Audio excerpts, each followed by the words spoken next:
Hit that like button, hit that subscribe button. The live after show discussion. Power Book 2, Season 3, Episode 1. Ghost. I'm MoedotJ. Let me get some things loaded up. We're going to have a great time tonight, y'all.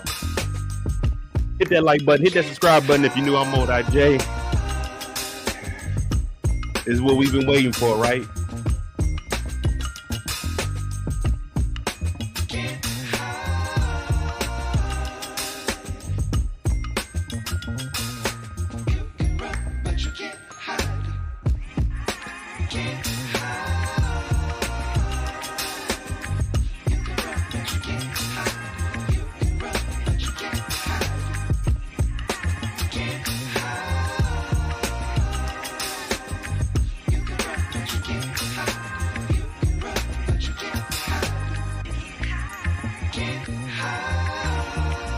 Season 3 is here.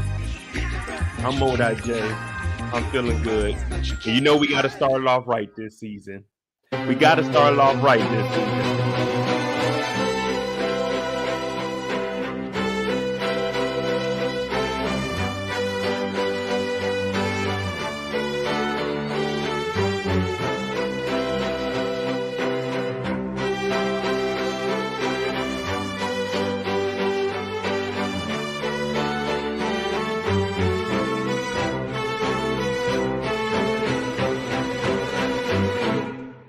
We're back, y'all. We are back.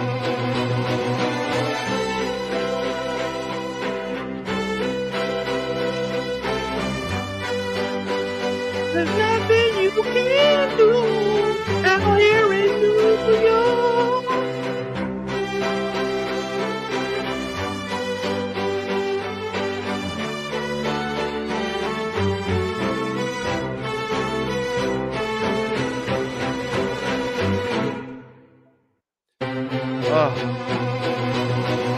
Are you here with me, people? We got fly.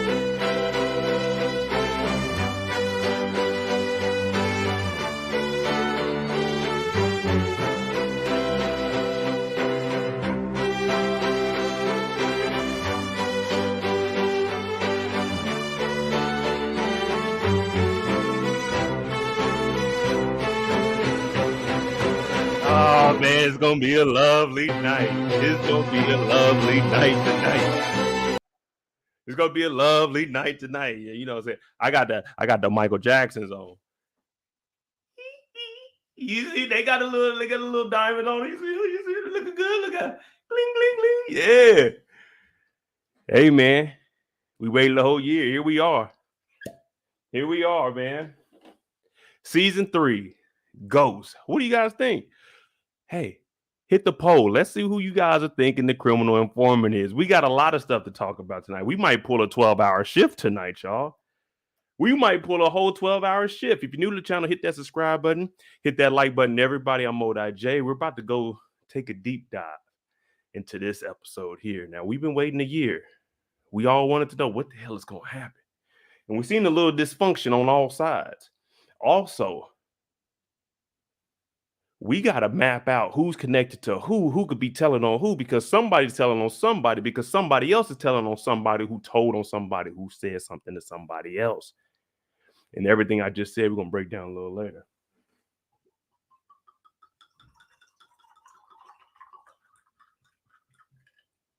Hope you guys got you a drink or something. Ah, man, it's going to be a lovely night.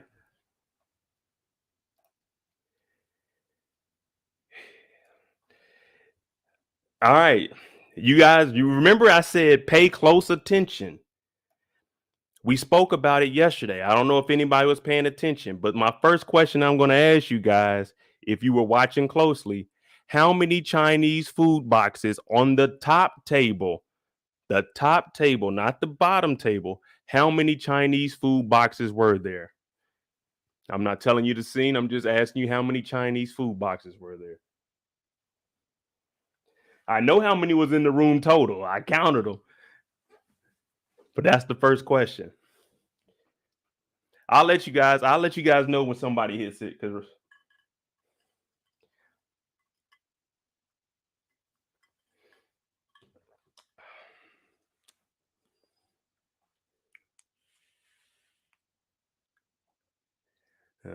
y'all paying attention. Candace said 9.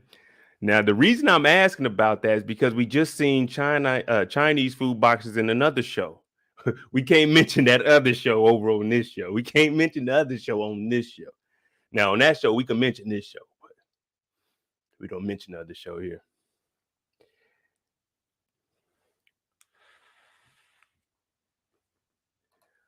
Well, the right amount of Chinese food boxes in the scene was 5. It was 5. You guys are correct about that. What up, Xavier? But no one got the right answer. No one got the right answer.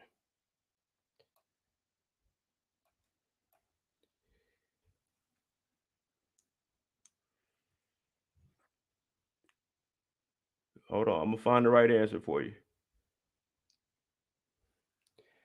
Eric got it right. It's 2 on the top table, not in the room total.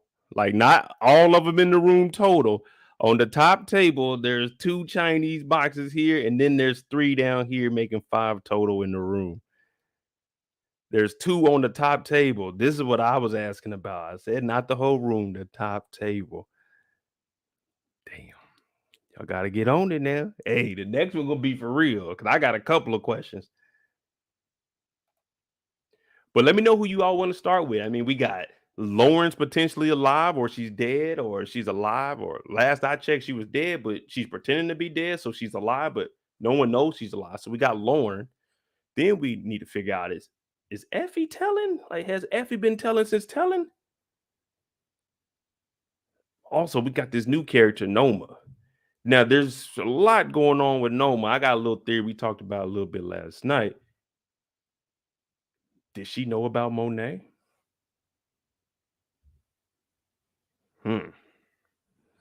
Lorenzo, is he going to find out any information? And who the hell did Lorenzo call? Who the hell did Lorenzo call? I can't put in no calls. If y'all look at me like, hey, Mo, man, you've been on this YouTube, you've been doing your thing for 4 years. You've been doing it for 4 years. If you finally get a little shine, can you help me out? I'm going to be honest with you. I can't help you. I can't make that call. I ain't got nobody at YouTube to make that call. Who did Lorenzo call to make a call to get Diana in there on the first day of school? Because you remember, Tariq was moving out this same day. So this is the first day of school. Who did she call to get Tariq ass up out of there in one day, bring her in a Tejada next to a Weston when she was just complaining about a St. Patrick being in the Weston room? Who did Lorenzo call?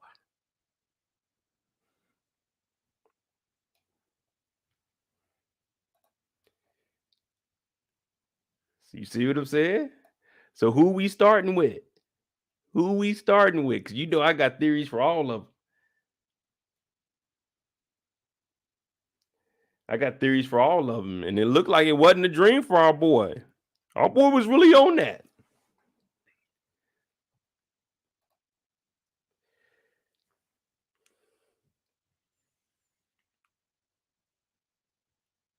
Tariq called a body.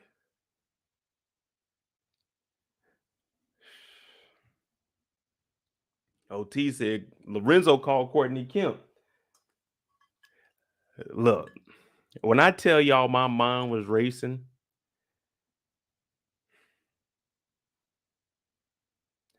it's a lot of theories. So I ain't seen nobody putting nothing in there. We're gonna start with Noma ass. We're gonna start with Noma because something ain't right with her. Something ain't right with Noma.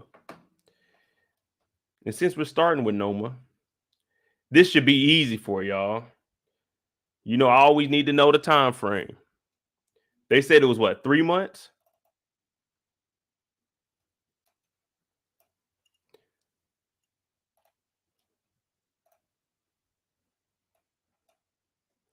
So roughly 3 months ago at the end of the school year. So when does school usually start up in New York? Like in September? The end of August, September?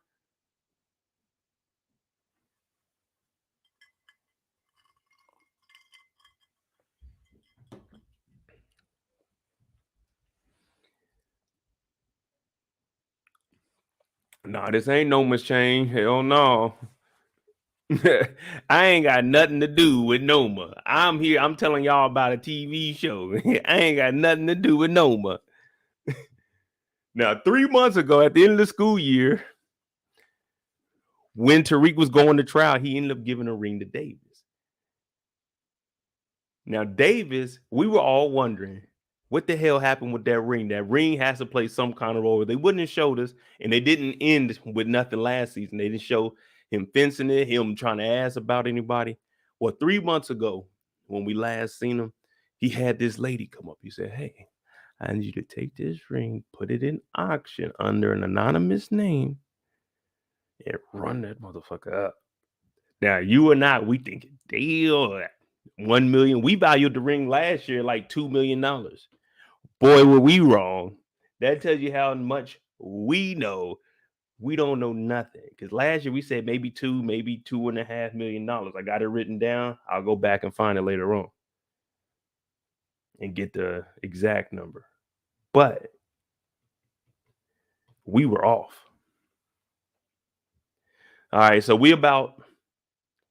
if we in August now, late August, let's just say September 1st to make it easy. September 1st, 2023. Or 2022, never mind. September 1st, 2022. This is September, August, July, June. June 1st, they sold the ring. This is June 1st, y'all. June 1st, he tells her, go take this ring to auction. She's like, bet, say less. She said, I'm not no amateur. Let me get on out of here. Now, this is Davis's story. She goes over to him and he's looking. He ain't never seen this kind of contraption before. Now, if somebody pulls up on you with a ring that you set down, the top opens up, a light flashes out, and it tells you how many carats the ring is and that they love you and they want you to be their wives. That's what it does. When you turn it, see, y'all wouldn't know nothing about that. That's an expensive ass. We can't afford that. I'm only telling y'all what I seen. I'm only telling y'all what I ain't got one. But he look up and he see that. He's like, oh, I think it's the big one. He looking at it like, damn, this big ass blue diamond, Carib. You know what I mean? He looking at this big ass blue diamond like, damn. Hey, we got to get that to auction right now. We got to get that to auction right now. Now, this is where things started to get interesting.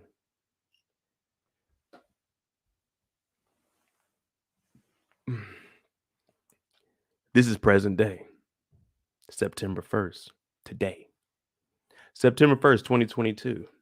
We're seeing an auction. How much did this first piece go for, y'all? How much did this diamond necklace go for, y'all?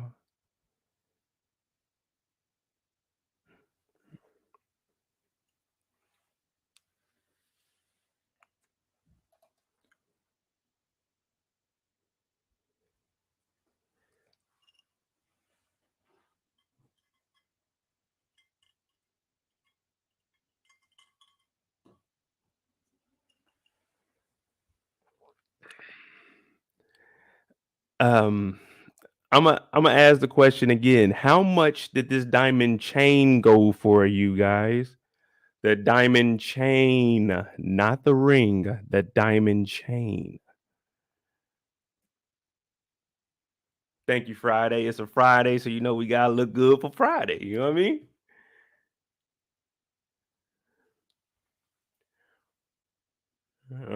Were y'all paying attention? How much was the chain? We all know what the ring showed for. We all know what the ring went for. All right, hey. Listen, let me tell y'all not even close. The diamond chain went for $850,000. I just wanted $850,000. You know, I might come back and ask y'all another question here because there's a couple of them that I got up out of here that I was listening closely to. That's just how I'm listening because I'm looking around the room like, forget that diamond ring. Who got this necklace? Me and Noma need to go get this necklace. Fuck that ring. Let's go get this necklace. Hey, my boy Top's in here. Yeah, it was 850,000. Since everybody know how much the ring was, what number was the lady that didn't win, and how much did she bid on that got outbidded?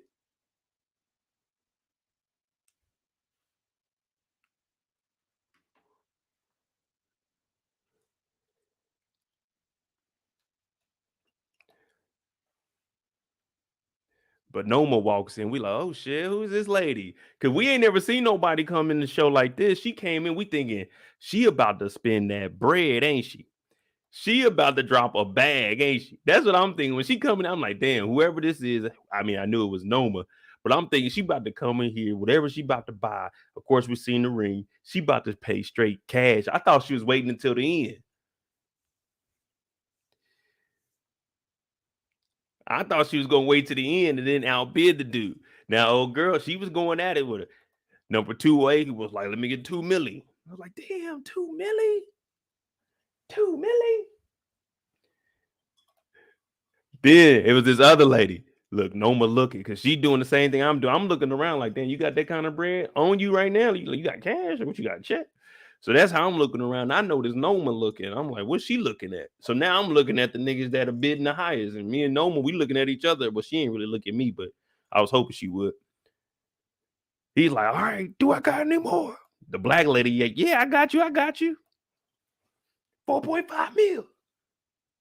Number 208 said 4.5, that's cute.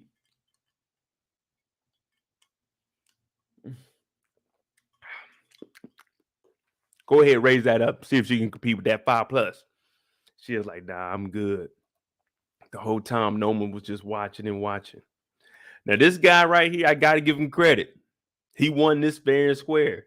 He did not know that Scooby-Doo and them was out there going through people's shit and stealing. All he knew that it was a diamond, 4.5 carat blue diamond on the auction block, and he was going to do whatever he had to do for Babe. Can we fault this man? This guy didn't do nothing to nobody. Yeah, he was a dick. He was cocky out there, but he got the money. My man won this fair and square. He was trying to propose to his lady. And we didn't know what was going on, because once he won, we're like, okay, what's Noma gonna do now? Maybe she don't want the ring. Maybe she'll give him cash or something on the street. Well, I was wrong, because Noma came out here and she wasn't bullshit. This guy decided to leave the auction house with the diamond ring worth $5.5 million and just walk around with it. He thought he could just walk around the city like shit sweet. Well, sometimes when you do it for Bay, you do it for Bay, right? She out here, she's like, oh, it's a wonderful evening, John. He's like, yeah. As long as the moon is shining, I'm always be here for you. Oh, John, that's the most sweetest thing I ever heard. He said, yeah, anything I do it for you. Now, would you be my Mrs. John? She's like, oh, yeah. She put her hand out. He putting the ring on her. I'm like, oh, shit. My man proposing. He about to get married, y'all. I'm watching. I'm crying and shit. I'm like, man, you know, it's a beautiful thing. When a man's ready, he going to get married. I'm like, man, he went through with it. Showed his true love. That money ain't a thing. My love don't cost a thing. Yeah, like J-Lo. That's what she over there singing. But that 4.5 pounder was on that motherfucker finger. That finger dropped. She looked at that motherfucker like, oh my God. She had 15 seconds exactly to celebrate having this ring. When I tell you, this is probably like the quickest excitement we've ever seen. This motherfucker was like, she didn't have no time. She looked down. She couldn't say a word. She's like, how I do? Noma and the gang pulled up. Noma said, hey, I think that's my ring. He was like, piss off, man. Get out of here. It's like, nigga. First of all, if it's just you and your old lady, and you know you got some valuable shit on you, don't even be out like this. But in the event that you are out like this, don't be doing silly shit like this. Like proposing with a fucking $5 million ring. Not only do you got to worry about these criminals here, you got to worry about homeless motherfuckers. You got to worry about kids. You got to worry about regular niggas robbing you for $100. What you think they about to do for a $5.5 fucking million ring? And they know it's a real ring. They looking at how you dress. They gonna automatically assume it's real. Nonetheless, if you do all that chilly shit, if a group of individuals pull up on you in the middle of the night, one, that's already bad. But if they do, there's only two things that are going to happen. They gonna kill you or they the police, nigga. Hey, if you ain't got the tools with you to get the fuck out, and you just gonna have to comply. All you had to do was give up the ring. But if you would listen to Mo's rules of being an adult and smart, you wouldn't even have went outside with her one-on-one. I would have said, for $5 million, y'all put that bitch in a Brinks truck and drive it to the crib. Drop that motherfucker off. But hey, that's just me. Now they're out here and he's being a tough guy. Now, a man, you got to get up there. You got to put your life on the line. Every single day you step out your house, you got to know that's bae. You got to protect. Yeah, you got to protect. That's what they say. They say you got to get your ass up every day. Get out there and protect. So you got to be prepared when you getting some shit like this. Now, we heard the man say, oh, man, piss off, man. Fuck off, man. Did you not hear me? So he was tough. I was like, okay, he holding it down. It's a real man right there. Do that shit. Now, Goonie number one, they call him Obi, I think. I'm not too sure. We just Goonie number one right now. He's like, I'm thinking you should go ahead and hand that motherfucker over. Now, as soon as somebody confirms what the first person said, this is 50 Cent show, and he said if he ain't got his gun, fuck it, he running. That's just common sense. I'm still trying to live. I would have looked at my wife. Well, she ain't my wife right now. I would have looked at my fiance and grabbed that motherfucking ring. I'd have took that motherfucker off so quick. Handed that motherfucker over to them. That motherfucker would have been handed over like this. I would have had it in two hands like this, making sure I ain't dropping that motherfucker. I done wiped the inside of, I done took my handkerchief out. I was like, I'm wiping the inside of the ring down. Like, here you go. You can have it back.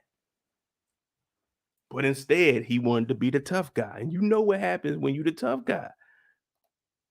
You usually die. So he's like, man, I ain't going to tell you again. Man, they came up to him so quick, walked him out the way. She put out a machete and, hi-ya! I'm like, oh, God. I thought she was just going to cut off a finger. I thought she was just going to cut off a finger. This motherfucker took off above the wrist. Above the wrist.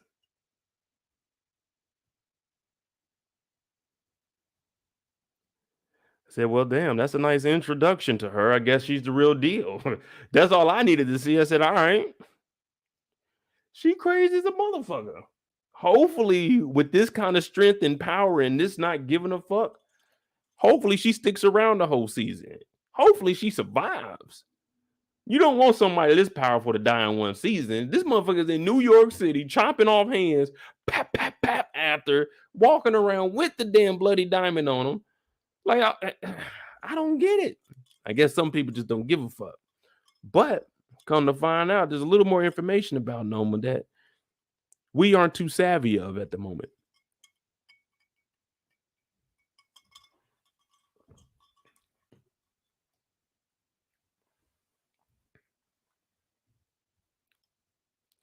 But I did say that's what we've been wanting, right? We wanted somebody that's solid, that can hold down the evil villain position, but be believable. Now, of course, we know that this is power, so it's not real. It's still a little fictionalized, but this is cool. This is a cool introduction. I'm glad they did it in episode 1. But Noma, she walking around. She forgot she had the hand because she didn't even put the ring on yet. She was walking around with the hand like, you know what I'm saying? Like this Addams family. It's on her shoulder. She got it up here with the ring so she can just look at it every time. Like, you know what I'm saying? Just look at the ring. Then she, oh yeah, let me throw this thing out. He done got popped. She done got popped. That's a horrible way to go out too, man.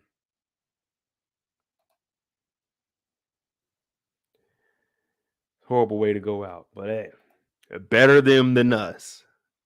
So we got 2 bodies in the first 2 minutes of the show. What did Dante do when Dante first got out? Well, when Dante first got out, when we first seen him, they came out that building. He was just talking to, what was it, Baby Guap or Little Guapo? They just walking around. He had a chef. Yeah, they wasn't really putting in no work. No one came on the scene and laid them boys down. Now, next time we see Noma is when they pop up at the crib. What did y'all think about that? Was the Noma chopping off the hand? Was that a good introduction to her? And did you like how that fit into the storyline, or maybe just like shooting somebody? How you think? You think the chopping of the arm was good? Like it was believable for this storyline?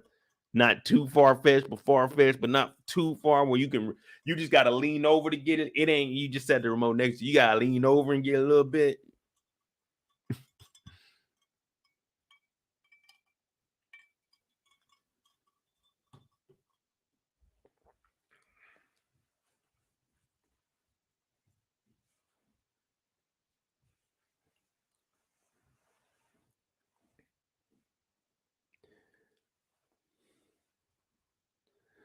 Hey man. Noma chopped the whole hand off. Just I mean, I guess Noma was saying no handouts. No pun intended.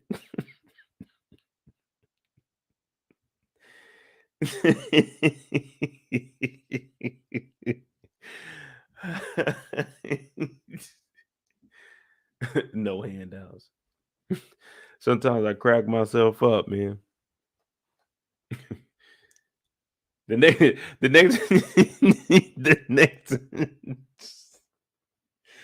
hey, the next time we see Noma, man, she creeping up on the crew. You know, the gang, man, the Three Stooges.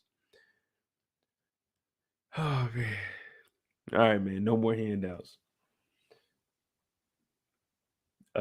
Noma pops up on the gang, right? So the whole crew, they up in the house, they chilling. Now, this right here, this was, I'm gonna be honest, this was my only gripe in the whole episode.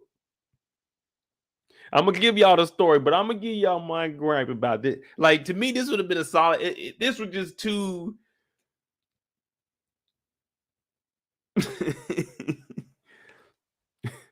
These niggas just knew how to finish each other's sentences. They talk about we could do it better than Dante. We got fucking judges. I needed to see Kane get pistol whipped 1 or 2 more times. They should have pistol whipped Kane. Maybe Tariq or Brayden said something that they wasn't supposed to say, and they pistol whipped Kane 1 more time. I gotta see Kane get.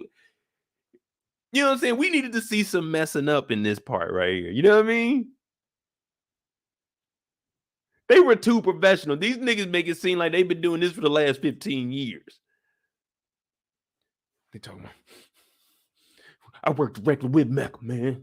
Yeah, Mecca needed someone like us to know the ins and outs of the streets of New York. Do you think you can replace Mecca? Yeah, we'll be better than them. We can do it bigger, do it faster, and more efficient. Did you hear Noma's partner? He said, man, this shit don't sound right, boss. These niggas right here. Come on, boss. We can't allow these niggas to be in charge of nothing. He's trying to tell Noma right now, get out of this. Let's just kill these dudes. All that shit they said, I was like, hell no, I don't trust none of that.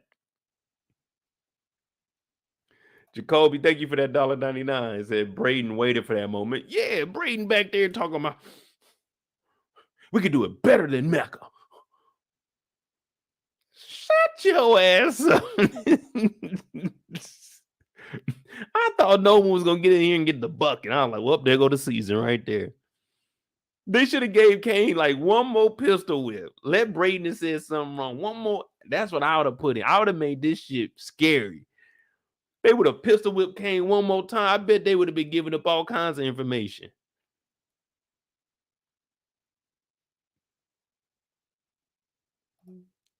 Man, I would have made this episode entertaining. That's why I was looking at this. Like, they should do something in here. Make this shit seem real. They hit him 1 time. I'm like, all right, bet. Brayden about to say some stupid shit. They about to catch Kane again. She said, all right, someone speak up. Someone give me the answers. That nigga came, they didn't say nothing. Then Tariq talking about, we worked with Mecca. I personally worked with him. And then Kane said, yeah, man, I worked directly with him. I knew all the ins and outs. And he hired me and tasked them to be a part of this together. Then you got Tariq in the back talking about, yeah, we could do everything that we thought we could do and bigger. It's just like going to Disney World with us. We know the ins and outs of the streets. She said, Mecca was a snitch. Mecca was telling on my enemies. And I was his fiance. I said, wait, Noma was Mecca's fiance. Mecca came back to get Monet, got passports for the kids, told Zeke that they were going to go leave. Wait. He was going to do all that with Monet, but he was the fiance to Noma, but the first lieutenant, and was telling. So the feds know about Noma. The feds are watching because of Mecca. I said, damn.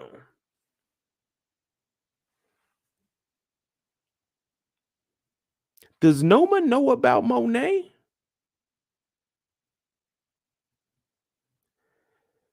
Does Noma know about Monet? And Mecca was leaving her, and she didn't want him to leave her. Now she chasing after this nigga, and she knew about Monet. So that's why she was upset about the ring. And now she back in here because, hey, I'm looking at Noma like, uh-oh. Noma, you was a side thing. How was Mecca the top earner, your fiance, and snitching? This nigga was doing everything, bro.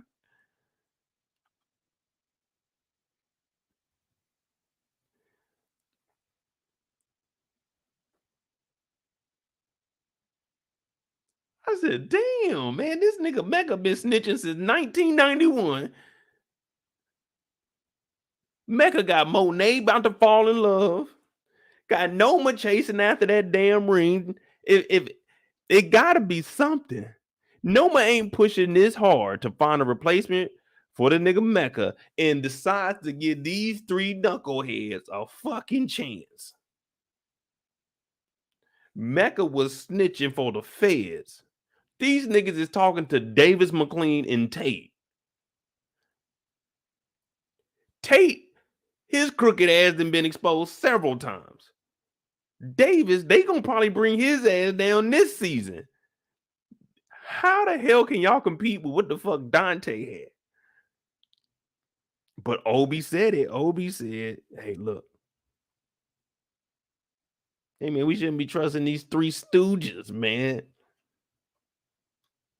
So what y'all think about Noma? You think she knows who Monet is? Or is she really just here looking to open up shop and just want what's rightfully hers?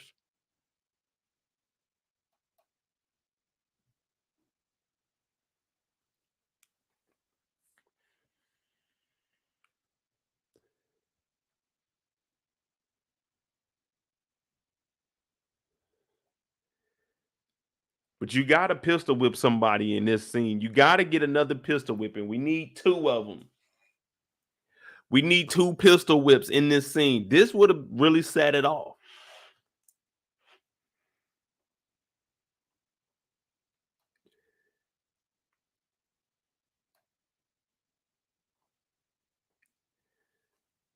And other than that, we really don't see much of them except for the last scene where we see them with the work. They supposed to be moving that work. You know what I mean? They supposed to be in New York City on a 30-day countdown.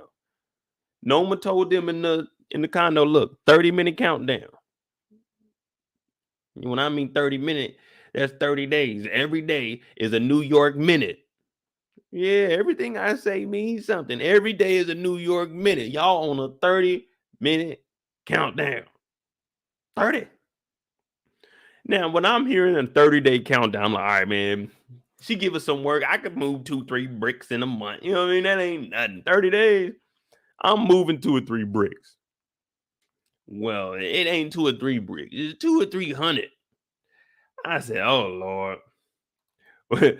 We done got way over our head. They come in this damn warehouse. And let me tell you, it is stacked to the ceiling.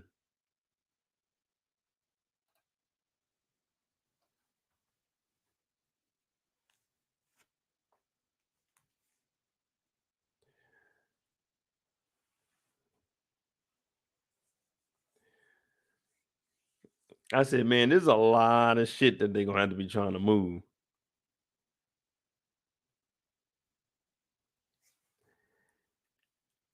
And who the hell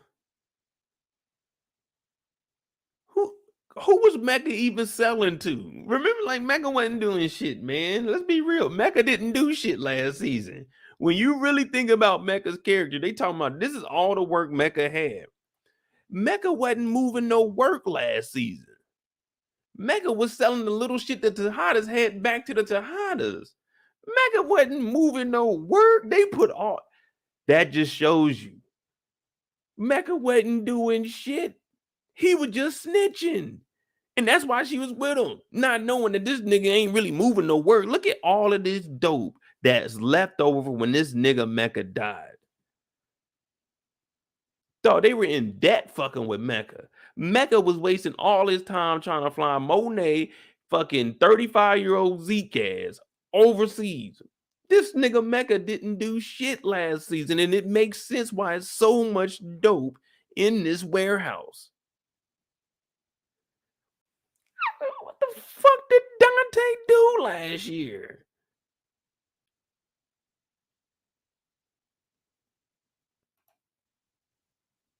Three months later, and this shit still sitting here? Man, if y'all would have hired me back in the day, as soon as the work hit the city, I moved it. Man, Tariq and them coming in here in Louis Vuitton, they ain't ready to move no dope. They trying to move pills and shit like that. They ain't moving the bricks. You can't come in here with the Louis Young moving bricks. This ain't that type of ball game, kid. Obi looking at them like these little niggas, man. No, I'm tripping with this, man. I can't trust these niggas. Brayden coming here talking about holy shit. Calm your ass, damn. Act like you been here before. This nigga Brayden. Hey, white boy, calm down. Shit, you don't see no one else in this motherfucker jumping around. Calm down. Noma got about 1,000 keys in here. They got it on top of pallets. What they got? A pallet jack back here somewhere? What they got? You got a dude over here cooking it up. Man, look at this shit, dog. He looking around. He don't trust none of the kids at all. It's just, oh my goodness. It's just oh. I believe in miracles. Yeah.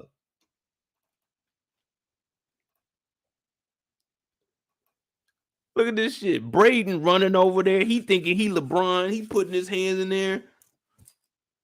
Like, Brayden, calm your ass down.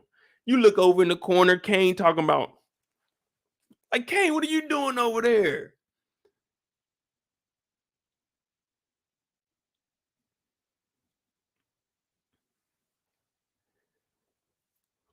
See, we can't get into their story right now. We just talking about, you know what I'm saying, with Noma and Obi and all the people are seeing. This is what I'm peeping out. You know, I'm security. I'm over by the door. I was the dude. You see the dude that held the door open? Yeah, on the other side, I hold that door open. You know what I mean? Because there's 2 doors on each side. So I open on the outside. You know what I'm saying? I let them know on the inside that somebody coming. So and they know. And then I open up my door and then they open up their door. It's 2. So I'm on the other side. But yeah, I come in, like, whenever we got people walking around, I'm extra security. So I'm still at the door. I'm just telling y'all what I see. We got bricks stacked to the ceiling. We following OSHA guidelines. We got bricks taped down. We got shipping packaging numbers over here. The barcode, come and scan it. Using course correct. Noma got that work for the LO.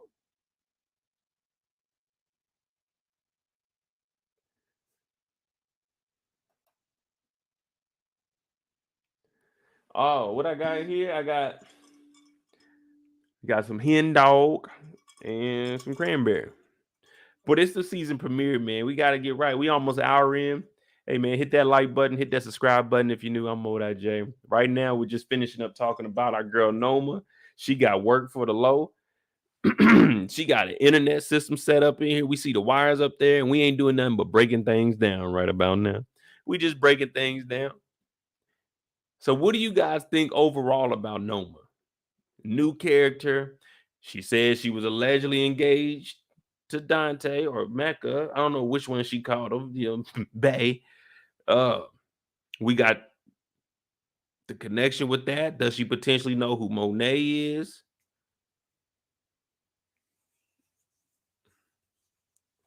How long I've been working for Noma? Well, a true story though. Like when I first filled out my application for Noma, it was probably about, was this 2022? So I put in the application, believe it or not. This is back when she was legit. A lot of people didn't know Noma had a little security company back in the day. She had just turned 19. I was like 16. Now I remember I used to always go up there. She like when I turned old enough, she would hire me and shit. But you know what I'm saying? For some reason she didn't turn. So I like was about to fuck with them back in the day. So it's 2022, about 2015. I was on my last, you know what I mean? I wasn't doing nothing, chilling and shit. My mom had called me and was like, "Hey, you remember Noma from the block?" I was like, "Noma. Oh, yeah. What's up, Mom?" She said, "Man, she stopped in town and she asked about you. She said she looking for some real hitters." I didn't know what that meant. I said, "Well, what you mean a real hitter? She told you she looking for a real hitter?" She said, "Yeah." I was like, "How can I contact her?" She said, "On Tuesday night, you can meet her at this place." I was like, "All right, bet." So in 2015 is when I actually like got back in contact with Noma. But I ain't start working for her till like right before the pandemic 2020. So about 2 years now. I worked my way up the door, man. I'm trying to get to, you know what I'm saying? I want to be the one to cook with my right and whip with the left. But right now I'm at the door. You know what I'm saying? Give me about a year. I'm gonna move my way up.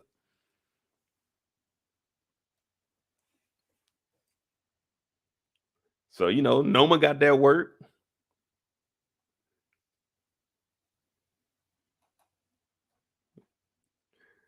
Hey, I'm telling y'all. OT asked me how long have I been working for Noma. I'm telling y'all, I knew her back in the day. 2015, we linked back up, but it wasn't nothing official till like 2020, man. So I got a little bit of respect for her, you know what I'm saying? She always looked out for me. I don't know about y'all, but where I'm from, that means a lot. That's big. It's like fam now. Shit, Noma, that's my girl.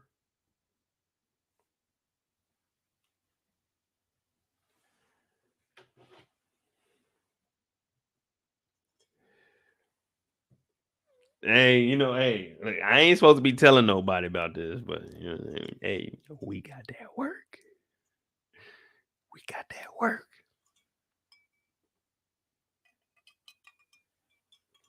Who we got next, y'all? Who we got next? We got a couple of characters out there. What I will say is, I believe that Noma's here for more than just the dope game. I know we got to see some more, but I believe she's here for more than just the dope game. It's got to be something. Maybe she's trying to get it. Like I'm thinking, maybe she's trying to get even with like Monet. Maybe she found out that he had a kid and he always lied and said he didn't. We don't know. We don't know yet. But Dante Spears, goofy ass, is all expected from him. I just ain't got no love for him, man. We thought Mecca was about to be the realest, and then we kept watching last year. He said, "Mecca, the fuck is wrong with this? Oh, that nigga is rat." You're like, "Oh, now we get wild." I'm gonna tell.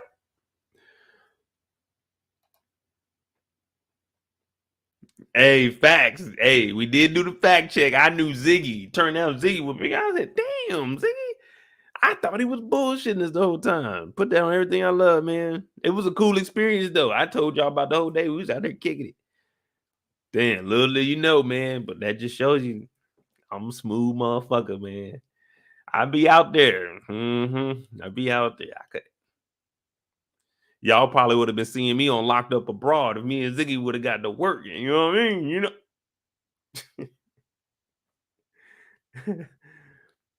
Hey, shout out to my dog Brillo. Yeah, we just talking about. I used to work for Noma. They know I'm legit. You know what I'm saying? They know about me and Ziggy. They know about me and Ziggy.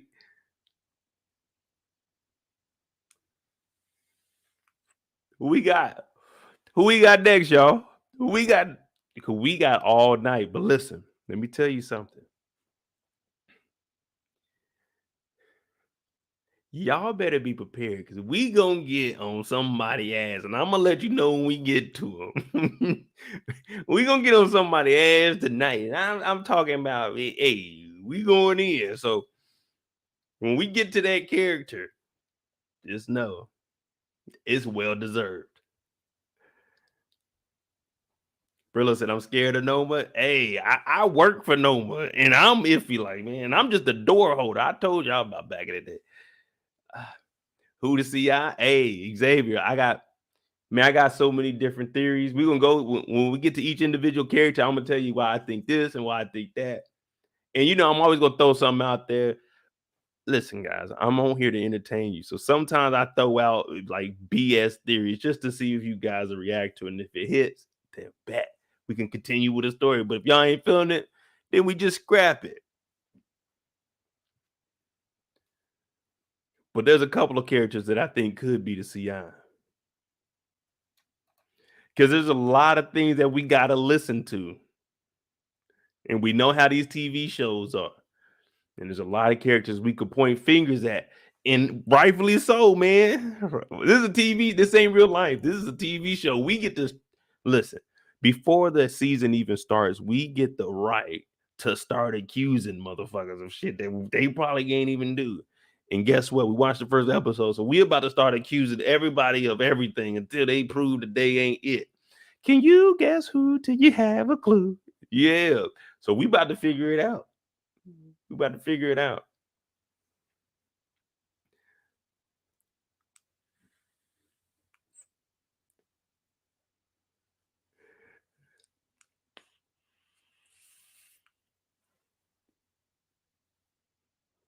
It's a lot of stuff, man. What y'all want to do? Y'all want to do Effie? Y'all want to go Effie? Hey, it's early, but we can give Effie the run for her money because look,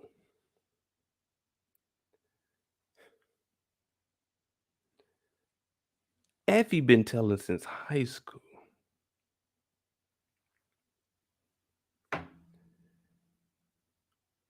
Was Effie really going to, what was it, Yale?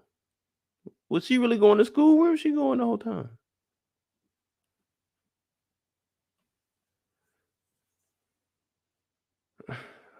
Yeah, let's talk about Effie because she's trying to get a little too close, okay? And things are changing up also. The first time we see Effie is up in the crib. Princeton, yeah, I forgot which one it was. But she allegedly went to school there.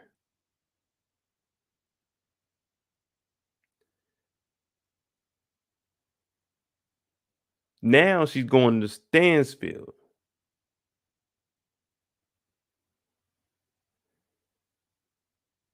All her stuff is down here.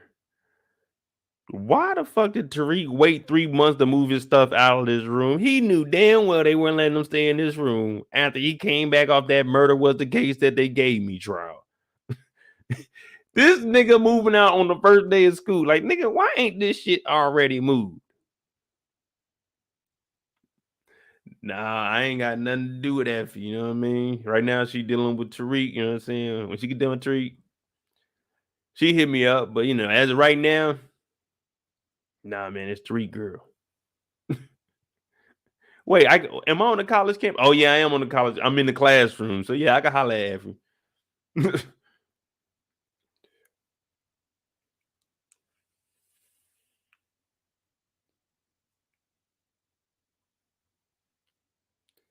So they in the room and they packing up. And she's looking at Tariq while Tariq is going through his family portraits. She like, Tariq, what is that?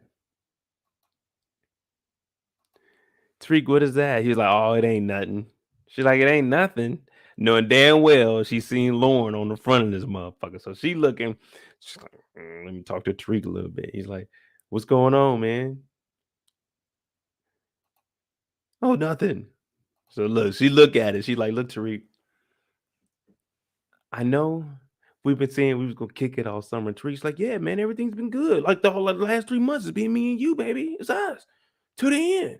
She's like, I know, Tariq, but I just don't want to be known as Tariq's girl around campus. Tariq like, but you are Tariq's girl. She's like, no, Tariq, I want to be my own woman. I want to go out and do my own things. He's like, but we were doing so great. I said, why she switch up on Tariq like that?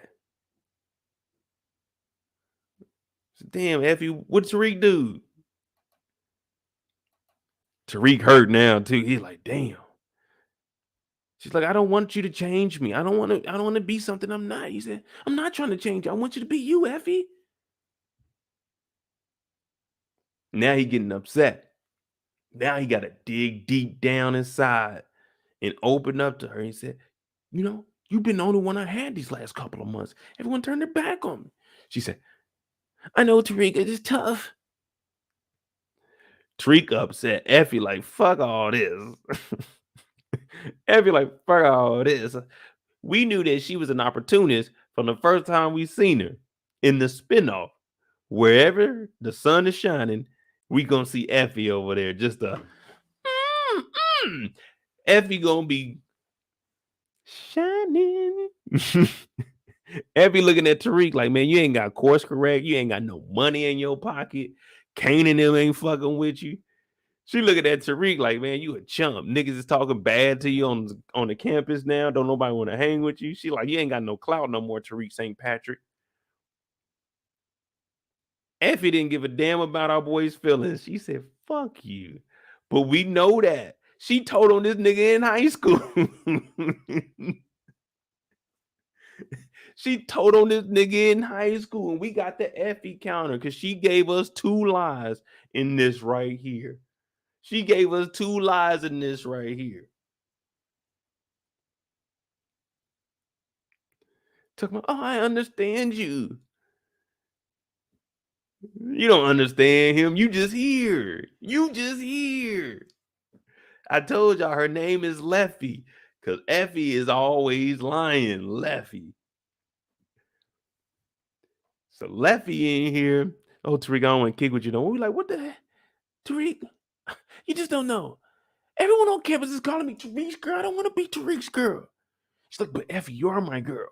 We're together. We've been kicking it. You're the only person I have. I love you. She's like, this is not the moment for a Tariq. Tariq hurt too. And you opening up your heart to your girl, who you thought was your girl. And then in comes motherfucking Brayden's mama talking about, get your ass out of here, nigga. Get the fuck out of here. So we looking at Effie, and I'm thinking,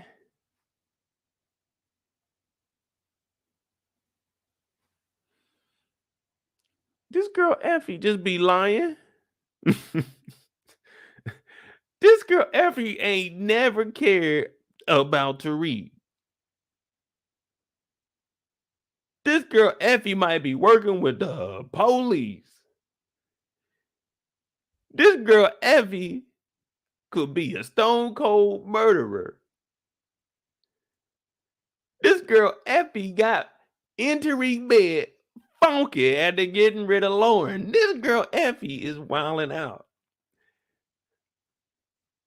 Effie was in here lying. Tariq listening to it all. Now, the next time we see Effie is in school, but we're not going to really talk about that scene because I'm going to put that with like Tariq's scene because everybody said their little bitty thing. You know what I mean? It ain't really that important what they were talking about. We ain't really trying to hear that educated shit. Not here, not now. Maybe during the daytime, you know, like around noon, we'll like to hear that educated shit. But right now, we talking about power and we got to break it down. But the next time we see Effie after that is when Kane pulls up on her.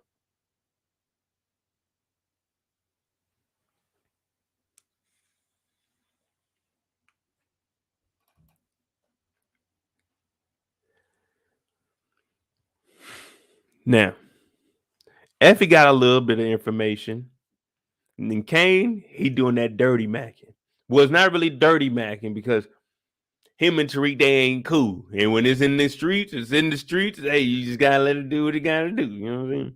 So what he's trying to do, he's trying to take that, you know what I'm saying, I got you. I'm trying to hold it down and shit. He trying to take that route. He trying to be cool, but let her know I got you.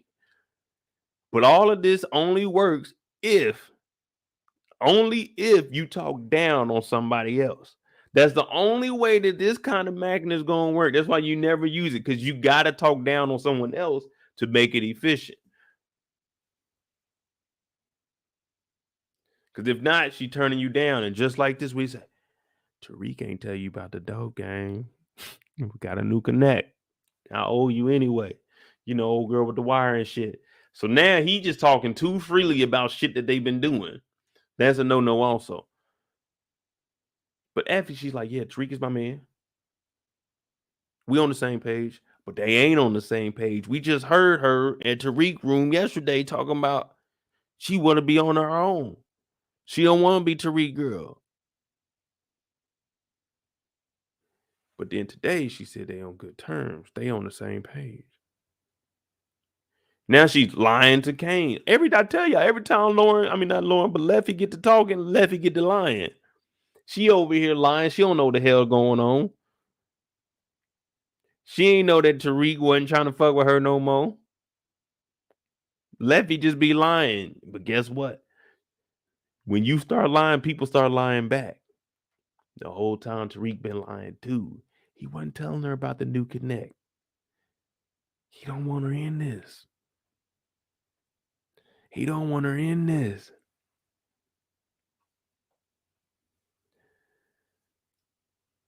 So I'm looking at Effie like, all right. She didn't know about the connect.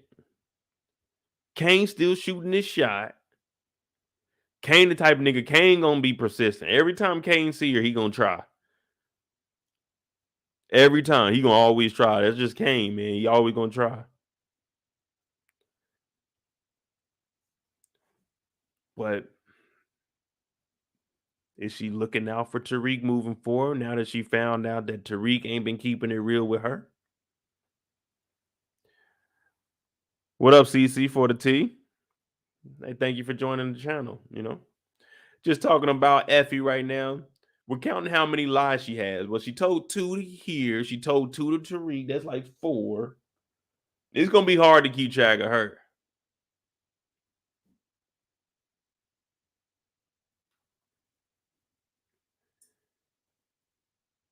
Do we see Effie anymore after that besides the end?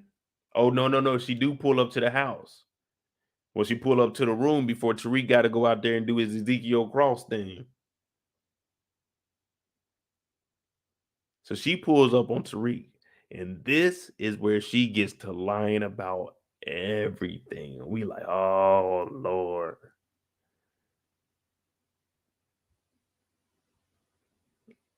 Effie just got the line to Tariq. She was throwing them lies at him. He trying to dodge him. He looking like choir boy off of 5 Heartbeats. He jumping, trying to get out of the way of all the lies that Effie is about to tell him. I said, damn. Tariq don't even know what's going on. What up, Big Wolf? Tariq don't even know what's going on.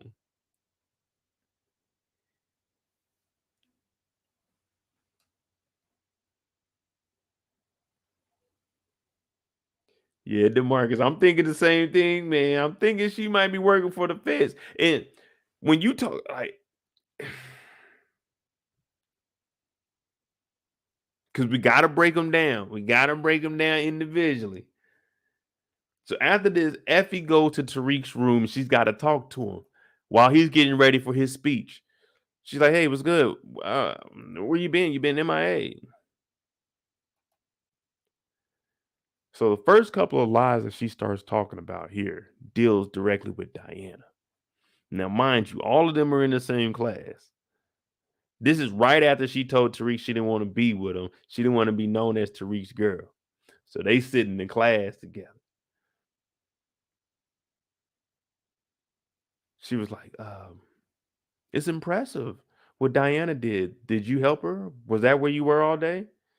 He was like, "Nah, I was with Brayden." He was like, "Damn, what you asking about Diana for? What you upset about?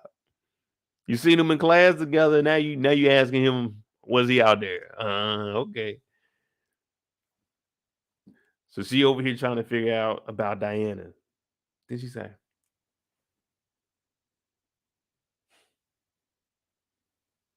"You guys had business. Business doing what?" She know what they had business doing. He's like, "Oh man, there's some stuff, man. We got a new connect." She's like, "Oh." So now she lying about not knowing that he had to connect.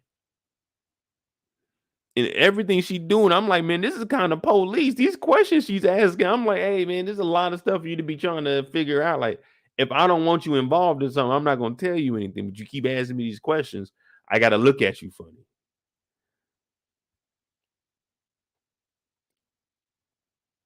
Oh, so you weren't with Diana all day? Like, damn, what Diana got to do with me going to get that work? I found a new connect. Well, she found us. So Tariq in here, he trying to explain himself, but we know she don't care. She ain't listening to nothing this man talking about. She thinking about all the information she can give the police.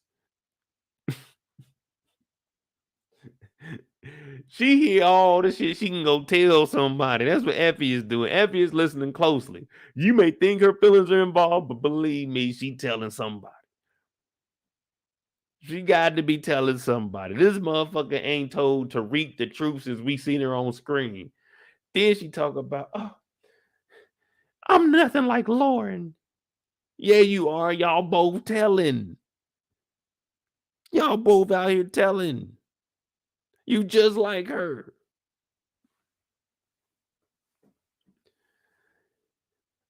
I'm like, oh, Tariq, don't fall for this shit. But Effie doing her thing, though. Effie doing her thing. He said, I don't want you involved with it. She said, Tariq, I don't need nobody protecting me. I got this. Tariq said, okay, she said, why would you tell someone like me no? Tariq was like, oh no. She got Tariq, man. Tariq don't even know he looking at the police. Nigga, the shit is called Ghost. You are baby Ghost. Your daddy fuck with the police. You fuck with the police. You your daddy's son. I don't want to hear Tariq talking about I'm not my daddy. Nigga, you are. Effie talking to the police. Your daddy girlfriend was talking to the police. Your mama was talking to the police.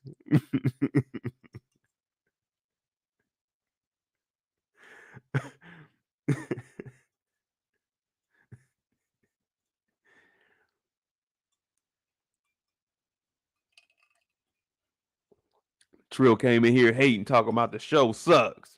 You just mad, nigga. You just mad you work with Trace and his colleagues, nigga. You ain't out here in the streets. You ain't out here grinding with the rest of us. Trill in the motherfucking conference room talking about, woo, beam me up. Like, hell no, nigga. We in the streets. We out here lying. We out here lying. You know why we can do that out here, y'all? It's because we are really in these streets. Cause I'm the realest nigga in this. Y'all know it. Cause I'm the realest nigga in this. Y'all know it. We in the streets with it. You in the office with it. We grinding out here. Tariq out here getting lied to by a little yellow bone. She just lying and working with the law. Tariq over here trying to make sure he get his waves right. You know what I'm saying? He ain't trying to hear none of that shit. He said, look, we got that work. But then she started to say, Tariq, I can protect myself. Tariq then got wrapped up in it. I said, oh, Tariq, no. Tariq, no. And then I started to look and say, you know what? There's a song for Tariq, and it's really Tariq's life. We might talk about Tariq next, so I don't forget about it. But there's a moment in time that really references Tariq's whole life. And I'm understanding that's exactly how he feels. And we'll break that song down and we'll relate it to Tariq. I just thought about it when I was coming back. I went to Chick-fil-A today. You already know. Chick-fil-A, some Hennessy, you know what I'm saying? And that's my kind of night. Shout out to Chick-fil-A. Y'all need to open up on Sunday. Let me pull up, drink a little Henny up there. You know what I'm saying? Hang out a little bit. But Effie out here lying. And Tariq is falling for it.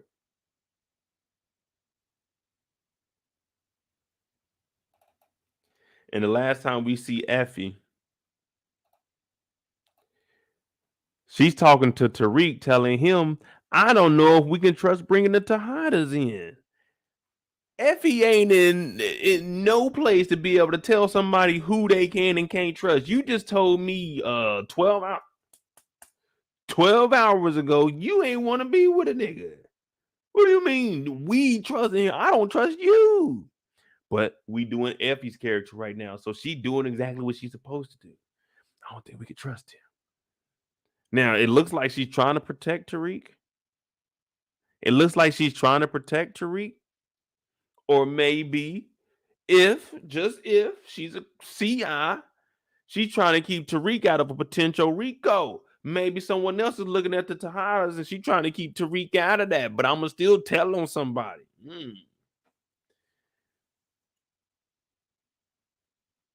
What up, babe? You see what I'm saying? What if Effie trying to protect Tariq from getting into trouble that the Tejadas might get into? We don't know. But Effie is doing a lot of things that we look at as police. Okay.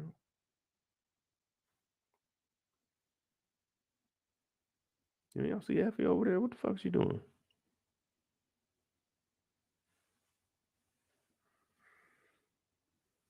So what y'all think, man? Y'all think Effie is CI? I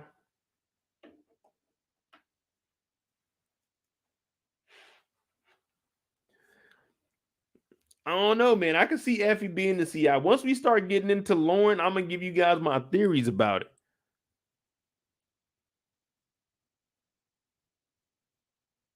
Because everything that's being said, you got to listen to it because, you know, you'll miss one thing. But, oh, okay, that happened. All right, bet. I ain't believing that shit. Like, no, this is what they said. I'm like, all right, cool.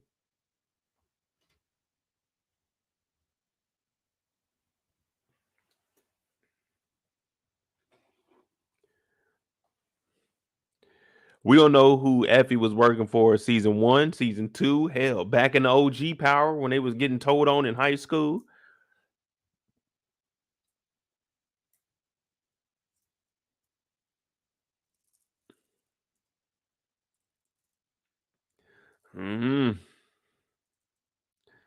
It's gonna get ugly out here though.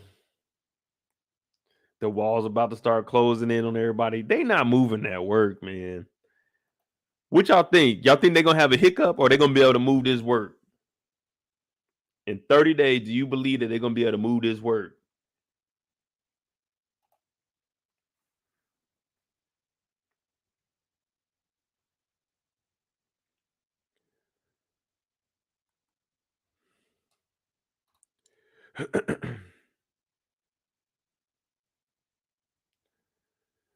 Oh, you said drug wise? That is true. You know, we never see characters like that. Like, who was she working for? We could have easily just partnered up with them and, hey, let's make it happen.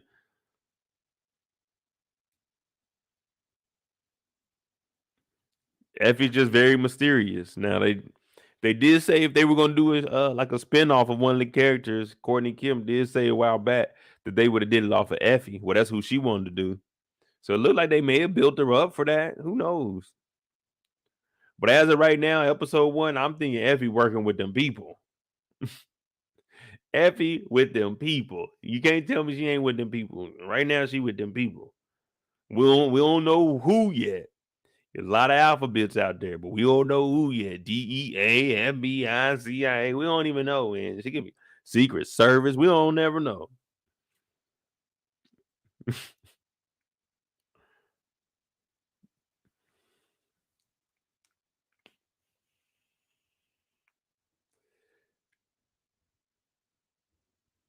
Eric said they barely gonna make the first deadline. Some tree said no. Soft Soul said no. I don't believe that they're gonna. I don't believe that they're gonna be able to get that 30 days. That's a lot of dope right there, bro. How much dope are they really buying on Wall Street? They buying it like that? I'm figuring Uncle Lucas is probably gonna have all the connects. Uncle Lucas gotta probably have all the connects.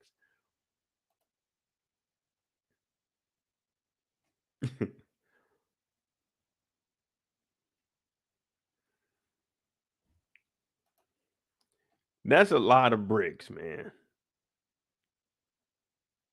Are they gonna be like strictly selling it at Wall Street, or they? I know they're not about to try to risk it back on the campus no more. That even Kane said using the course correct app will be the dumbest thing ever. So they better not be trying to sell it back on campus. If they sell it back on campus and security ain't beat up, I already told y'all. As a concerned parent, I was sending a letter. I don't care what y'all talking about. I'm spending all this money for my kid to go to school, and y'all just arrested some niggas, and one of them admitted to running some shit correct, Corsi, or something like that. They were moving dope. Oh, if they don't beef up security and this happens again, I'm suing the school. That's it. I'm done. I can't do this anymore. I gotta sue the school. Emotional distress. I'm gonna need at least 100. 100 for me. 100 for my kid. Well, 150 for me, 120 for them because I'm trying to recoup what I spent. And plus, I got like PTSD from that shit. I know my kid does too. So 150 for me. We could do 125 for them, but we need it all. We need it all.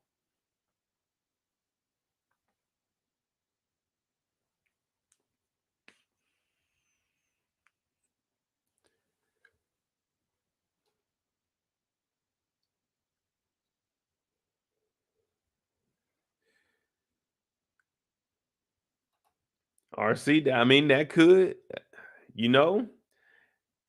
that could be the spinoff. We don't even know, man. What if this is the episode that they branch off to connect it with Tommy? And Tommy season 2 starts off with Tariq giving him some work. What if? You never know. That would be cool if they showed us how they connected.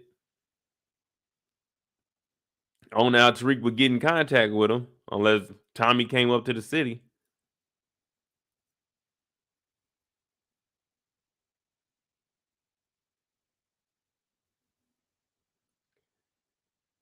Thank Nicola. You know what I'm saying? We had to get fresh for the premiere, just hopping on here. We're trying to figure out, is it possible that the 3+1 Stooges,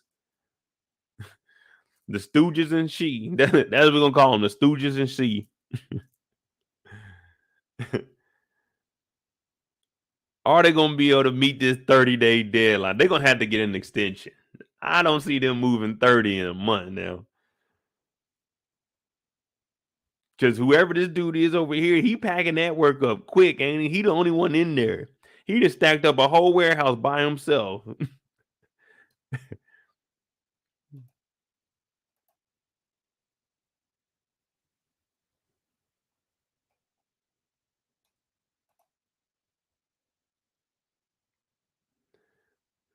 Hey, man, they just be having warehouses like this in the middle of New York City.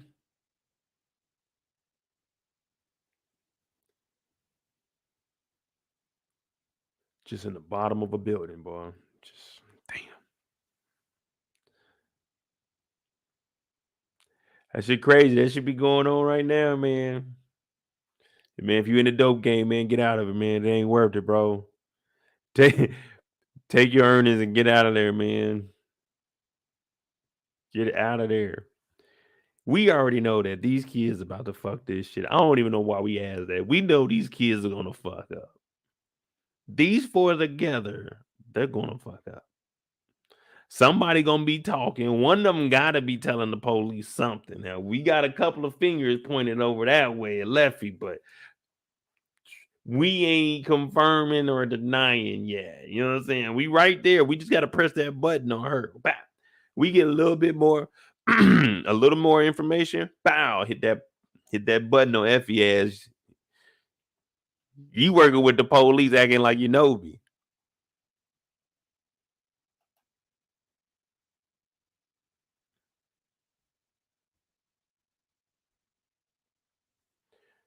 Yeah, I'm just saying, I don't know how Wall Street work, man.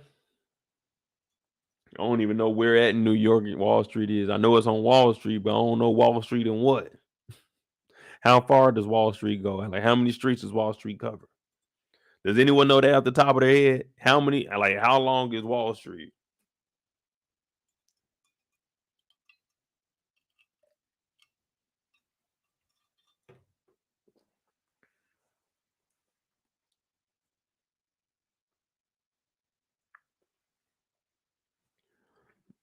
Nah, so I'm saying like the street.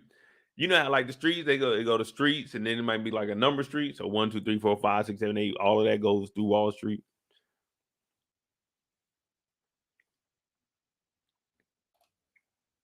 Yeah, Tommy faked his death. He's out the city. I mean, I don't know. Maybe at the end of the episode, I mean, not the episode, but at the end of the season, they might end, like, that'll probably be the best thing. Cause I mean, just to talk about Force a little bit, get rid of that Dahlia shit and say that y'all moving dope again. You know what I mean?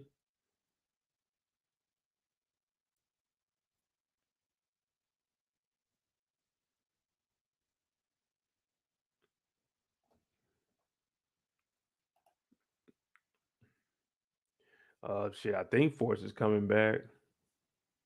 I know Raising Kanan to be on this summer.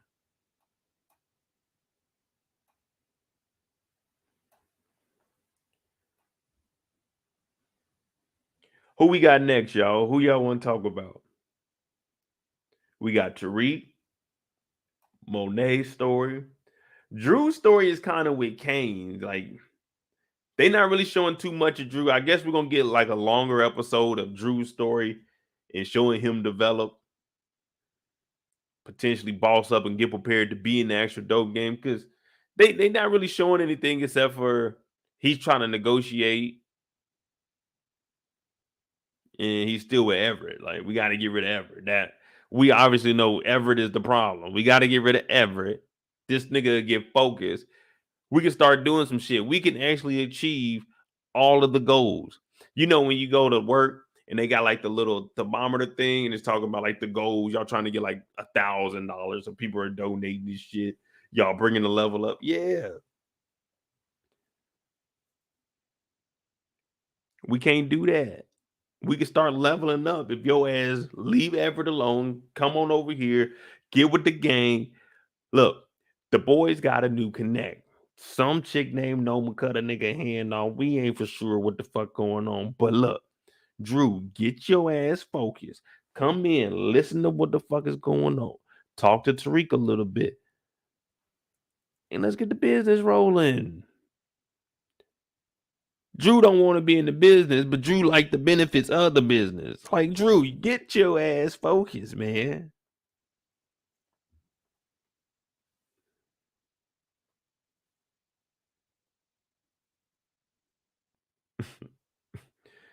But hey, it is what it is, man. Let me see who we got. Oh, we could do Brayden, because Brayden's story branches off. I like his Uncle Lucas. I don't know, man. I just got a feeling Uncle Lou's gonna be doing some weird shit.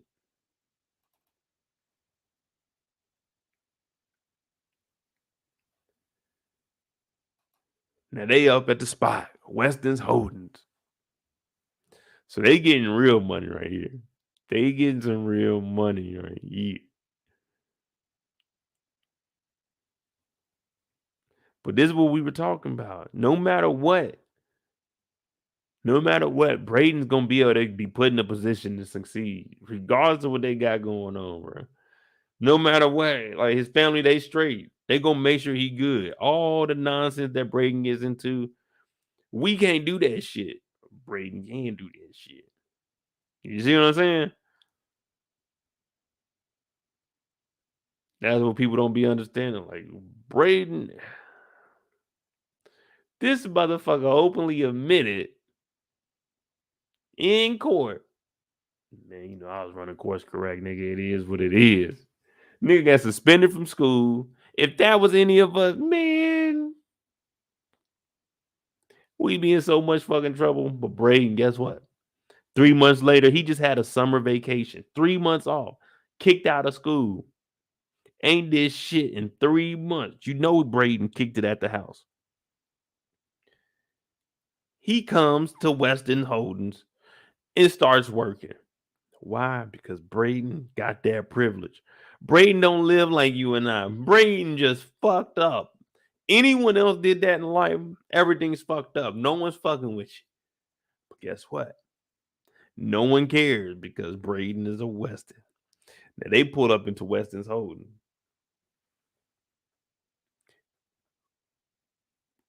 These two get to arguing. Brayden's like, man, if it weren't for me, I saved your life. Pops looked at Brayden like, man, you done fucked up too much. This is the last line.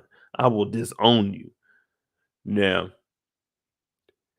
when they say that, they mean that.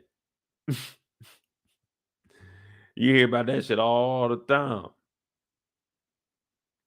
You do got some of them fathers that mean that shit. I'm like, damn, that's fucked up.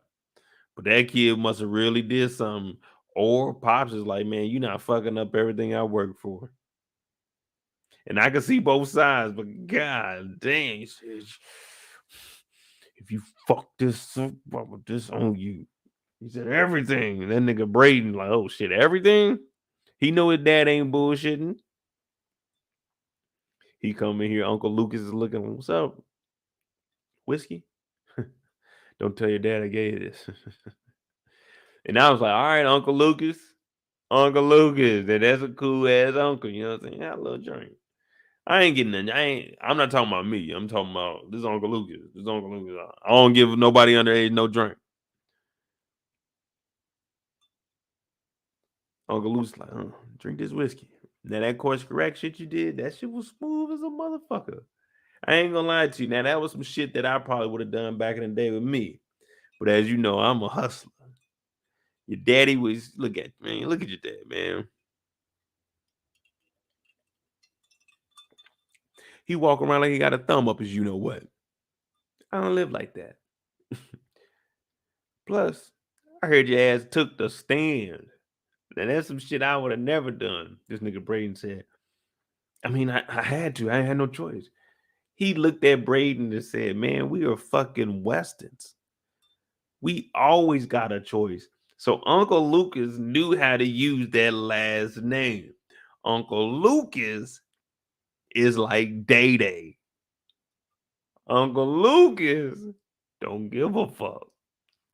Uncle Lucas is just trying to make some money and live the high life. Uncle Lucas just don't give a shit at all. Uncle Lucas knows his job, though. That's one thing we can say. Uncle Lucas may fuck around. He may bullshit. He may do a little twinkle twinkle. He may sip a little bit, but he know his job. He know his job. He go in there toasted. He know his job. Damn it, Lucas, you done did it again. You done saved the company 13% in marketing each year. Thanks.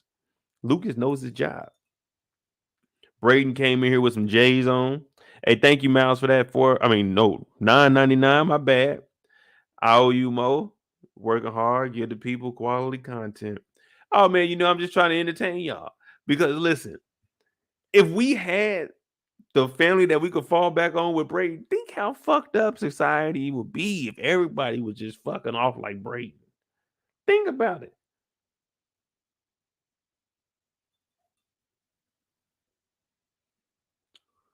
Look how wild Brayden is. And they got money. Imagine some people with minimum money wilding out like this. If everybody is wilding out like this right here, it's just the evolution of the family. Lucas used to fuck up, the younger brother. Brayden is fucking up big time, the younger brother. This is just the way it is. It just gets passed down. It just gets passed down.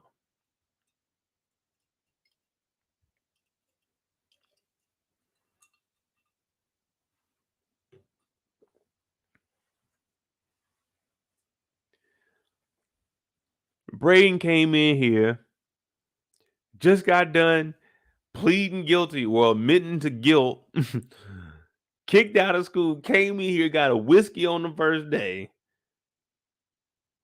and Brayden met somebody new. Kiki, do you love me? Yeah. You're like, oh yeah, here go Kiki right here. Kiki came in. Here's your reports, Lucas. Look, I told you one thing about Lucas. He chill as fuck. Chill as fuck. But Lucas on top of his game. When you need something done, Lucas will get it done. Just know Lucas is gonna do what Lucas got to do back there. If Lucas ain't Lucas, then you ain't gonna get the quality work that you want. If you try to sit Lucas in like a cubicle or something, you try to give him tasks to do. Oh, you're not gonna get but 60% of Lucas. Pause. You might get minimum effort from Lucas. But if you just tell Lucas, hey, this is what we got to get done, and just let him free roam, let him go out, do what he got to do, Lucas is going to give you the best damn work ever. Plus, Lucas knows who to hire, and it looks like Kiki's on her shit. So that's why I was like, damn, Lucas is cool, man, because he hired Kiki. She tolerate all this shit. She respectable to Lucas. She making sure the work get done. She don't let nobody push her over. I was like, all right, Lucas know who to hire. This is who you need to stay on task. You don't want, you see who else is in the building. Lucas ain't hiring fucking Trace's friends or none of them motherfucking goofballs. He's like, hell no. I mean, I know they supposed to be brokers or whatever, but still. You see how they acting? Lucas says, shit, I need somebody that's going to make a nigga look good out here. You know what I mean? I'm gonna do my thing. I'm gonna need an assistant that's gonna stay on top of it because I'm gonna get my work done. I'm just gonna fuck off on my time.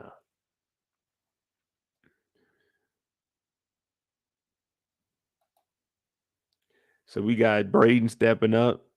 He's like, yeah, you know, I'm just living up to the hype and shit. She said, oh, that won't be hard.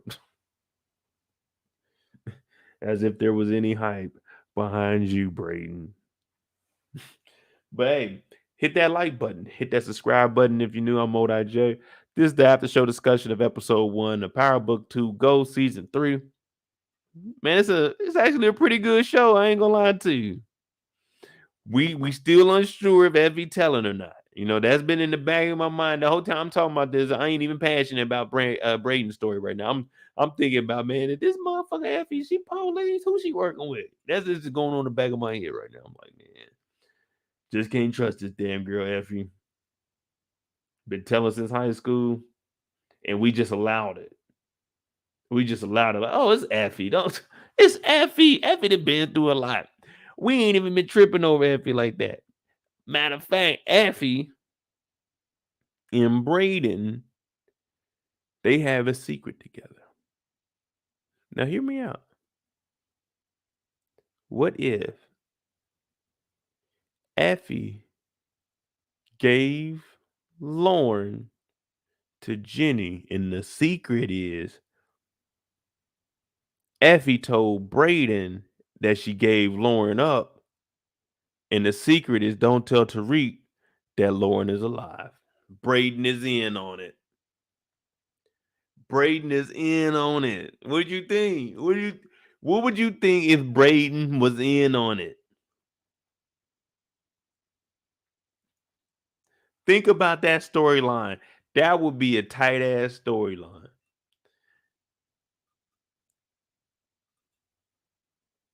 That would be a tight ass storyline.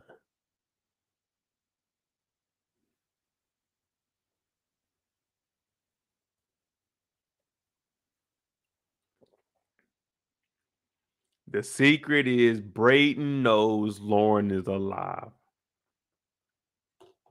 We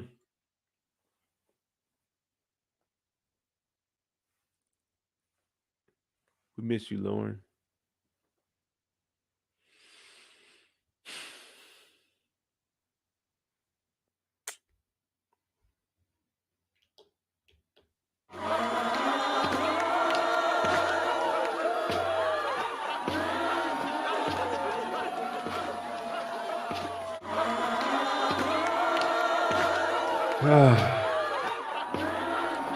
If Brayden is in on this, That would be the biggest twist ever. But I don't think they're gonna do that because I think they're trying to take Brayden to another 2 or 3 seasons at least. What is this, 3? Yeah, they trying to go to like at least 5 seasons, maybe 6. But if Brayden is a part of it, I told you. I told you.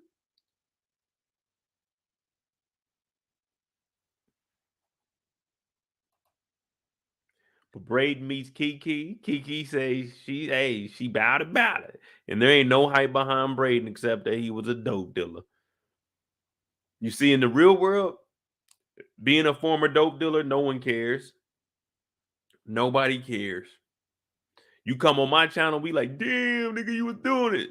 But when we get off of here and I gotta get up in the morning, no one cares.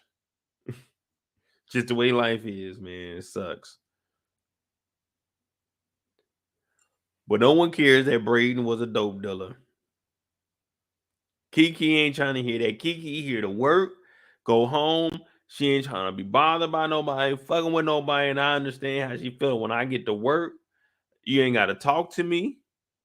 Let me go to my desk. Let me get what the fuck I got to get done.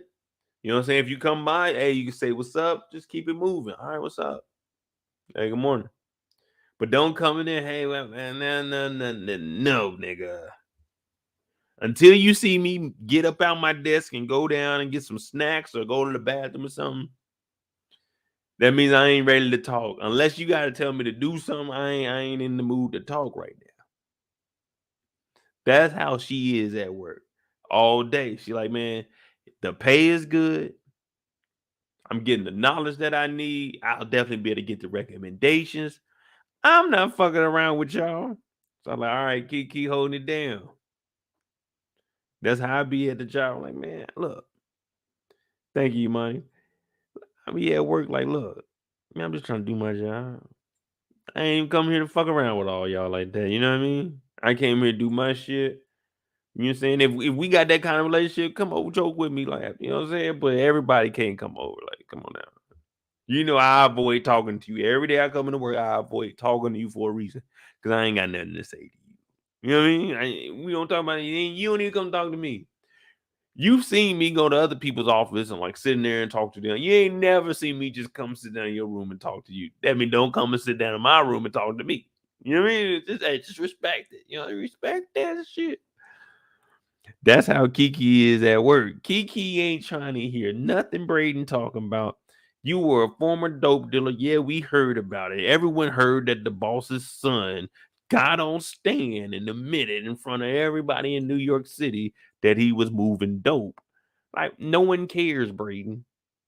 The rent is still due on the 1st of every month. That's why I try to tell people, man, listen, when you get on here and we talking about the characters, we just talking about the characters. We just having fun. We ain't trying to disrespect nobody. We ain't never talking about no one's personal preference or sexual preference in real life. We just talk about on the show. That's all we talking about. Just hey,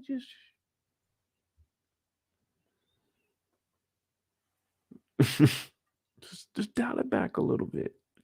But Brayden got that privilege, and that privilege ain't working right now. Kiki ain't falling for it.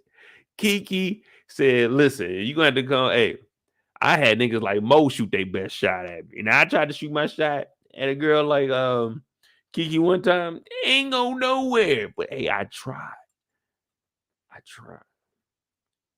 This one I was working out in DC too. It ain't work, man. When I look back, I understand why. I was working in the federal building with a tall T on. She was a government employee. I mean, I was making, you know, I'm making good money. So, you know what I'm saying? I was a contractor. So it was like, hey, you know what I'm saying? I'm good in that area. But I was walking around the federal building with a fucking tall T on and a hat on. So I understand, like, maybe she would have called me outside. You know what I'm saying? But she definitely wasn't about to talk to a nigga in the building. I done came over there with a tall T on, like, what up? Damn, nigga. You can't come. I'm in a suit, nigga. You can't come over here and holler at me. I'm like, shit. Gotta try.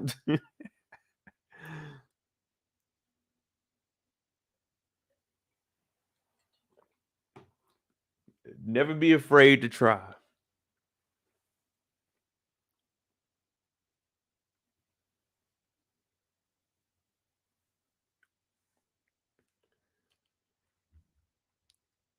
But Brayden's game did not work. He thought it was gonna happen. Plus, he had J's on too. Who he think he is? The Fresh Prince of New York? Man, put some shoes on. I'm surprised his dad ain't get mad at him about that.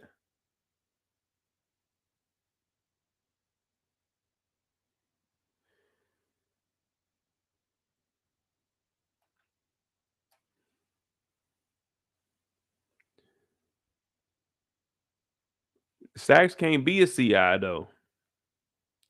Sax ain't no criminal. Sax is legit. He can't be a CI. Sax is just giving Jenny information. What Jenny and Sax are doing, they ain't supposed to be swapping information like this. They helping each other out. I mean, they technically can, but Sax ain't supposed to be giving out no information about Davis, though. He can't be incriminating because he doing crimes with it. Like he's actually in taking in the crime. So what him and Jenny are doing, they just doing that on the low.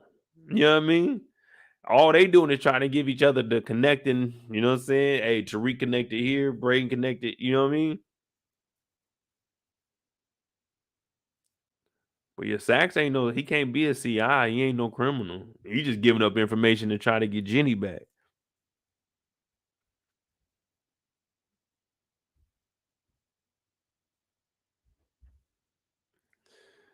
Nah, dog, you can't call him a dumbass for that, man. You know, hey, they may have been just typing, man. Hey, we gotta confirm you. Hey, sometimes, like you gotta ask that question. If I don't know nothing, you know, the first thing I'm asking y'all, like, hey, who is this name? I don't be remembering all of that. If the character I don't think is gonna be important moving forward, they might get a nickname, or y'all might have to tell me their name, but. Man, I'm trying to tell y'all the story. Some of them characters, they about as important as my character that I be putting in there. Nah, let me not discredit them like that. They in the show, so we're gonna respect it. But I'm just saying, they get nicknames unless y'all can give me their name. Because when I'm watching, I'm sorry, I'm trying to break the show down.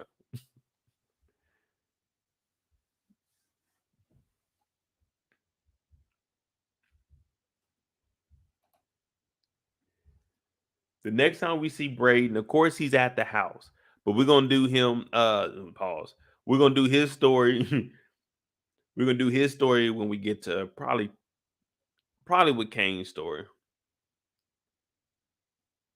just to get it out the way, so Tariq can have his own.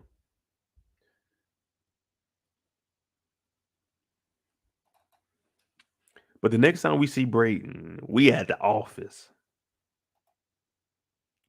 We at the office, y'all. This is what they doing at the office. I said, man, we be watching all these shows talking about the 80s was a crazy time. Man, the 90s was wild, y'all. Man, y'all see that? Man, they were living raw. Man, it's 2022. This is how these kids is living. I can't even call them kids because they like, if they Trace's age, they about 22, 23, 24 right out of college. You know what I mean? So these dudes is wilding out. And they keep telling us,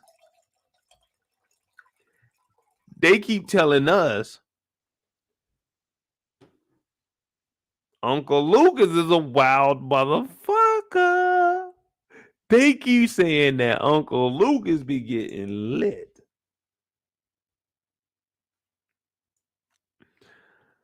Uncle Lucas takes it to another level. Uncle Lucas lives by the Mo work week. Monday, Tuesday, ease your way into it. Wednesday, get all your work done. Thursday, Friday, tart. Ooh. Slide into the weekend. Slide into the week. Who's working on a Thursday and a Friday? Man, holla at us on Wednesday. Holla at us on Wednesday, man. Thursday and Friday, we should be scooting into the weekend. I need to get ready for the weekend.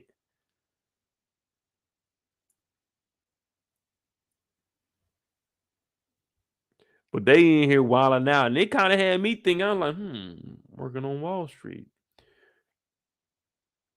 Doesn't sound that bad. Wear a suit every day. Move some money around. Daily meetings. Working on Wall Street don't sound that bad. Hey, who trying to work? Has anyone worked on Wall Street? Anyone in the chat worked at Wall Street or on Wall Street? I'm pretty sure there's a lot of different. I mean, let me see.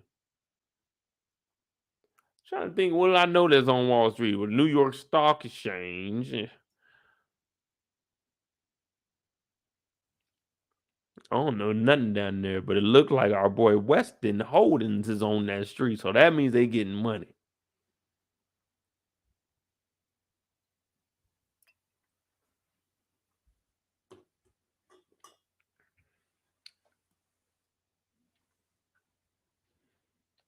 So they getting turned in the room.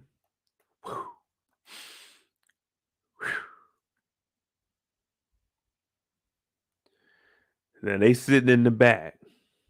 And this is our future, y'all. This is the future right here.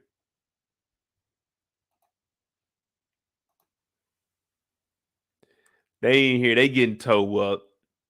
Trace over here. Inappropriate comments. We're like, come on, Trace. Come on, Trace. Yeah, I'm just here to make sure that my brother doing his thing. Brayden come in here. You know he tired. He ain't used to being up this early. He just had 3 months off chilling at the crib. Ain't did nothing. 3 months off. His dad threw him an alley-oop, made him an intern, automatically at the company. Now all you have to do is just follow instructions. You'll make it through. Kiki's holding it down. They in the back talking, hey, Brayden, you want some of this cocaine? Huh? She's like, hey, man, y'all need to clean up back there, especially you, Philip. Wipe your fucking nose off. And we looking at her. I'm like, damn, I ain't know she talked like that in here. I like Kiki. Okay, she talking shit to these motherfuckers. That's what it's all about right there. Talking some shit to them fuckers. So Brayden looking at her like, damn, okay. She holding her own in here. So the dude, he look at Brayden. He's like, you sure you don't want none of this? You sure? You sure you don't want none of this? Now Brayden, he fighting that temptation. He know for damn sure he can't do this with Kiki in the room. Now, you know he probably want to try it. Brayden told Uncle Lucas that he gets a thrill from doing this shit. If Kiki wasn't in there, I'm thinking Brayden is taking a little sniffy sniff. I think Brayden was gonna hit that, but Kiki was in there and he seen her talking bad to them. He said, nah, I ain't gonna do it. So Kiki may have potentially changed this boy's whole life. Like, come on, man, you want some of this? And we all learned it in school. Just say no to drugs. It's just that simple. Just say no. Just say no.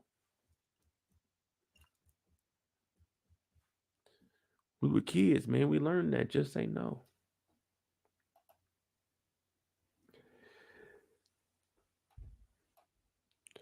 She's like, Brayden, did you get that paperwork for me? He's like, oh, no, it's at the desk. Trey said, come on, man. You fucking up, man. Like, Trace, calm your ass down. But Trace ain't let them talk to his brother like that, though. So I give Trace a little bit of credit, even though Trace is fully gone. We don't believe in Trace anymore. We know he's soft, he whack, but he did step up against the bullies in the workspace. He looked out for his brother. Now, Brayden didn't want that because he didn't want to look soft in front of Kiki. He seen that Kiki stood up for himself.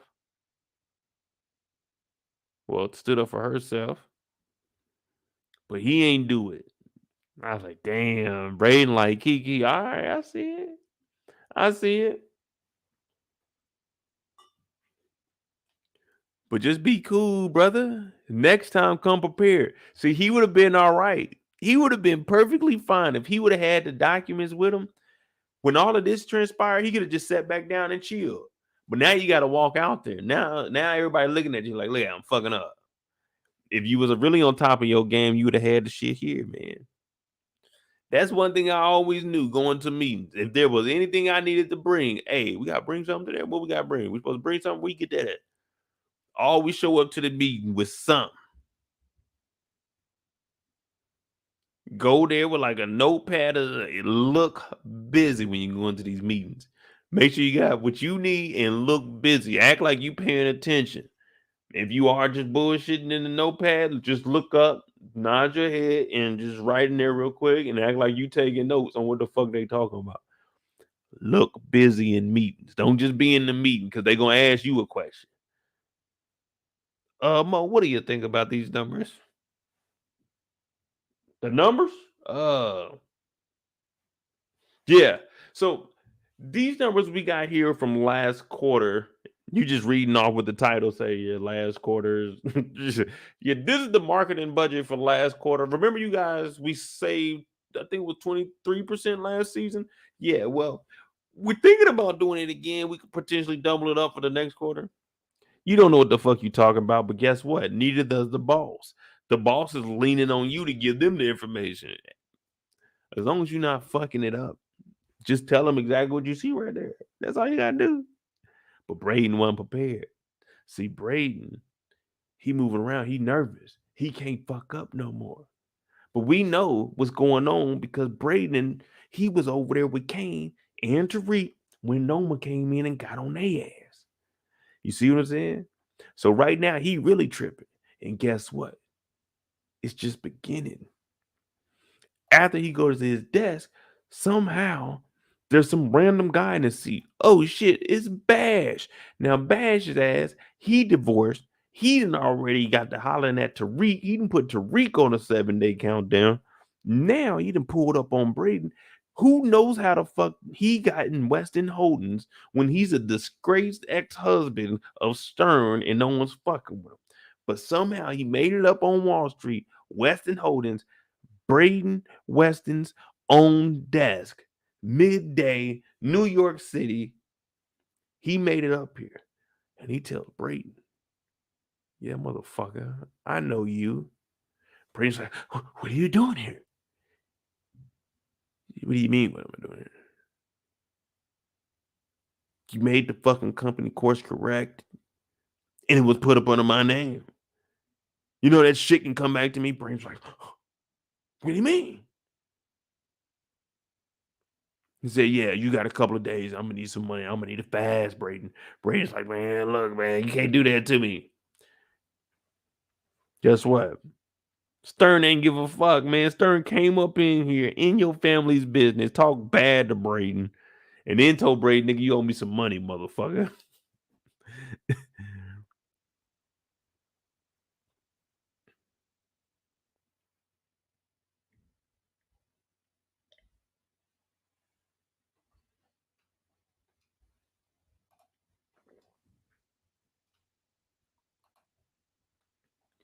So Tariq is on a 7-day countdown.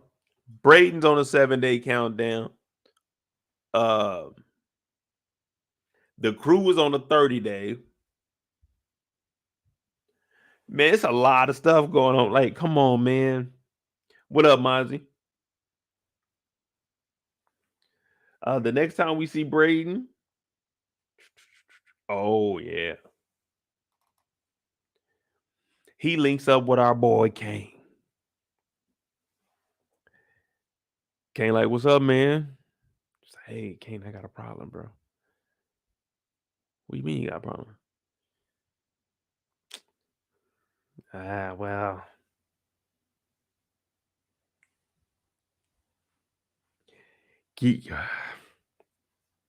this guy, Bash, me and Tariq, we had some business with him, but he came to me today. He was telling me that he was going to tell on me and expose me and everything because of course correct and there's a whole bunch of other stuff. Kane's like, all right, well, what the fuck you call me out here for? He said, because I need you to kill him. You excuse me? I need you to kill him. Wait. So you call me out here to kill somebody that got something on you? He said, yeah, because I don't think it'll be a good idea if I go over there. So Kane is looking at Lane. I don't know, nigga. That don't sound right. That don't sound right.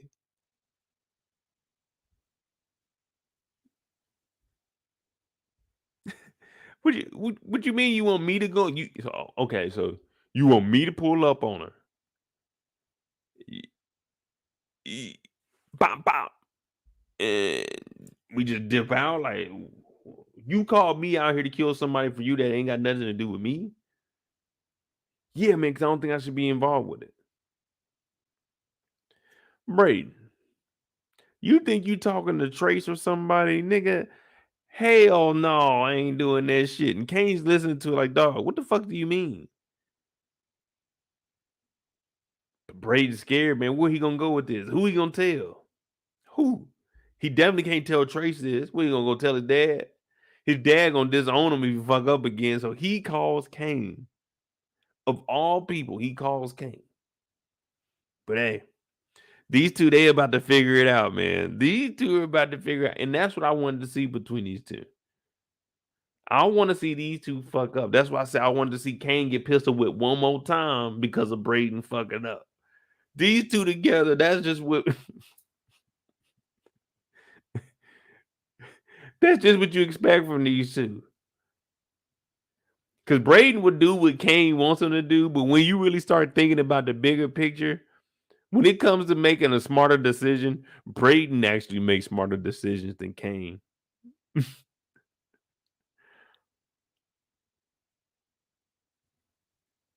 It's like Kane is a leader and Brayden's willing to follow him, but at certain points, we start to look at Brayden like, man, you just doing this shit just to do it because you make smarter decisions than this nigga Kane. That's why you were smart enough to tell Kane to go do it instead of you, so it wouldn't come back on you. I said, this motherfucking Brayden, bro. He don't mind doing the stupid shit. He just don't want to get caught for it.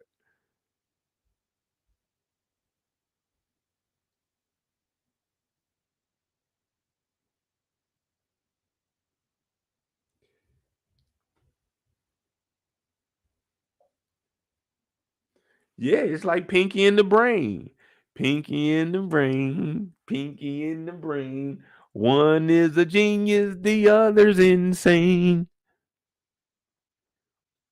But if you watch Pinky in the Brain, one is a genius, the other's insane. The brain was insane. Pinky was a genius. Because at the end of every episode, Pinky did right. The genius fucked up everything.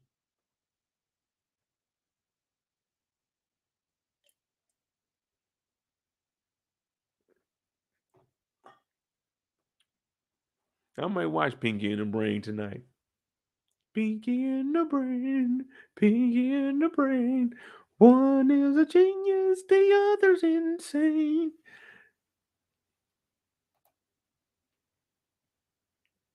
All right, so we got to head to Bash's house. We got the plan put together. We're going to slide, Bash, get the cash, get the hell out. Bet.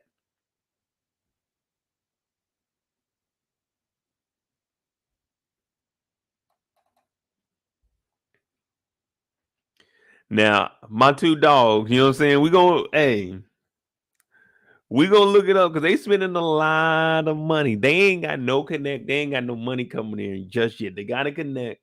They ain't seen none of the project yet. I mean, not the project, but the product.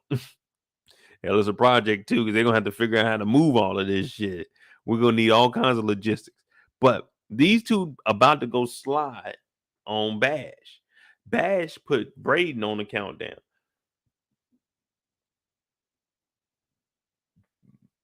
Excuse me. Bash put Brayden on the countdown. Bash put Tariq on the countdown. These fools pulling up. Brayden got on, it's probably a Burberry sweater too. I ain't gonna lie to you. I know he ain't just got on the Burberry vest. They gotta put the Burberry. They gotta have him in the all white sweater. But this is what they pulling up on Bash to get some kills in. Burberry vest. We're gonna assume it's a Burberry sweater. Okay, we got the Amiri hoodie. It's probably an Amiri jacket too. They going to do this. This is real deal right here, y'all. This is sliding in designer. Sliding in designer. Just follow the drip. That's how you know. You knew if I was at a crime scene, you just follow the drip. You know what I mean? Just follow the drip. Hey, if Kane at the crime scene, follow the drip. Follow the drip. That's all you gotta do. It's just, hey, the sauce. That's what it is. It's the sauce. It's drip. It is. My man done pulled up. They about to go kill Bash, who got a couple of M's, maybe a couple 100,000. Let's just say like 2 M's in New York. They going up here to do this in $5,000 combined outfit.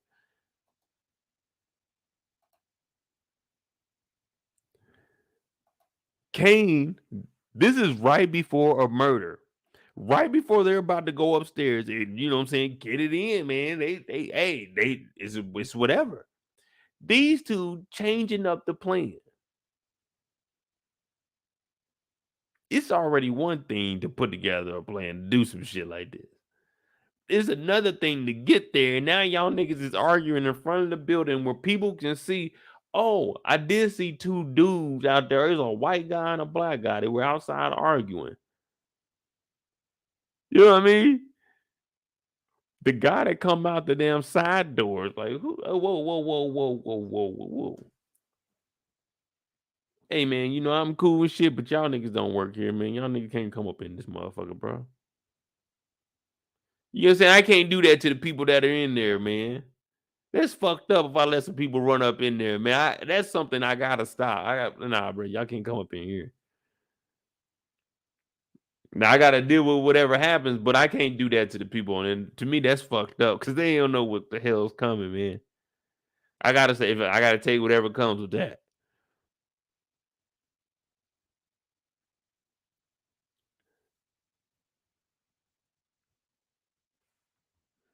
Fuck all that.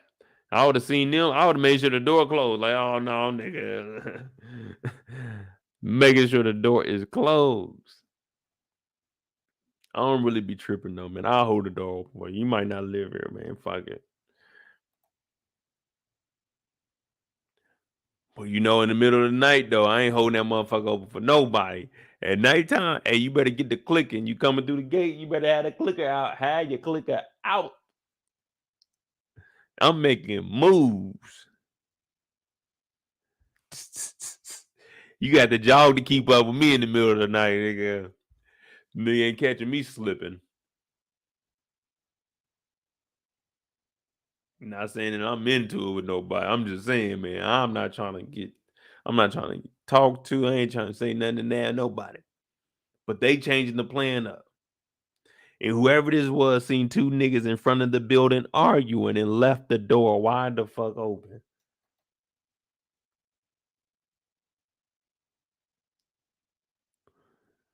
And he's like, Brayden, why are you so scared to go up there and kill this guy Bash? He says, not like it ain't your first body. You killed Blondie. Brayden said, yeah, I know, but that was different.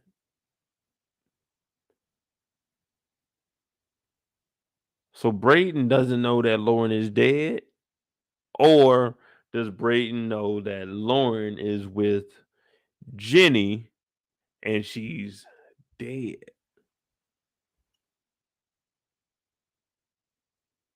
See what I'm saying? Does he know that Lauren is dead, or does he think that she's dead? You see what I'm saying?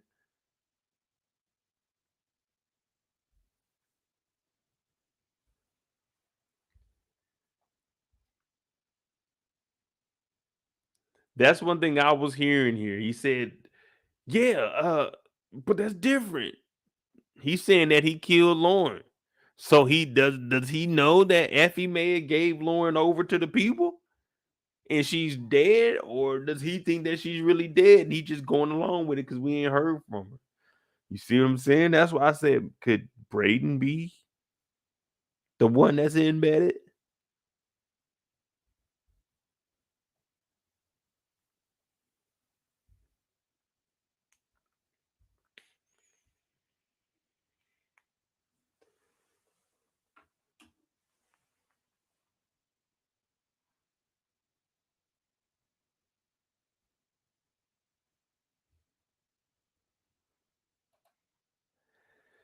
But they sneak through the back door. Brayden getting the gloves. They about to go up here and choke him out. I don't know what they gonna do. But shit, fuck it. We in there now, y'all.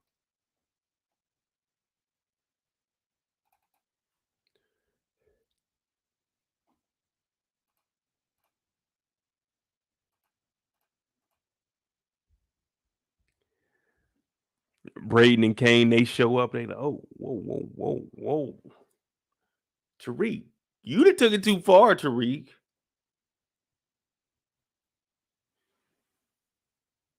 What was you doing up here anyway, Tariq? Tariq's like, man, I had to do it. We gotta get rid of this body, though. I said, damn, boy, there's a lot of bodies y'all dropping. There's a lot of bodies on you. Now, everybody in this room, they a part of it now. An accessory. Everybody in on it now. Brayden looking at it like, oh, shit.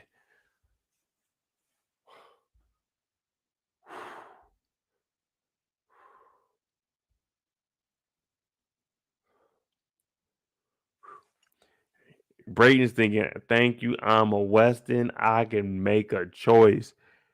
Woo, all I gotta do is tell them that Kane or Tariq did that shit. I'm out of it. I'm gonna go to Wall Street. I'm gonna get my shit together for real this time. This is when it hit Brayden in the face that damn, I'm out here bullshitting.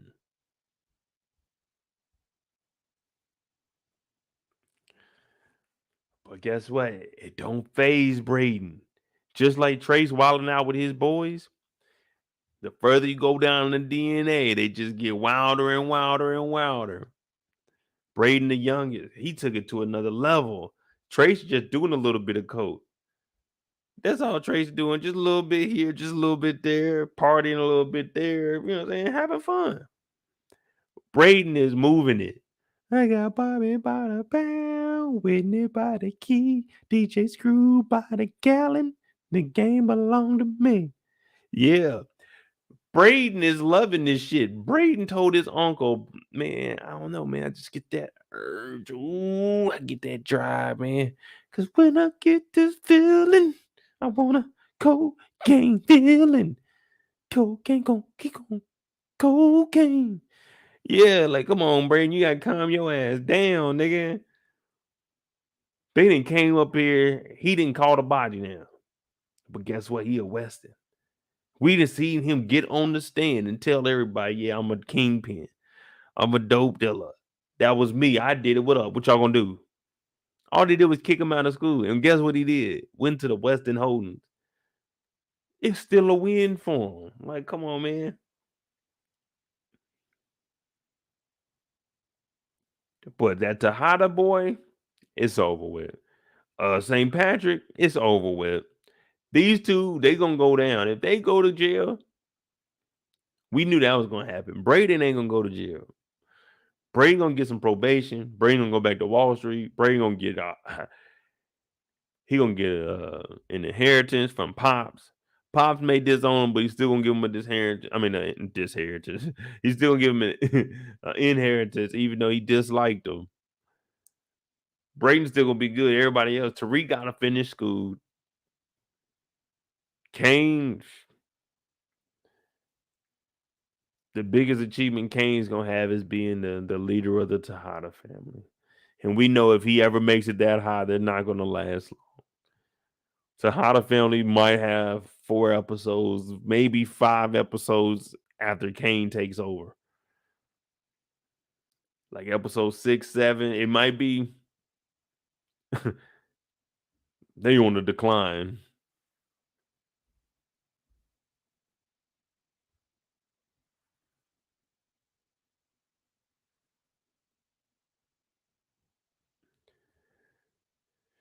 And then, of course, we got Brayden when they at the spot. You know what I'm saying? They got to work.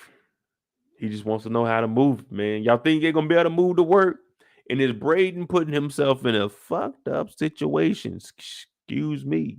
In a messed up situation.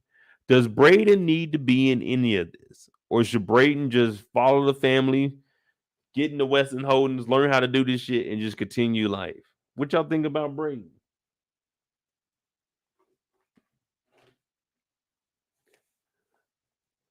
Because when I look at Brayden, it's like, man, come on, bro. There ain't no reason for you to be putting yourself into this, man. Just get yourself out of this nonsense.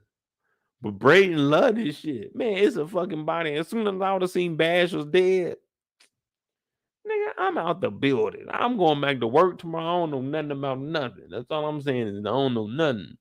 I ain't touched nothing. I ain't see nothing. That's all I'm saying. They talk about, Brayden, can you come and take the stand? Yeah. Because Brayden to take the stand. He's done it before. See, Brayden's going to be all right. No one's going to care that Brayden told, Brayden sold drugs. Brayden was involved with a body. No one's going to care. He's going to go back to Wall Street. He's going to live his life. But Brayden, he continues to put himself into this. At some point, they're going to start exposing him, and he might not be able to bounce back. And Pops might not be bullshitting. Pops might not be giving up anything when he passes. What we going to do then, Brayden?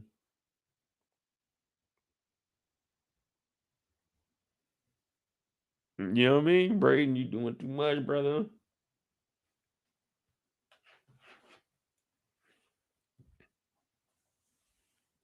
Make sure you hit that like button. If you're new to the channel, hit the subscribe button. We just talked about Brayden. You know what I'm saying? I just threw out a theory out there, just, you know what I'm saying, just in case. Just a thought.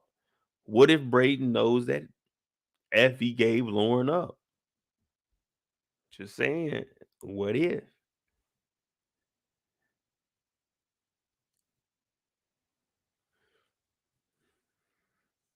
Man, Brayden allegedly got Lauren. We got to put it on there because we don't know if he knows that she's alive or if she's playing dead. So right now, we just got to go with, I mean, I kind of play it with the storyline. At this point, we just got to say Brayden got two bodies. Because if he doesn't know that Lauren is alive, we got to count that as a body because he thought, hey, well, it's a body, but we can't count it as one of his because Effie would have been the one that did it. So Brayden got one. Well, Brayden got two or one?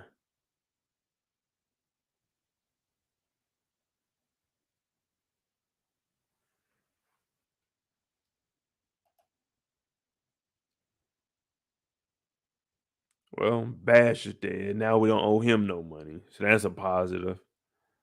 Fucking Bash.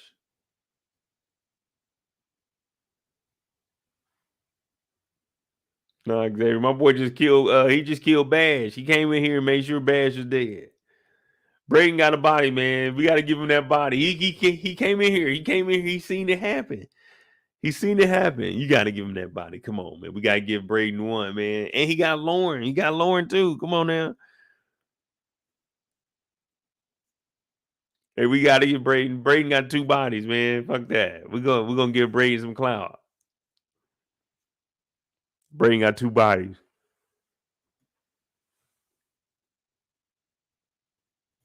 Brayden got two bodies, plus he, you know what I'm saying? He's trying to get that Kiki. Who y'all got next? The Tejada family, the Davis and Sack storyline.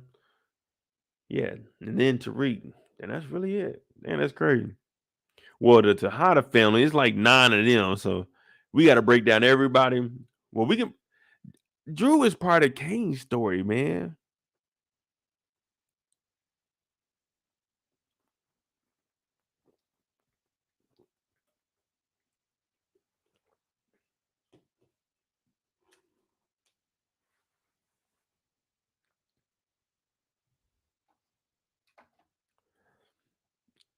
All right, we could do Tariq. Yeah, well, we got 2:15. Make sure you hit that like button, hit that subscribe button if you're new. Support the channel. Cash apps at the bottom of the screen. MoedotJ. Matter of fact, let me get my phone real quick. Get you a little drink, and we're gonna pick up on Tariq real quick. I'm gonna grab my phone, and we about to go. Y'all think Tariq the CI, y'all? Is Tariq the CI? Y'all think Tariq telling? Huh? Y'all think Tariq telling too?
Y'all ain't rocking with the Tariq CI?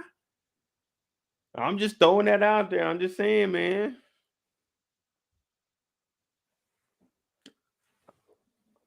I just asked a simple question. That's all I asked. That's all I asked.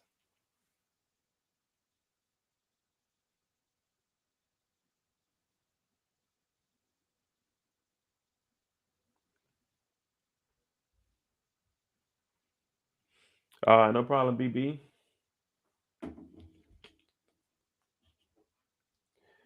We'll do Tariq.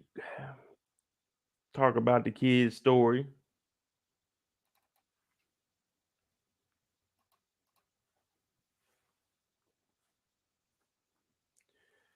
Oh boy.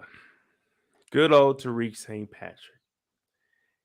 Now, this is 3 months later where they're going to the school. He's supposed to be moving out. They said, listen, Tariq, you can come back to school. You were found not guilty. But you need to move out of the Weston's room. They no longer want you in there. Now, we can't say that they don't want you in there because we don't have that right and that's illegal. But since they donate so much money, you have to move out of that room.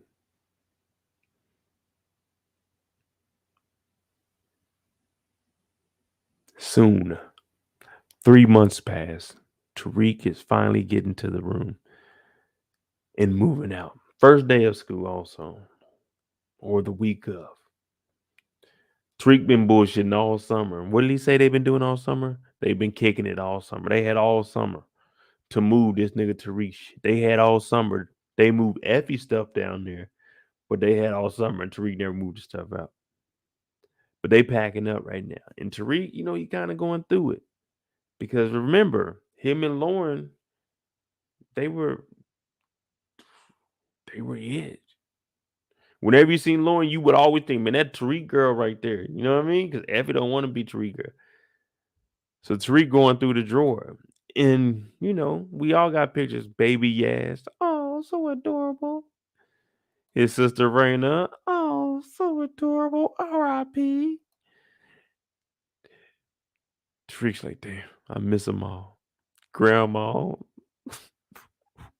Oh, Grandma. Grandma used to be turned up. Grandma used to be on that yak straight. Grandma will wake up in the morning, hit that Henny bottle, make some eggs. Yes, get up. Time to go to school, girl. I'm going to take you to school. She in the kitchen, lit like a motherfucker. Miss you, Grandma.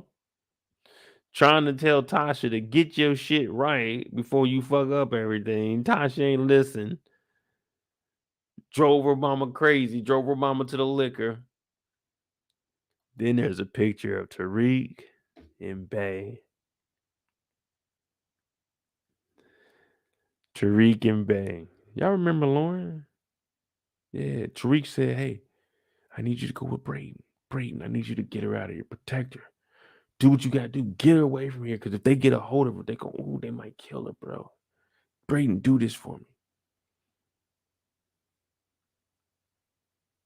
She died that night, man. We ain't seen her since.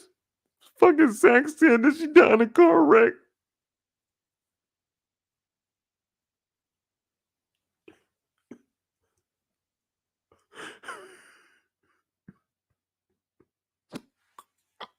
Oh, well, Lord, it died. Tariq going through it, so he looking at this picture like, man.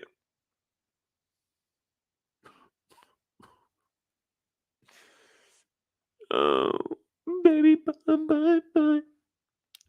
So he going through it, man. Fucking Tariq, bro. He hurting. He hurting right now. He said, I told Brayden to protect her. She died in a car accident. It's like, damn, man. He looking at his old girl next to his new girl. I said, damn, this nigga Tariq really hurting. Tariq really hurt. Like, once you would have got to that picture, you would have already flipped it. If you play it, just like you playing cards. Oh, straight out the top. Hey, man, you got to pull from the top, man. Pull from the top. I'm pulling from the bottom. I'm putting something on top of that one real quick. But he looking for that 1 second. He said, Lauren.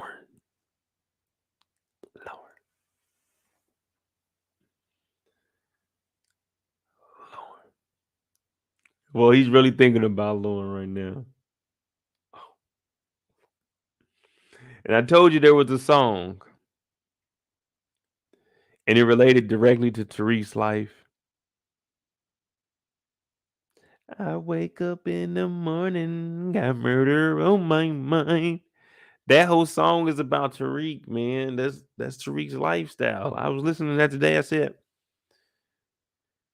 that's how Tariq's been living. Like, that song is really Tariq's life.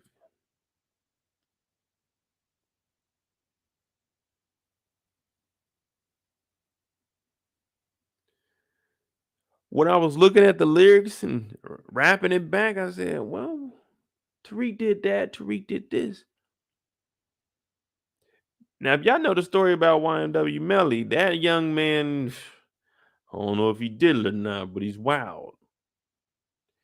And his lyrics are exactly what Tariq has been living. Let me bring them up for you so you can understand what I'm trying to say.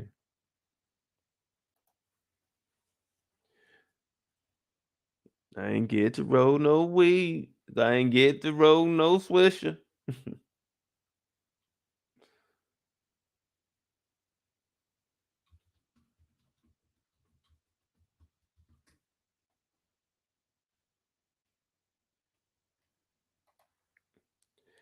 I wake up in the morning.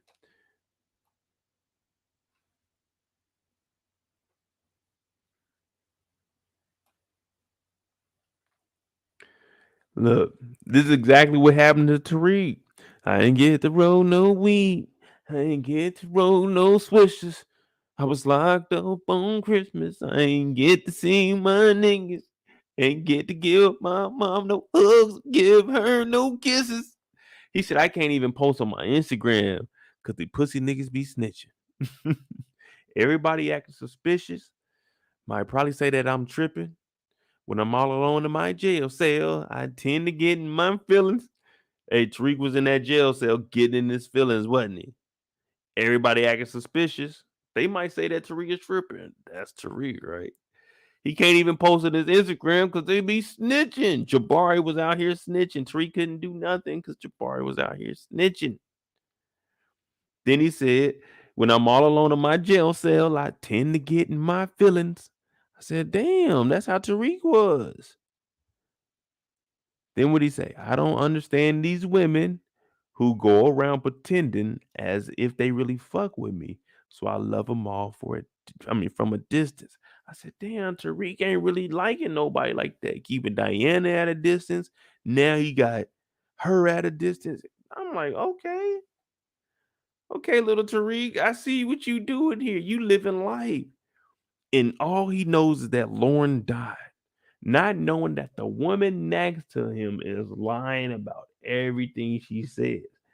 Now, he has to decipher between everything that she's saying, but right now he's hurt. He got to cover up the point that he's hurt because he's like, hey, whoa, you ain't see nothing. She's like, what is that? He's like, oh, nothing, man. Just looking at the crib, man. You know, the family. Got to get the fuck up out of here. So she says, Tariq, you know, I don't want to be Tariq's girl around here. I want to do my own thing. Tariq's like, man, what the fuck you mean? I'm not trying to change you or nothing. I'm just saying, like, I thought we was going to be together. Me and you, baby. Me and you. Like, wherever I go, you go, my buddy. Like, you know, I thought we was like that. She's like, oh, Tariq, I just don't want to be known as your girl. And it's like, all right. What's going on, man? What changed in these 3 months? What changed over this 3 months? Like, all right, we in school now. She ain't fucking with your boy. What's going on?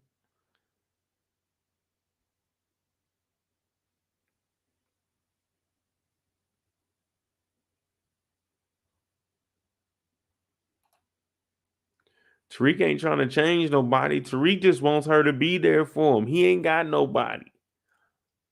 No one's there for him. Can he depend on Brayden? Brayden got kicked out of school. What can we do with Kane? Nothing. You think I'm about to be hanging out with Monet every day? Hell no. Brayden ain't got nothing going on either. His dad got him away from him. Who does Tariq have? Oh, he got his Effie. So that's one reason why, hey, he thought he was the closest to her. He don't know who he can trust right now. It's tough out here. And for Effie to step away from him when he needs her most. You told me you need me. Why'd you leave me all alone?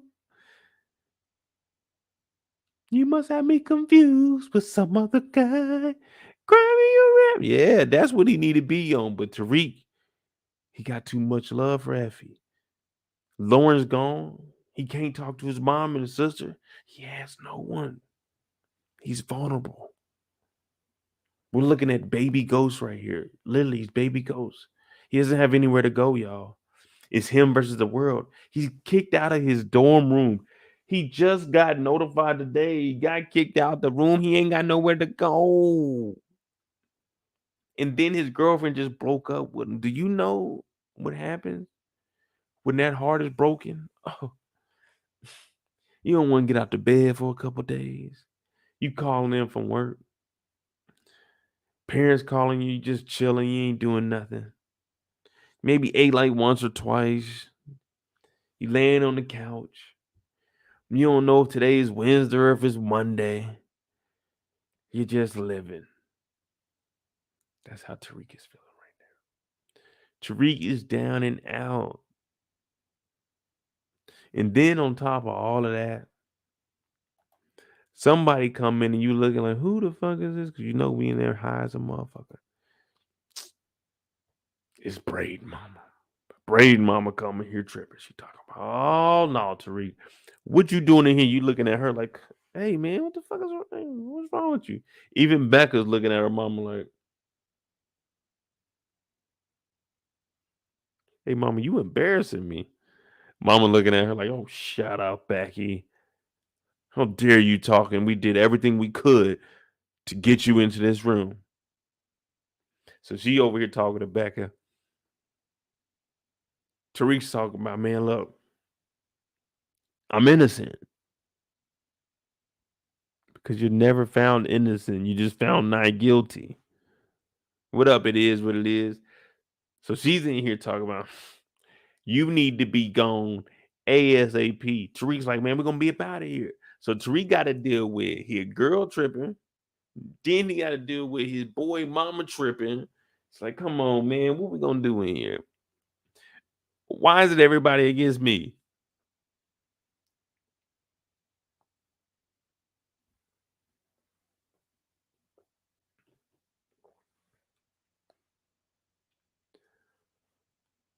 Becca looking at her mom like, oh, mom, fucking embarrassing. She's like, Becca, don't you even think about it, Miss Thang. Tariq over there looking like, what the fuck are y'all talking about over there? Hey, man, I'm going to be done. Hey, man, just give me a minute, bro. Let me give me like 30 minutes. I'll get all this shit up out of here, man. Or I'll at least have it in the hallway, and I'll just be getting my shit like that. But God damn. Shut the fuck up. I'm trying to be respectful because it's my dog's mom, but it's like, come on, man. You tripping right now.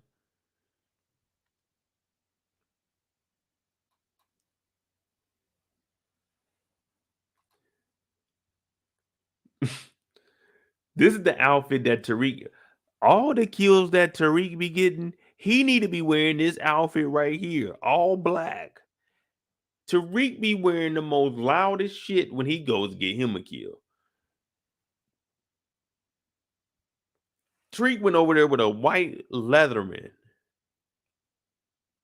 Like, got the white sleeves on here and you about to go kill somebody?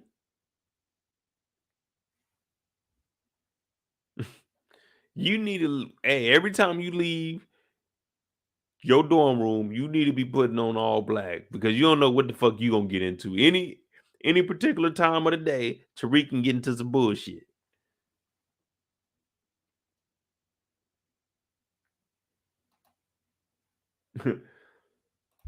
He's like, I'll be out of here in a minute. Come on, give me a chance. Give me a chance.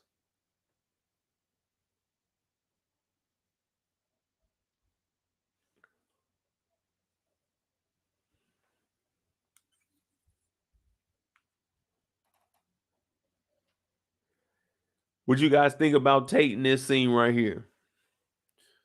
What you think about Tate? It was good to see his character back on here. How he stepped up for Tariq. And how far is Tate actually going to get? That's what I want to know. What is the end goal for Tate? Is he actually going to get elected or anything? You know what I mean? Like, since we not having this spinoff, or were y'all waiting to see if people wanted to pick it up? Maybe he got some other shows. You know what I mean? Maybe he's like, man, I'm going to go on my little run, do some things off the springboard of that. You know what I'm saying? And then I'll come back and we could do our thing. But let me, you know what I'm saying, do my little run. Or Larenz want to take some time.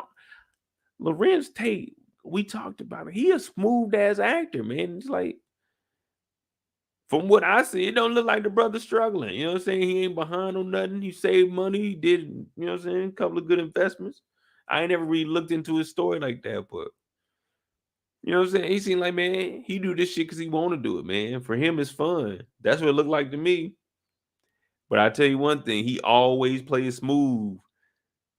Telling y'all, that's in his contract. That's the kind of contract I need.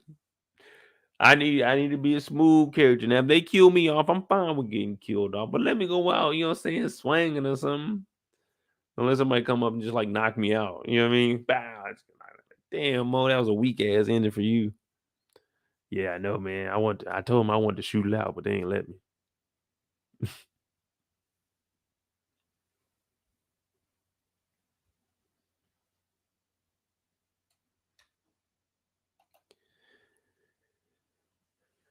Tariq comes and talks to the dean, and he's just letting the dean know, hey, look, man, I ain't got nowhere to go. They didn't kick me out the room.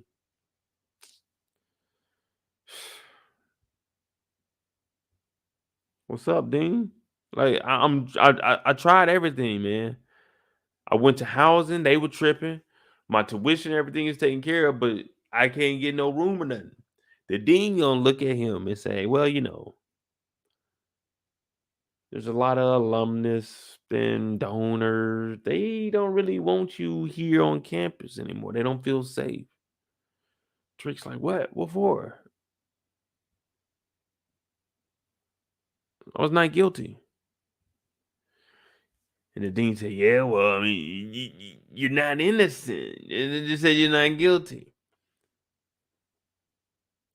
Tate said, what's going on here? He said, oh, we don't have any rooms. So Tate steps in. He says, interesting.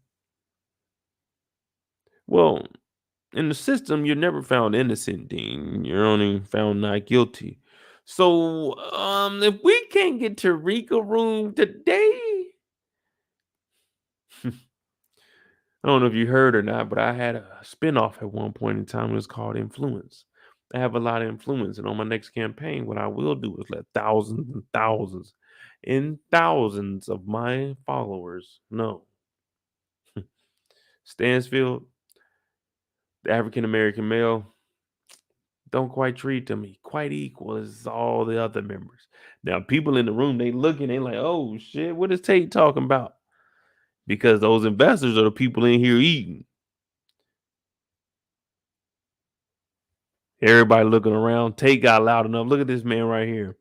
This man looked over and said, whoa, whoa, whoa. Stansfield's doing what?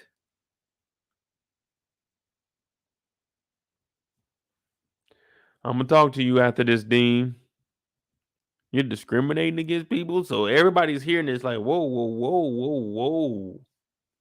What is the dean doing?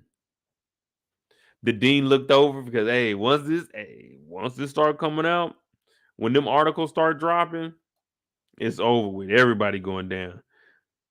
Everybody going down.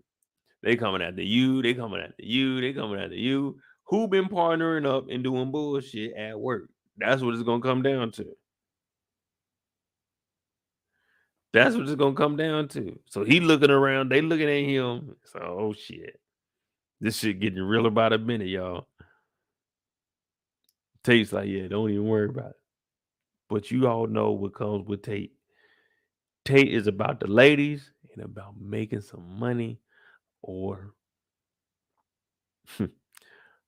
progressing in life. He said, yeah, real quick, Tariq. Yeah. Campaign is doing good, but I'm not getting as much support and backing as I thought I would. So I need somebody with your expertise. Yeah, your expertise. I need you to go out there, you know what I'm saying? Get on your grizzy. And we're gonna do a little thing or two behind the scenes. You know what I mean? And Tariq is like, man, but he gotta do it because he just got you a room. He just got you a room and you needed a room today.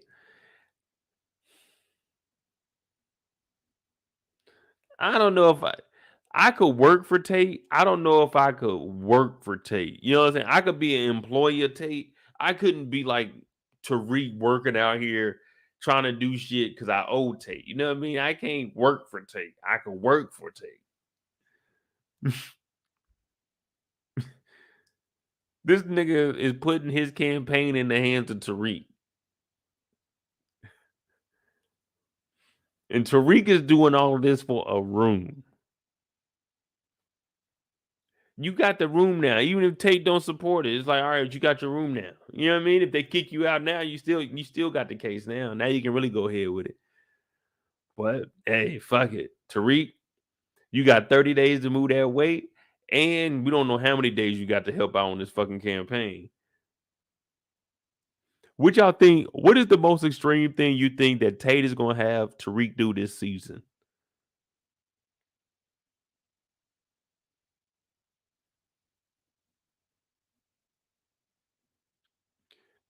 How far do you think that Tate is gonna take you?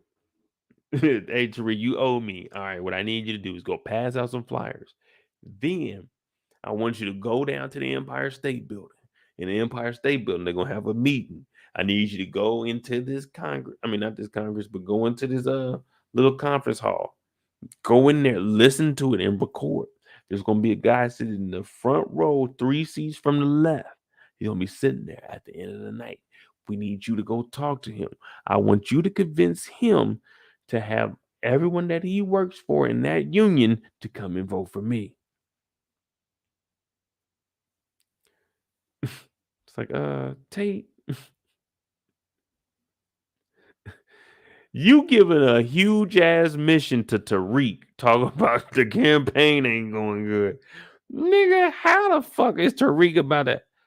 Who even looked at Tariq to be like, you know what? Let me depend on Tariq ass to make sure that my campaign goes through. I'm looking at Tate like, nigga, you don't give a fuck, bro.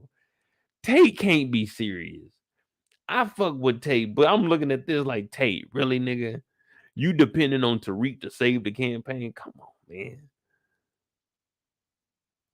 Tate really don't give a fuck, man. Tate just blackmailing people. If he don't make it, Oh well. Oh well. Because guess what? Guess what? We seen Tate miss one of his huge goals in life. You remember? James St. Patrick beat him out. But guess what? He's still here. He bounced back. It's like, hey, for him, I'd already been defeated before. So shit, I'm always gonna bounce back. Tate really don't give a fuck. He's like, man, I'm gonna try. If I lose, I just lose. I can always, you know what I'm saying, continue on. I said, look at Tate. Look at Tate. But boy, when I tell you he got motherfucking cane wrapped around his finger just like Effie do. But Tariq Young, man, he don't know. He ain't got nobody. Y'all forget he's emotionally damaged because of Effie. Effie just been lying. And you know when people lie to you, your ear itch. You like, damn, what the hell? Damn, what the fuck you talking about? This some bullshit. It sounds like some trash, nigga. You lying. Your ear get the itching. But guess what? The campaign lies on Tariq's hands. So this right here is experience. Tariq can put this down on an application. I helped out with the Tate campaign.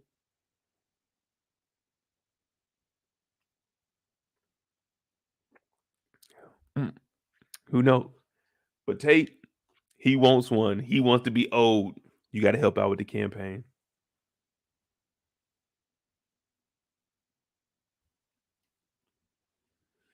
Let me ask you guys this, and I'm being honest. The only thing I would do with Tariq is like try to extort the family. You know what I mean? I wouldn't be trying to get no favors or try to have him help with the campaign or nothing. I'm just trying to get some money out of it. You know what I'm talking about? That's what Tate should be going after. Because even if you don't get this shit, you get some money out of Tariq, man. Fuck it. Fuck it. Help Tariq get through school, get that motherfucking, you know what I'm saying, that trust. Get the club, have him sign that motherfucker over to you or something. Club Truth is Club Tate's. That's what I'm thinking. I'm thinking bigger picture. You know what I'm saying? Hey, y'all coming to Club Tate's? You know what I'm saying? Y'all coming to Club Tate's? Or y'all trying to go over the Truth? Truth is all right, but Club Truth, you gotta remember Club Truth got robbed. Somebody got shot in there. A whole bunch of shit that went down in Club Truth. Now we done got new management. We got a new name. Club Tate's come through, man. It's the hottest spot in New York City. Hottest spot in New York City. Come on down now. Y'all coming through? Club Tate's. That's what I'm trying to get up in Club Tate's.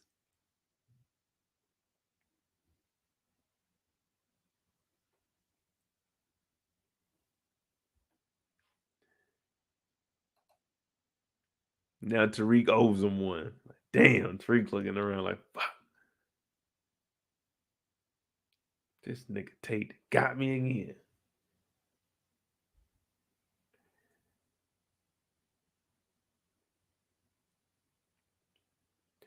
So Tariq got him. He got himself a room. He got himself into some extra work with goddamn Tate in the campaign.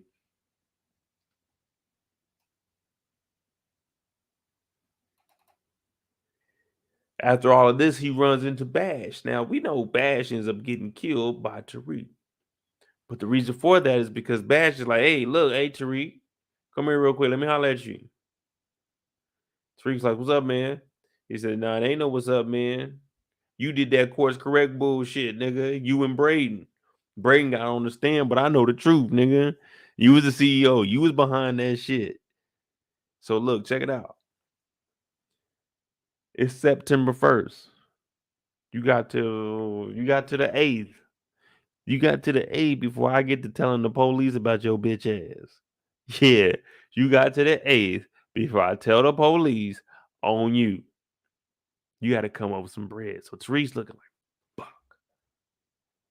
Ain't that about a... I just got me a new room. All my shit's either in the hallway. We don't know where Tariq's stuff is at because he didn't get no room yet. Now he just got his room. He had to go get all that shit taken there. Now somebody done pulled up on you. They talking about I got all the information on your bitch ass. And I'm gonna turn you in 7 days unless you can come up with my money. Tariq's like,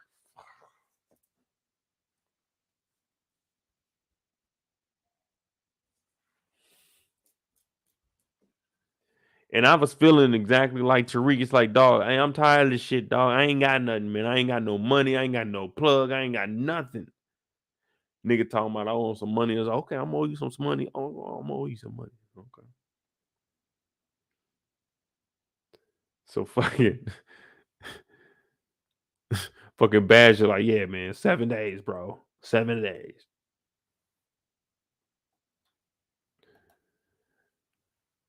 Tariq is upset. I told y'all, man, he's stressed. Oh, Effie, man. Effie done gave me a migraine. Come on, Tariq. Get through it, bro. Get through it. He owed Bash some money.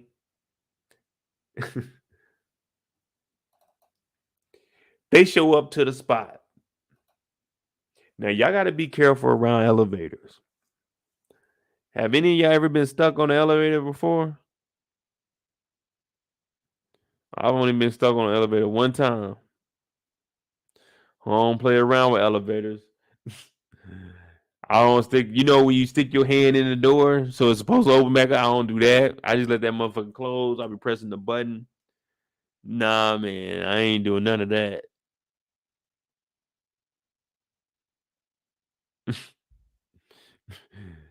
My fear is my arm gets stuck in that damn elevator or something. Hell no. I'm in and out on that elevator. But they done pulled up to the crib. Now, there was a party at this spot and nobody invited us. We ain't get the invite to the party. We've been hanging around with Tariq and Brayden ass all day, bullshitting. They done pulled up to the crib.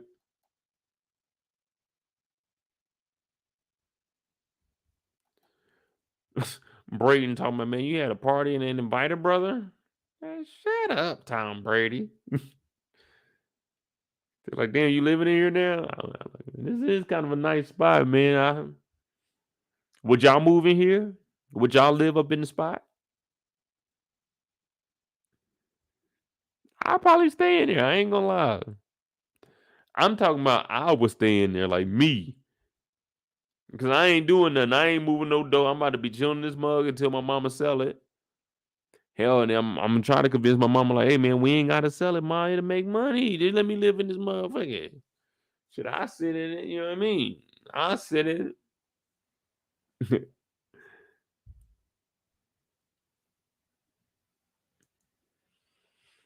Now, Brayden's been playing both sides. Brayden's like, hey, Tariq, Kane want to talk about getting this shit together. Hey, Kane, Tariq want to talk about getting this shit together. Now, when they get here, that ain't what was really going down. Tariq found out that Brayden just told us that, hey, man, Wall Street might get to jumping, man. The people that he worked with, they wilding out. So Tariq is hearing this for the first time, and Kane is looking like, man, you motherfuckers, man.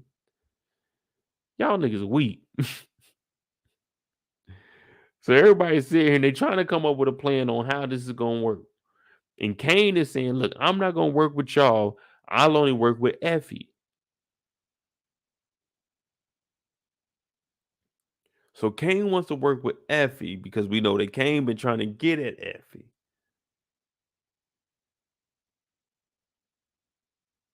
Effie, we think that she might be talking to the police. So she's talking to Tariq to try to get information potentially. Or could Brayden be the CI and he's giving information and he knew about Lauren?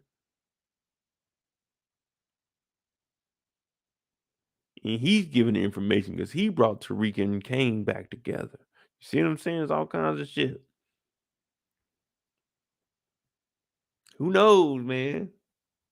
I'm throwing out scenarios that are probably not true. So don't go nowhere and start something like, man, this nigga Mo said this because Mo was, hey, I'm just throwing it out there. If it sticks, it sticks.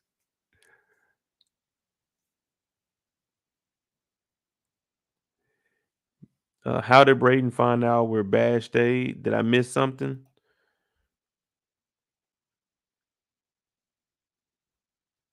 Were they at Bash's house or at the office when they did the contract?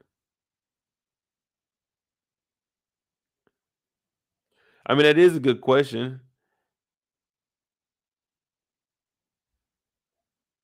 Like, how did Tariq find it? I mean, Bash, he popped up on him, but did he tell him this is where I live? You know what I mean? Come to the house. You see what I'm saying? They probably just ain't show it. I don't know.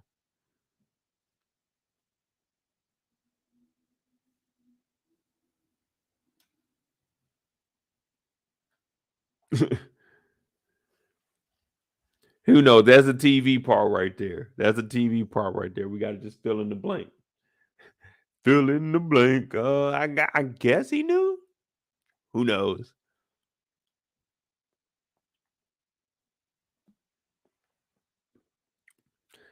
Trill said Sax is a CI, man. Sax can't be no CI, man. Sax ain't no criminal.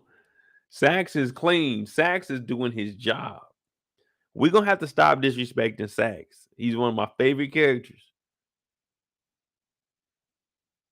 One of my favorite characters. He's holding it down. He's doing his job. Y'all telling me if y'all was really in love, y'all wouldn't be doing what Sax and Jenny are doing. That's real love right there. That's the same type of love that James had for Angela. That's the real deal. And y'all laughing and making fun. Come on, man. Y'all got to give Sax a little bit, you know what I'm saying? Give him a little bit of respect. He ain't did nothing to nobody. Sax ain't did nothing but show up to work and try to bring criminals down. He trying to clean up the streets for you and I. When we go to New York, we want to feel safe. You think I want to go to New York City and it's a nigga like Kane riding around the city in a Range Rover with a do-rag on, with a white boy hanging out the window talking shit? No, I don't. I don't want to go to New York for all of that. No. Sax is just trying to clean up the streets for you and I. I want to go to Times Square. I want to go up there one day for New Year's Eve. 3, 2, 1. Yeah. I want to go up there. I want to be safe, but I can't with niggas like Tariq St. Patrick's out there, Kane Tejadas. These niggas be wilding out, man. They wilding out. They work for a lady by the name of Noma. Noma cut a nigga hand off in the first 2 minutes. I'm not trying to be outside around motherfuckers like this. She didn't kill the man that bought the ring. She killed the woman that got the ring as a gift. Noma ain't giving a fuck. And she definitely don't give a fuck because she killed him after. He thought he was going to get away after the arm chop. He was like, okay, that's enough. That's far enough. All right, you chopped the arm off. You got the ring. Go ahead and leave. But then kill both of them. Man, hell no.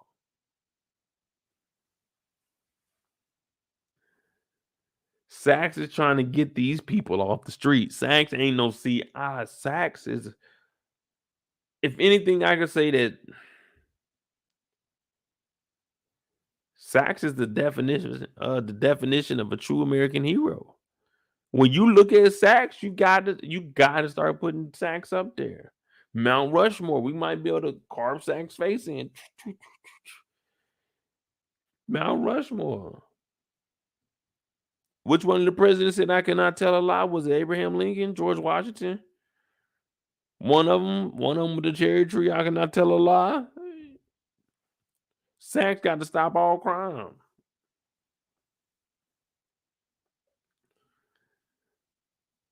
If it wasn't for Sax, man, James and Tommy will be running rampant right now.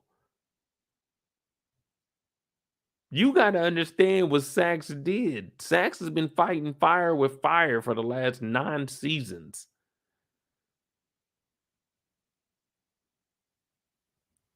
Sax is number 2 in longevity when it comes to the longest show on air, behind only Ice-T.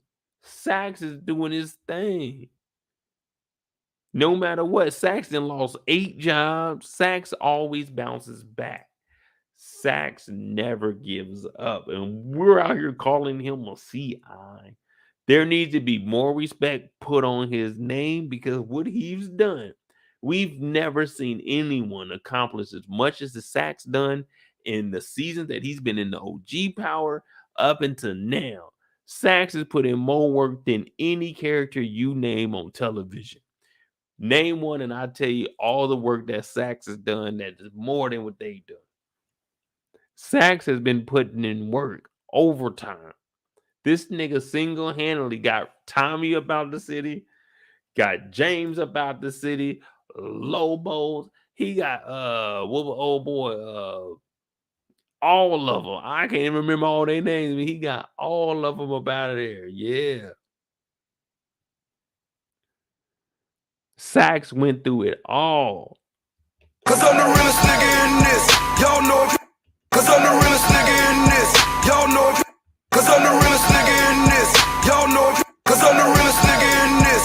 Y'all know Yeah. it. Milan Sax was there through it all. Sax been working so long, he knew about the nigga Dante. You think Sax ain't know what's going on? Sax know everything. Yeah, when you think about it, just like in the other show, he know everything. Gustavo, he know everything. Sax knows everything over here. Sax has been through it all. Every single season, Sax is there.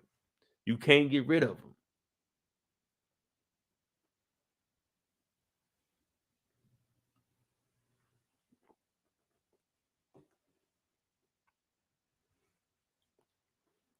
So they sitting in here.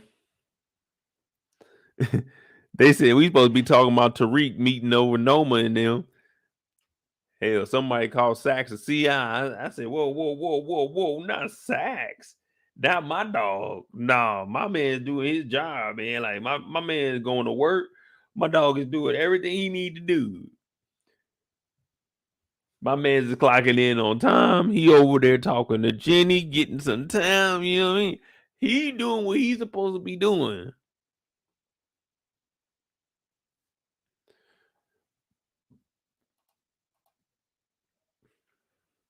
They sit in the room, they talking to each other, trying to figure it out. Wall Street might be it might be the play, man. It might be the play. I ain't gonna lie to you, man. Wall Street might be it. But then all the power go out. Somebody threw a flashbang at the door, I guess. I'm like, okay, I don't know what it is. But the first thing I thought was,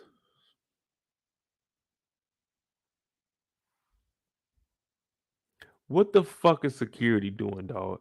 We just had a shooting in this motherfucker 3 months ago. Why haven't we upgraded the security? Why aren't there cameras in the back, the fire escape stairwell? We need cameras up back there because allegedly that's where the killer came from last time. Why haven't we upgraded anything? So Noma and the gang, they coming up the stairs. Wow, they kicking in. Everybody looking around like, man, what the fuck is going on? Everybody looking. See, they said they came up the service elevator, but that's the regular elevator. Noma and the crew, they come up the side door. They kick in. She's looking around, and now she's looking at all these foods, and these foods in here smelling like liquor, smelling like pussy. You know, it was going down last night. But they all in here, and they scared.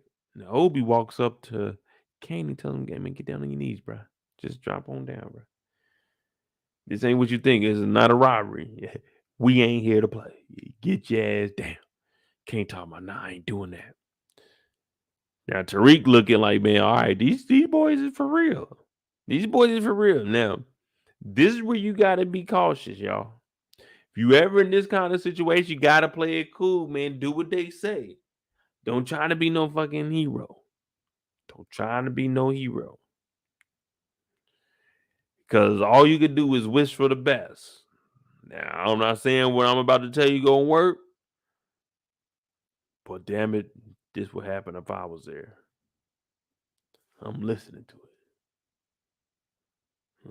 These niggas talking bad to Kane. They ain't talking to me like that. Hell no. Okay, how many of these are 4 automatic weapons? Okay. Which one looks the weakest? Okay, number 3. That's 7 o'clock. Okay, good. No, that ain't 7 o'clock. That's 10 o'clock. Yeah, 10 o'clock. All right, bet. I'm looking around. I'm surveying the room. Now, Kane, he over here. They done already chumped Kane. Hey, get down, nigga. Get down. So Tariq in the back, he looking around. He like, damn. No man here like, listen up. Y'all in Dante's condo partying. Who the fuck are y'all? And I need answers. I need them right now. There ain't nobody saying nothing because everybody think they a G. Everybody is tough right now. Everybody's tough right now. And hey, this is rightfully so. This is stage 1. Right now, intimidation. That's all this is. That's all this is just pure intimidation. We're going to see who bowed about it and who not. Now, typically a lot of people, 9 times out of 10, the regular person, they going to fold in this very moment. They're folding. They come in here. They got somebody's head wrapped up. Motherfuckers done hit the lights. They done threw a flashbang in here. Nigga done came in with a gun, told you to get down. This shit's real. I don't have any friends with the budget to prank me, and they wouldn't prank me like that. So this shit real. They sitting there, they looking around now like, oh, what the fuck? What we get into? And she said, oh, y'all in Dante's condo, huh? No one's saying nothing. Stage 1, complete. Stage 2. Oh, okay. Ain't nobody talking? Interesting. Very, very interesting. Well, look at here. We got this little bitch right here. What was her name, y'all? Someone tell me her name again. Cause she quiet right now. She ain't saying nothing. Shh. Don't tell nobody. Don't tell nobody. She down here, she crying. She crying.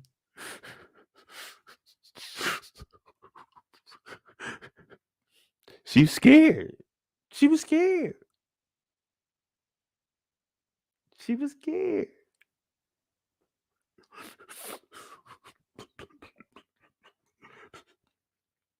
She said, damn, Rocky.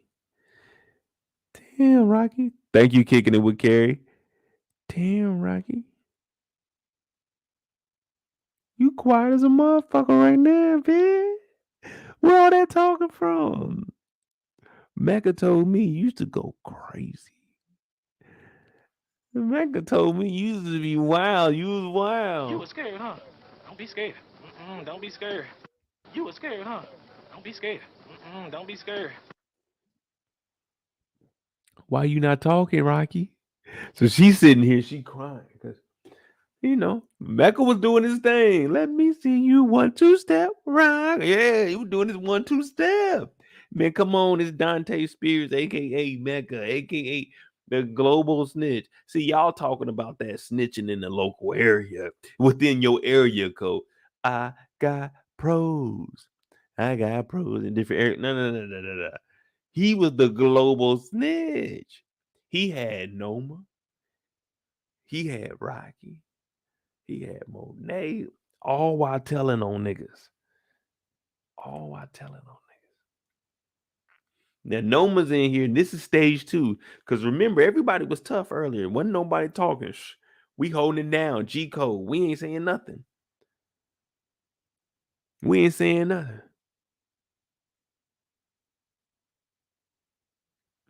Yeah, she was Mecca's shooter, all right. Yeah, she was Mecca's shooter. She wasn't around, man. I told y'all last year.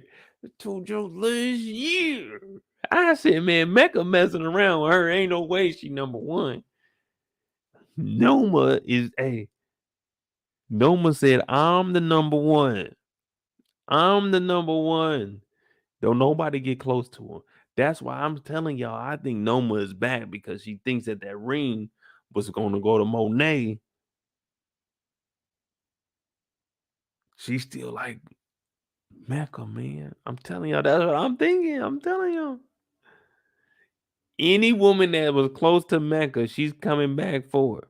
They call her the Black Widow. That's what I'm thinking.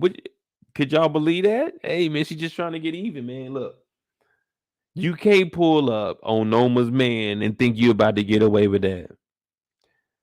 What did Erykah Badu say? She had a song. She said, was it Erykah Badu? No, that was not Erykah Badu. Well, Erykah Badu had a song. Whoever had, I can't remember the shit. The boy is mine. You may have had him once, but I had him all the time. Whatever song that was, that's what they out there singing. Noma wants revenge. Noma got rid of Rocky, and she's coming for Monet next. Monet is on the hit list. Brand new people on my hit list.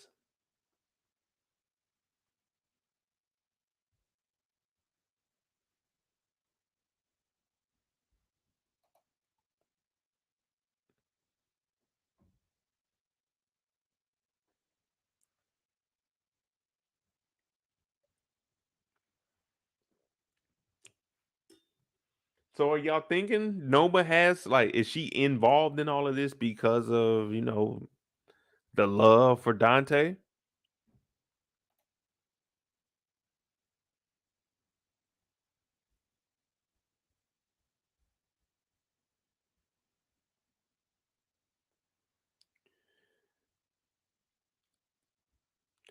Nah, man, I'm drinking in moderations.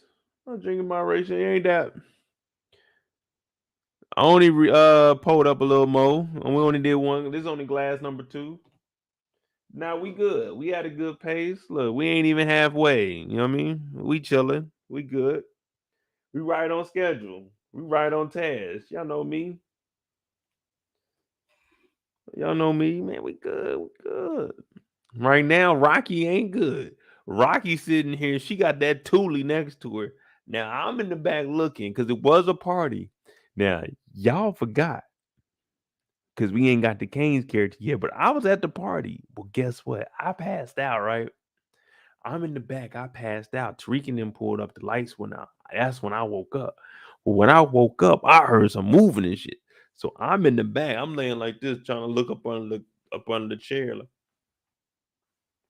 So I'm watching all this shit go on, and I knew shit got real when they had this lady. I didn't even know who she was. I was like, she kind of looked good from here, but it's dark, and I didn't want to say nothing. And I was going to typically holler at her, but I wasn't about to holler at her right now because they got guns and shit out there.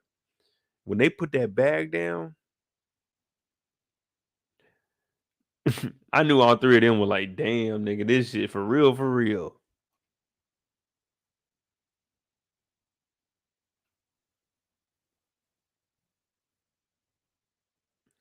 Hey, Zay, facts. Hey, we straight. This is a typical night. Now, I'd be up moving around, so we probably have more drinks by then if we up moving around. But since we sitting down, gotta stay grounded. So make sure you guys hit that like button, hit that subscribe button if you're new. Thank y'all for tuning in. This is the premiere for Power Book 2 Go Season 3. I've definitely been waiting on this. To me, I ain't gonna lie to you. I'm giving it a 9, 8.5, 9 for the premiere. We got to see Noma jump straight into it. We about to finish up talking about Tariq. Shoot, we still got a couple hours ahead of us, man. Y'all make it possible for me. Y'all make it fun. Hit that subscribe button. Hit that like button. Hey, we trying to hit 40,000 subscribers by the end of the month. What is it? March 17th? Yeah, we can probably hit. I think we need like 600 to get 40,000. Shit, that'd be cool. That'd be cool. You know what I'm saying? Little milestone. Because listen, the closer I get to 100,000, the further I get away from the dope game. I don't want to have to go back out here in these Stansfield streets. I don't want to go and be a janitor up there and have to move that work. You know what I mean? I don't want to do none of that. I don't want to do none of that. Now Rocky out here, she crying now, but Rocky was a killer. I don't feel sorry for her. Rocky was a killer at one point in time. I remember when we counted, Rocky took out 4 niggas. Pop, pop, pop. I'm like, oh shit, Rocky. That was only 3 shots. She said, yeah, check that last bullet. Got the 4th person. I'm like, damn, she bad. She's a bad mama jamma. But in here, she quiet. Hey, thanks, Zay. You know, we just be having a good time in here, talk a little trash about the TV show, man. You know what I mean? We didn't turn the hour episode into what, 4 hours now? What, 3 hours? Yeah, man. You know, we just enjoying time. We got the Hennessy on deck. We got BMF the finale on Sunday, 9 p.m. Eastern. That should be cool too. I gotta watch The Swarm. I heard that motherfucker was a little crazy. They talking about old girl. I said, oh, okay. Franklin over there wilding out. Then we got Bel Air on Monday, and we'll do The Swarm episode 1 on Tuesday. Big Wolf said he on that hen too. Hey, I feel you. You working my new on your new book? Okay, working your new book, multitasking. Hey, that's what's up. When you finish your book, or if you have any other books, man, send me the link. I'll post it on here. You know what I'm saying? I'll check it out. Shoot. You rock with me, you sit on here and listen to me. I'll definitely, you know, promote your stuff. Throw it out there, man. Everybody gotta eat. You know what I mean? Check out Big Wolf. Got a new book coming out. I might have to hire Big Wolf to write the story of Mo. Shoot, you never know with me, man. You never know with me, man. I might be in this storyline in my book. You would never know. But check it out. Rocky ain't talking right now. She's supposed to be a killer. Well, they lay her out. Pop, one to her head. Now she want the boys to get things together. They pistol whip Kane ass. Bow! Shut your bitch ass up. That's how you got to talk to them. If you don't curse when you pistol whip them, they ain't gonna take that shit serious. If you just pistol whip them, they ain't gonna take that serious. You gotta say something with it. You bitch ass nigga. Bow. You ain't shit, mother. Bow. You gotta say something. If you don't say nothing, it ain't official. You know what I'm saying? It's just like, yeah, he pistol whipped him. But if you say something behind, like, dang, that motherfucker almost knock that nigga out. Motherfucker cock back on that motherfucker. Said, you hoe ass nigga. Bow. The other day, I was watching this shit called Power Slap by Dana White. Well, motherfuckers go in there and slap each other. They just stand up there. They go up there on 3. 1, 2, 3, and they slap them. I said, what the fuck is this shit?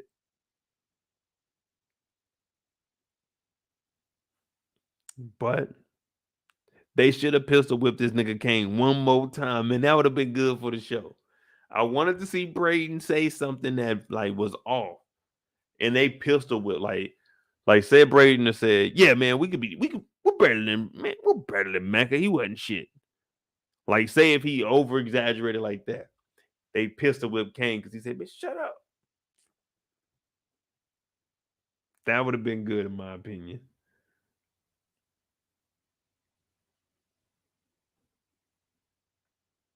So they pistol whip him. They basically tell Noma, hey man, we got it. We're gonna work for you. We're gonna work for you now. We gonna work for you. I'm sorry.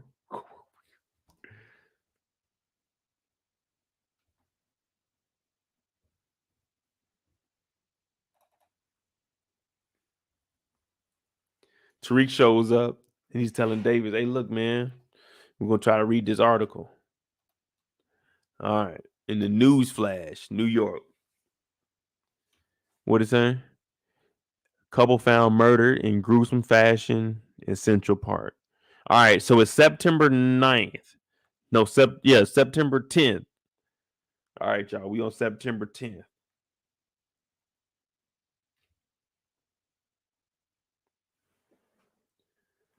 Yeah, because it was last night. So Oh, no. So it's September. My bad. The article was September 9th. So today is September 9th.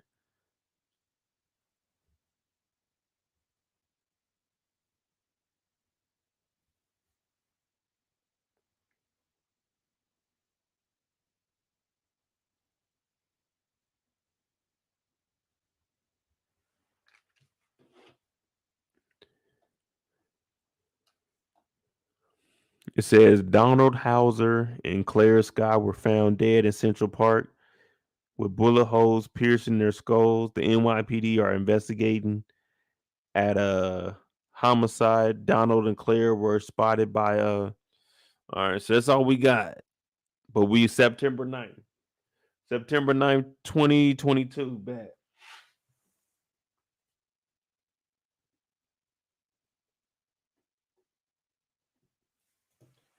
All right. What is 30 days, y'all? September 9th to what?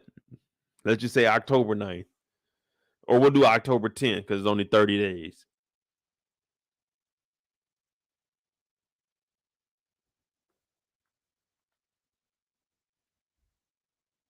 So they got to October 10th. Bet.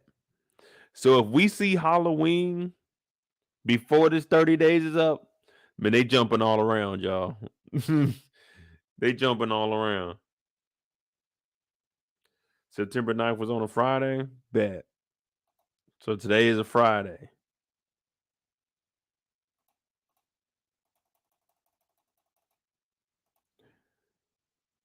Yep.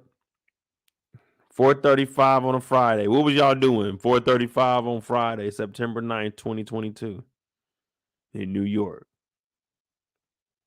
So that means that the killing happened on the 8th because this is 4:30 p.m. So that means it had to happen the night before.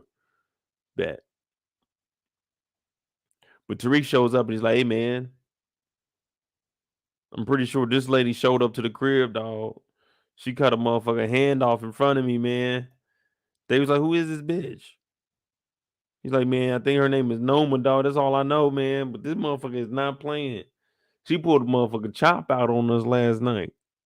Now, I wasn't scared, but Brayden and them was. I wasn't scared at all. You know what I'm saying? I'm thinking of how we can get out of this motherfucker.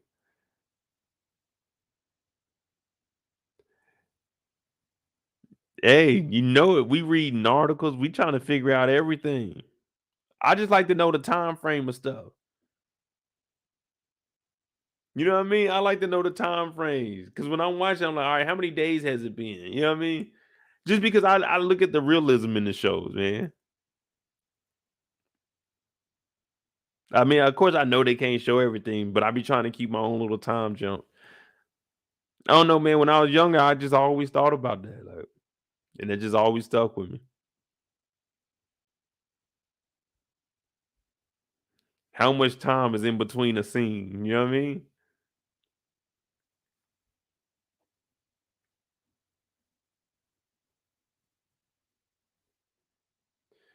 Oh, support. Nah, man. Y'all know I ain't no CI now. Y'all know I ain't in there telling. I'm on here with y'all, man. Y'all think they about to let the CI get on here and be wilding out? Hell no. I don't need to tell on nobody, man. I don't do nothing. I don't be involved in nothing. I don't need to tell on nobody. I'm just living life, man. That's all I'm doing. That's all I'm doing. I'm getting on here. I'm talking to y'all. I could be out ripping and running the streets, but man, I don't do that shit no more, man. I rather go in here and talk to y'all, chill. We trying to figure out who the real snitch is. Y'all trying to put that shit on me, and y'all know damn well I'm with y'all. I ain't telling. I don't know nothing. I'm trying to figure it out with y'all. I don't know who working with the police. I think Brayden working with the police. I think Effie working with the police.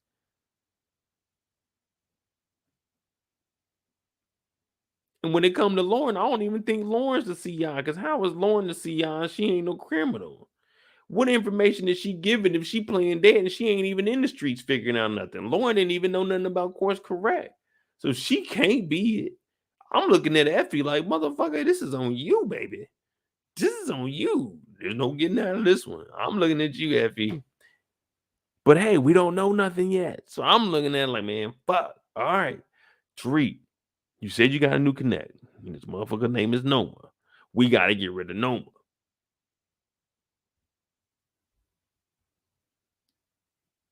Then he gets quiet. Tariq looks at him. He looks at him. He look at him. He look at him. He look at him.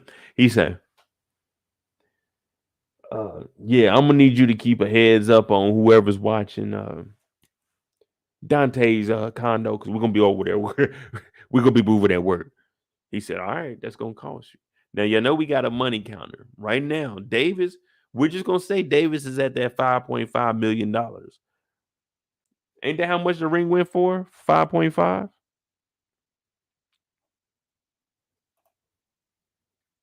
The ring went for 5.5 million, right?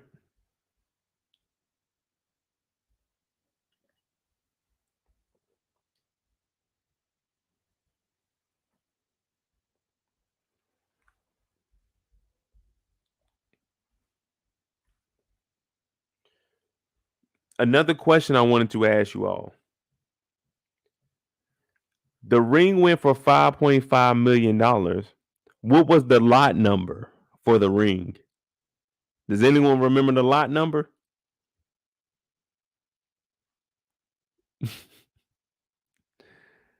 I'm gonna put that on my on the YouTube community bar. What was the lot number of the diamond ring? You can put it in here, you get it up there before I even get the question up. But what was the lot number of the ring? I bet y'all don't remember that.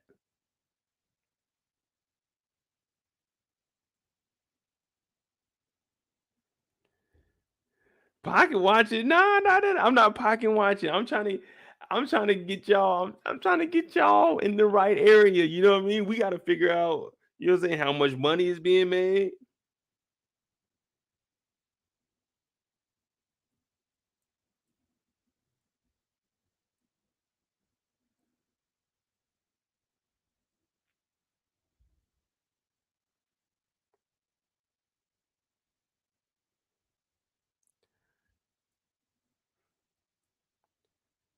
Yep, about to put it up right now. What was the lot number for the ring at the auction?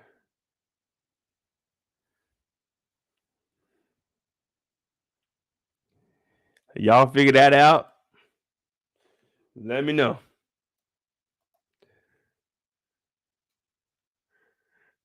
Hey, Zay, it's my job to make sure that every member on the show is paying their taxes. That's all I do. Like, when it comes to TV shows, I'm trying to figure out why people go broke. Like, so for Tariq, last season we seen that he spent maybe like $15,000 in like maybe an episode on Worth of Clothes, and he never got any money. Just think about how much money Tariq would have right now and be able to afford things that he needs like on an everyday basis if he didn't spend it all on clothes. All the money that Tariq gets, he goes and buy the most expensive clothes, but Tariq ain't never got no money. So that's why I be saying, like, hey man, Tariq, let's just watch the spending a little bit, bro.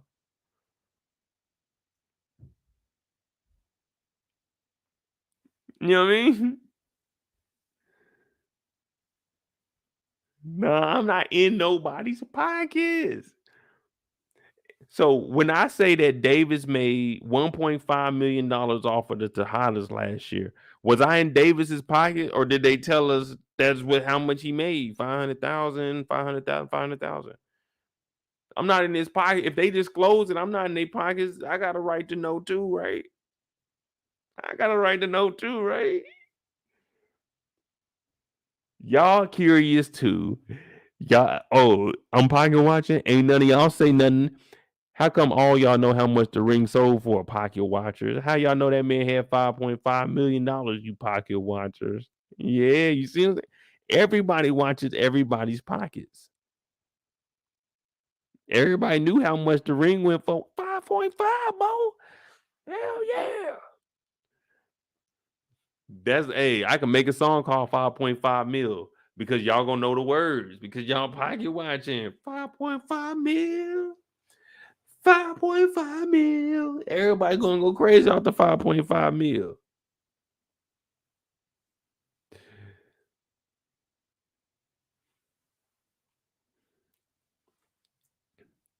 $5.5 million.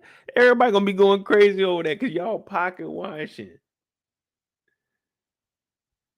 Y'all know we do. They They do disclose the president's salary every year. Does that mean we pocket watching? They told us. They told us. We pay that shit. They told us. I'm not pocket watching. 5.5 mil. 5.5 mil. Yeah, y'all gonna go crazy. And then y'all gonna be acting funny when I'm talking about, yeah, I charge 5.5 mil a concert. Like, oh, you charging 5.5 mil? Nigga, I got a song called 5.5 mil. You thought I was making raps that I don't live, nigga. I said 5.5 mil, nigga. That's what I'm charging. 5.5 mil. You see what I'm saying? That's not pocket watching. That's not me pocket watching. I'm just relaying the information to y'all that y'all may have not covered. You may have missed it. Y'all may have missed what they were making. I'm just letting y'all know. I'm letting y'all know. Look, I'm with y'all, right? Come on, man. Y'all can't come no pocket watch. If I'm a pocket watch, we a pocket watcher. We a pocket watcher. A collective. All of us together. Y'all can't single me out like that. Y'all just can't. Come on, man. I'm with y'all. Now, this watch, not the watch. Oh, if it was a watch, probably 10. 5.5 mil for the ring. Tariq says, hey, look, Noma know about you, nigga. She gonna be looking at that auction and how it went on auction. Davis is like, oh shit, you right. What we gonna do, Tariq? Tariq's like, shit, the fuck if I know. Now my dog Sax, he go out in the hallway and he trying to listen. Cause Sax is trying to get Jenny back. Sax, he's like the older white version of Kane. Sax don't care who he gotta throw under the bus. If Sax can bust something, he gonna throw you under the bus. Yeah. So he stopped. He trying to listen. You got to put your ear on the glass. You know what I'm saying? You got to put your ear on the glass. The glass gonna be kind of cold. It's gonna be on the side of your neck. You trying to listen now? You listen. But he can't do that because they will see his big ass head. So Tariq is in here like, all right, look, I gotta work for a little bit, but we're gonna make it happen. I just need you to be on lookout for whoever's watching out over the condo. He said, all right, Tariq, it's gonna cost you a little bit. Tariq said, no, it's not gonna cost me nothing, nigga. I'll tell Noma that you were the one that had the ring. Now, all Davis has to do is tell Noma that I got the ring from Tariq.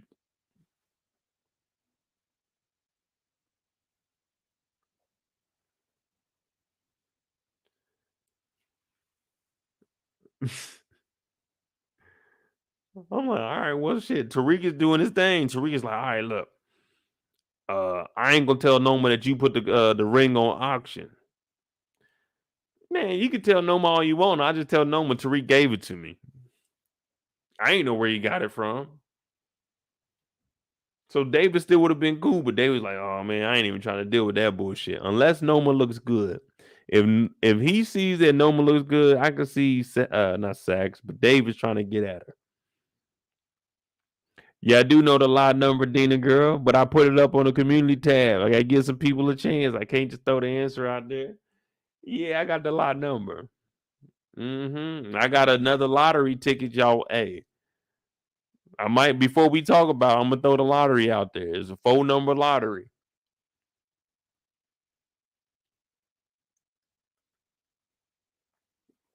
It's a pick 4. There's one scene. Matter of fact, I'll do it right now. Before we get to Monet,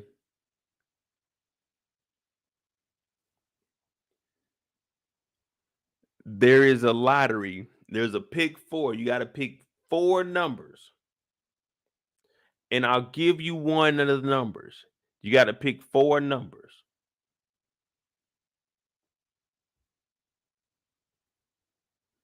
If you pay close attention, there's 4 numbers in this episode. They're all next to each other. And I'm going to give you one. Scottie Pippen. Scottie Pippen. Give me the 4 digits. Give me the 4 digits, and one of the numbers is Scottie Pippen.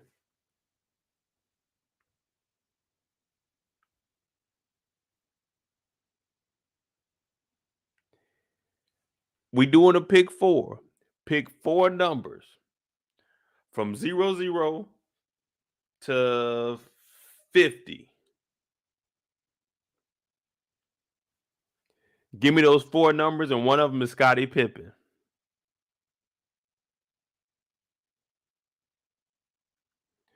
Kendall, please remind me when we get to Monet. Please remind me when we get to Monet. Dark, I want you to remind me also. Dark, when we get to Monet, I want you to remind me also. Pick 4 numbers between 00 and 50, and one of them is Scottie Pippen. And remind me when we get to Monet.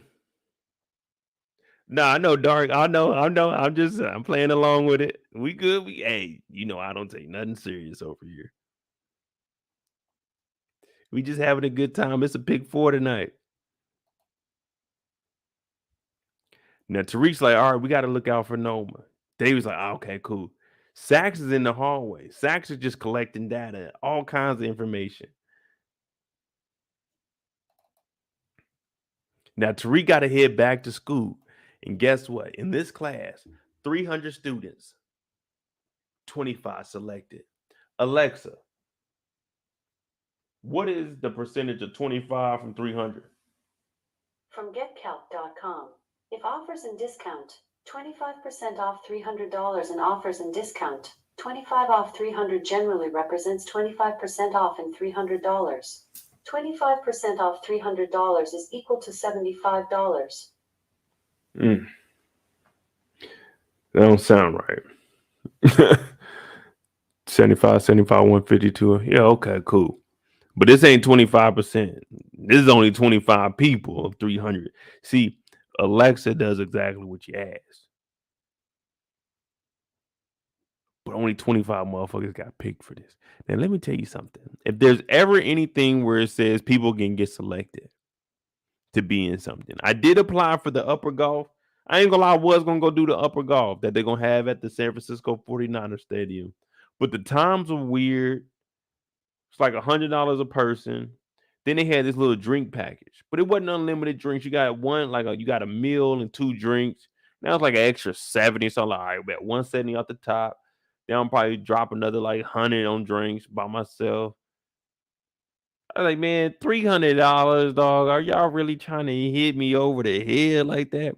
And plus, all the good times were taken. I said, man, god damn. Nigga ain't trying to go golfing at no 8 in the morning. Let me get that evening time. Let me get that, you know what I'm saying? Let me get that 9, that 8:30, that 9, you know what I'm saying? When it's kind of cool outside.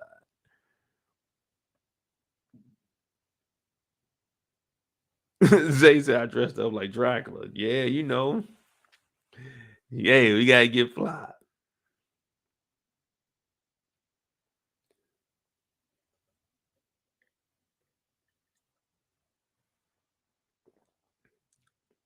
Oh, Dina girl says 9%. So 25 motherfuckers get selected.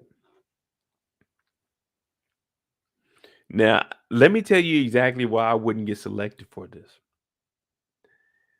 Because I didn't have designer clothes at that age. I mean, I got a few now, but it ain't like I can wear designer every single day. I just can't. I really don't want to and don't care to. But that's one reason I wouldn't get selected for this. But another thing, 25 students out of 300 people. This class sounds like it might be a little too advanced for me. I might have to do too much work. I might have to pay attention a little bit too much. But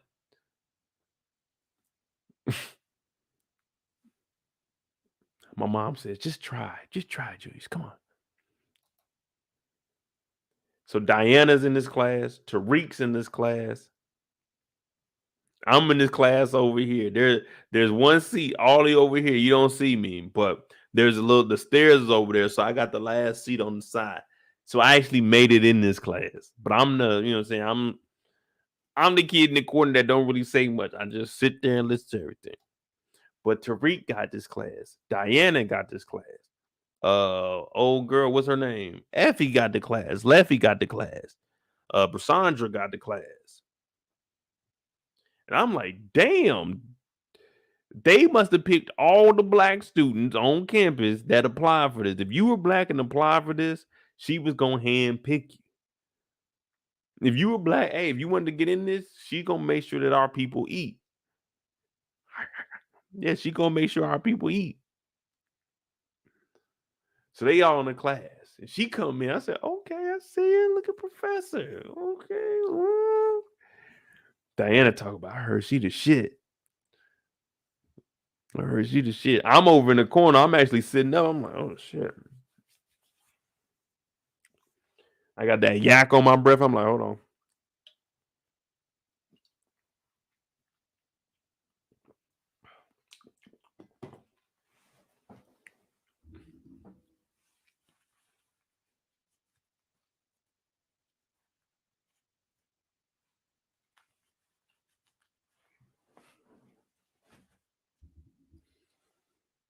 Good morning, class. I'm Miss Professor Bennett. Oh, good morning, ma'am. I'm over here. I'm sitting up because hell, Carrie was wild. I'm about to see what's going on. Our new professor, she look good too. She looking good too.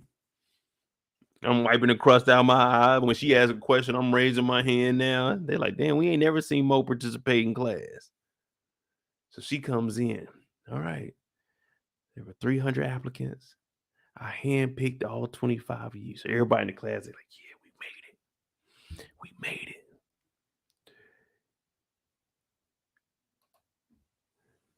But then they start talking about perception. Now we see Effie kind of hating because Tariq is sitting next to Diana. Diana and Tariq, they getting cool because she's like, man, we still good? He's like, yeah. Because at the end of the day, we ain't really going to be tripping. We're going to be upset. We might not fuck with you like we used to. Well, most of the time, you just don't trip. It ain't that big of a deal. But Effie low-key hating, so we see her. But this whole episode, I'm looking at Effie like, man, you might be police. So, man, every time I look at you and I look at you doing something, I'm like, man, that look like police shit. Maybe she trying to see, are they talking about anything? Is there anything I need to try to hear them talking about? Because he's St. Patrick shit Tejada. You know what I mean? Everything I look at Effie, shit, she is iffy too. Everything I look at Leffie, I don't know, man. She seem like police. She some of them people. She working with them people.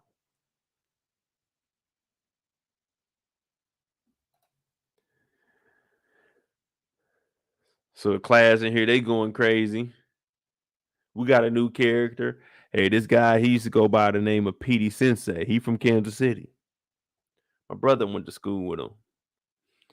Hell, my brother was the first one that told me that he was on here. I like, damn, that's what's up. We finally getting the recognition.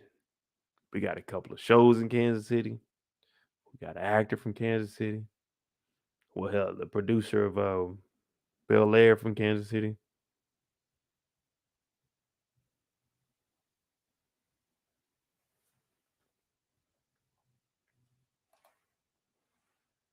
Then the girl still trying to find that number. We're going to get to Monet next. We're going to get to Monet next. We got the lottery coming up. The pick four. The pick four.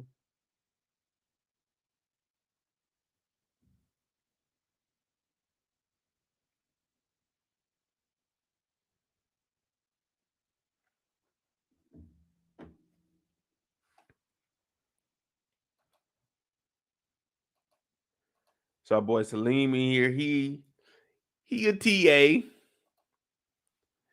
She's like, all right, what do we got here? We got greed.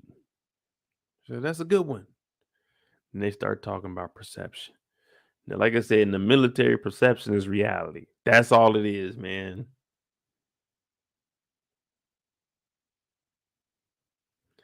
I'm not sure what the TA is up to.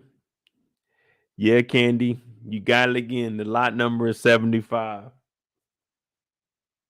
The lot number is 75.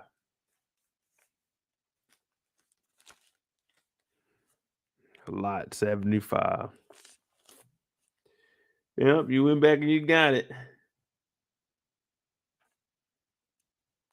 Lot of 75. Candy, I still need your Cash App so I can send you some bread. I owe you for the last one.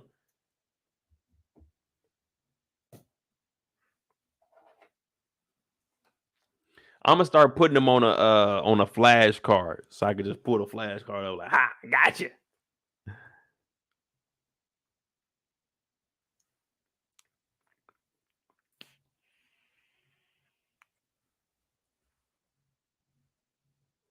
But one thing they've always implemented is whatever they teach in the classroom is what the episode is about.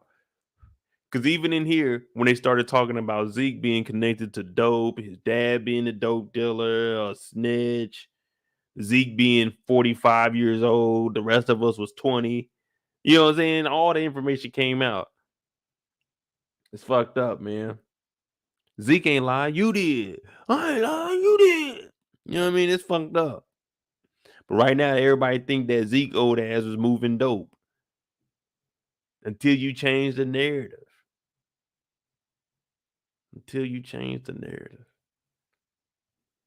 But one of the artists that I enjoyed listening to when I was a kid was Genuine. And he said, there ain't no change in me. I can only be me, me, me. Even though I might be on TV. There ain't no change in me. Same OG. Yeah. Genuine wasn't changing up, man. I ain't changing the narrative. The narrative is the narrative. You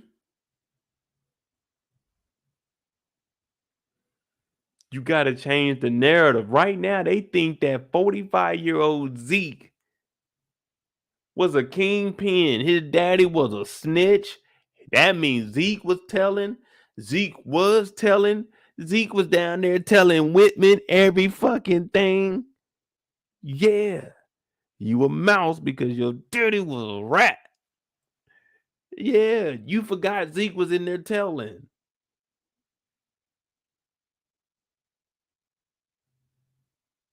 Change the narrative. Hell no, man. This nigga Zeke was about to get on a dope plane and head about it. Zeke was 44 his freshman year.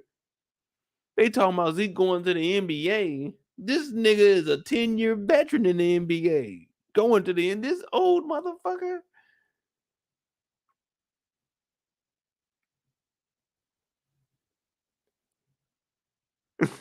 Change the narrative. Now everybody's sitting there listening.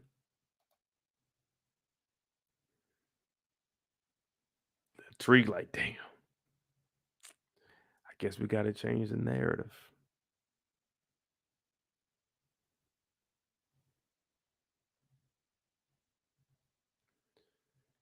When's the next time we see Tariq ass? Pause. Oh, Tariq show up to Bash his spot. All right. What up, Bash? Bash is like, what's up, Tariq? Smell like Kush. Man, you know me, man. I just left the campus, you know what I mean? Gotta smoke something, bitch. He looking at Tariq like, man, Tariq, what are you on tonight, man? What are you doing over here? And you got that money ready? Yeah, Kendall. I said Zeke was 45. I said he was 44 his freshman year. Yeah, I know. Hey, yo, I know what we doing. I know what we do. I got you. And even if he was a junior, he turned 44 at the end of his freshman year. So that's how he got to be 45 his junior year. Come on, I got you. Kendall. I'm doing this. I got you. I said freshman year. Yeah, I got you. Come on, Kendall. I do this. Come on now. I do this. I try to cover all my tracks. I do this.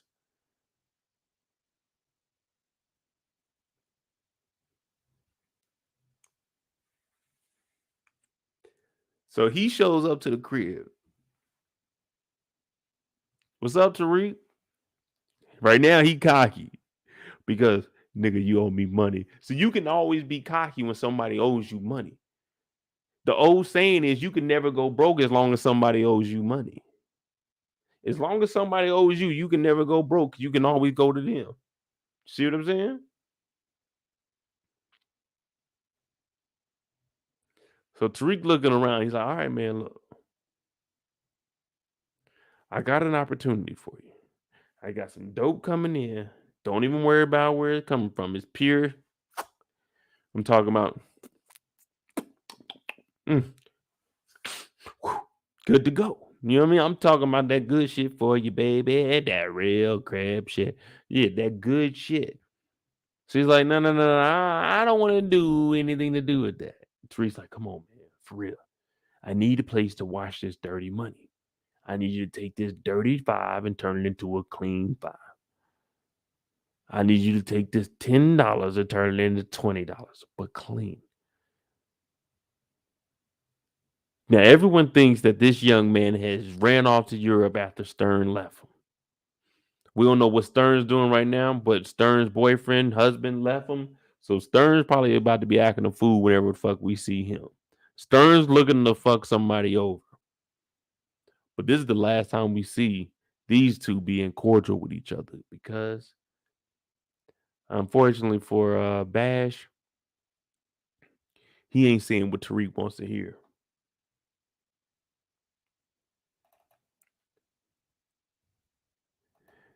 Bash talking about, hey,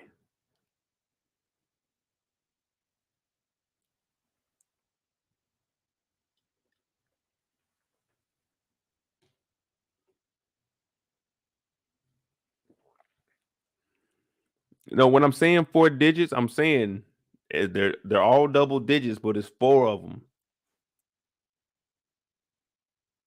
It's like the lottery. Pick a double digit, 4 double digits between 0 and 50. Pick 4.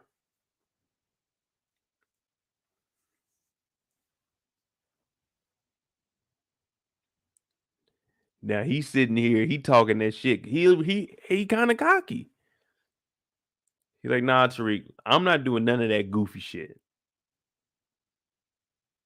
Tariq saying, come on, man. If you do this, man, we be good, dog. Look, I'm going to be bringing a lot of money. It's going to pay off that debt.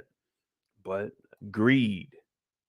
We just learned this in school today. Greed. This is what greed will do to you. You already in a game that you ain't familiar with. You just seen these two boys get put on the stand for this same business that they were doing. You just told them that you didn't want anything to do with it and you trying to blackmail them for money.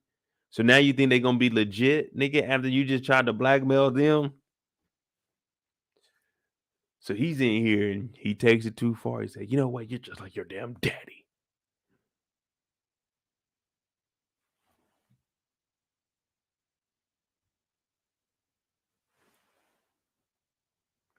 I'm looking around because I'm in the hallway. I'm not in the room. I'm in the hallway, but the door didn't close all the way. You know the little latch that you put up there? That they actually didn't left that out. So I heard, I walked by the room like, whoa. The fuck are you just saying? Because now I'm thinking, 1, get to my room and lock my door. 2, let me tell you guys, I'm going to fill you in real quick. Anything after 1, I'm not even going to do, but I'm going to tell you those scenarios just in case you wanted to do them. 2, you could go in there and be a hero and put your life on the line for some shit you don't know what's going on. Or 3, you can sit there at the door and notify the authority. What are you going to do? You going in there to save whatever the hell you hear going on in there? You going to sit there and call into the police? Get there, you just going to go to your room.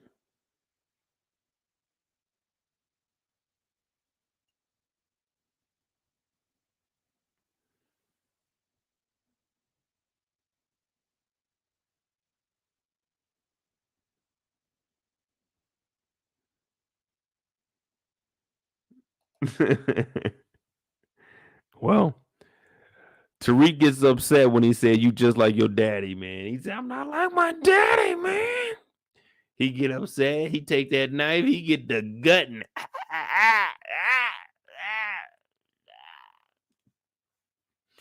Brayden and Kane come up in here, man. Brayden is happy because Brayden did not have to do this. But they need to get this body up out of here before anybody realizes, hey, man, he didn't go to Europe. He's actually here in the States. We got to look for this person. But Stern ain't going to care for a while. Well, I don't think Stern going to care at all. But do you all think that was a good kill for Tariq, or he could have avoided this? Like, are we really believing that he was about to tell the police if Tariq and them didn't give him no money?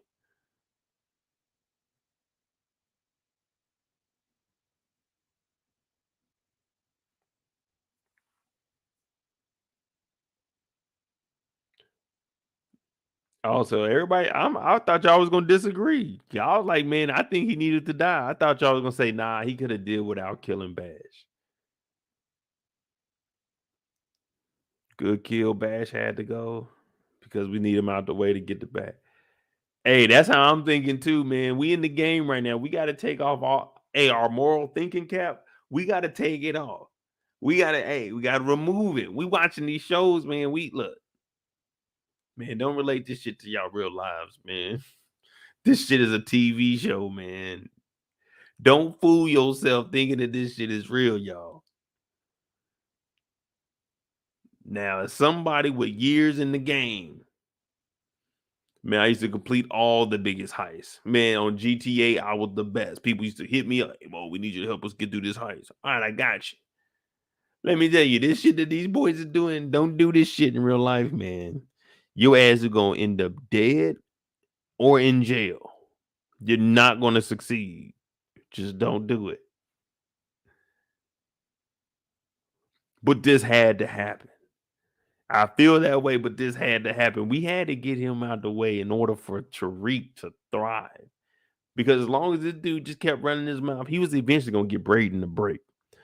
Tariq wouldn't have said nothing. Brayden would have eventually gave us some information. That's facts. So this had to happen.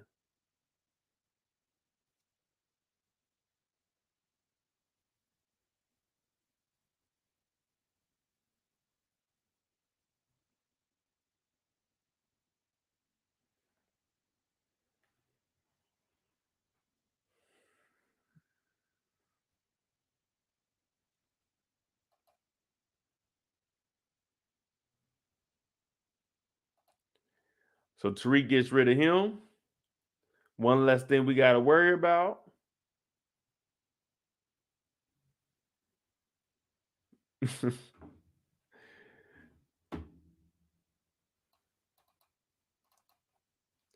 One less thing we got to worry about. And now it's up to Tariq to have the speech. Dear Stansfield,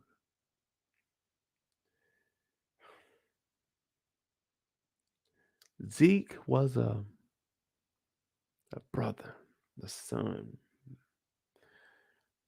a cousin, a friend, a rising star destined for the NBA. Zeke was a gentle giant. Zeke, he would always see the good in anyone he was around. Zeke, if you weren't close to him, you wouldn't really grasp everything that he's been through and the reason he is the way he was. But he was a great man nonetheless, and his life was unfortunately taken away from him too early. And here we are today. So everybody in the crowd, they tearing up. Everybody's looking. Take your time to read. Take your time. And I always knew that Zeke was destined to be better than the man next to him. Not because he wanted to be, but because he was just blessed with that talent. Zeke, our brother, he was leading Stansfield to another high that we've never seen. And I just want people to know that Zeke, although y'all may assume and say that he was a part of things that he may have not been a part of, we still gonna be here for him. Everybody's looking like, okay, Okay, there you go. You doing your thing, Tariq. You doing your thing. But then there was a motherfucking white boy that called Tariq out on his bullshit and said, Tariq, yo bitch ass did it. He talking about how you over here talking about Zeke and him being connected to dope and everything when nigga, you were on trial for the same exact thing. So they looking at Tariq like, uh-oh. He do got a point, Tariq. He do got a point, Tariq. Look, she looking. Look how she looking. She looking like, why did you say that? Why did you say that tonight? He's like, Tariq, you fucking did it, man. We know it was you, man. We know it was you, man. So Tariq's looking in the crowd and he's like, see? That's exactly what I'm saying. Perception. It had him thinking about all the times he didn't pull bullets on somebody. Pop, pop, pop. When he killed his dad. Pop, pop, pop.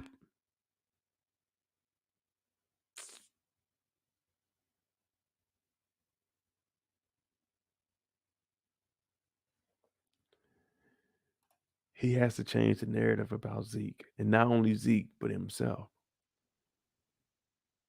And that's what Tariq tells everybody, man, I'm different. I'm changed, man. I'm not what you think. I'm more than that. I was found not guilty. But you heard Rashad Tate. You're not found innocent. You just found not guilty. So Tariq stood up for himself, and everybody's looking like, man, that was a hell of a speech. Tariq. So Tariq, he dipped up out of there. As soon as he get done with his speech, he got to go talk to Monet.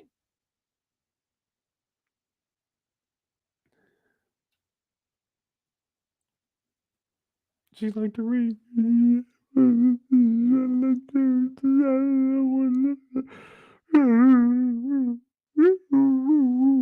He's like, man, what the fuck? She said, Tariq, I just don't trust nobody right now. Tariq says, is everything all right? She said, no, does it look like it? So even when Monet is crying, she still get angry at motherfuckers. This nigga Tariq said, hey, is everything all right? She said, no, does it look like I'm all right? I'm like, damn, my man, I'm just asking. I'm a fucking kid. I don't know how this works. But he comes in here and she's saying, look, I don't know who I can trust right now, Tariq. You was with me. Lorenzo been talking about he's supposed to be getting some information. He ain't got no information. So it looks like Monet is putting trust in Tariq. And Lorenzo's outside the door just to looking like, man, what the hell? You know he upset. So he trying to figure out what the fuck is going on.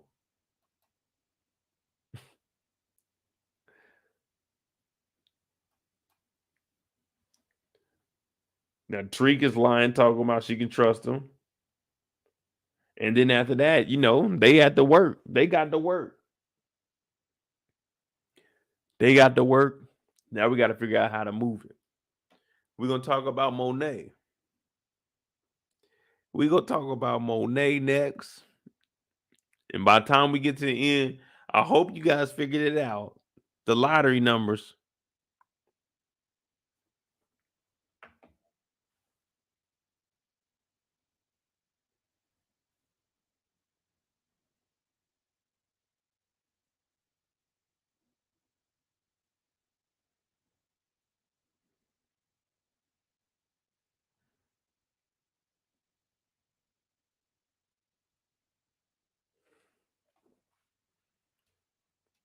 Man, can y'all blame Lorenzo for ear hustling though? Can you blame him? Think about it, man. This is some wild shit.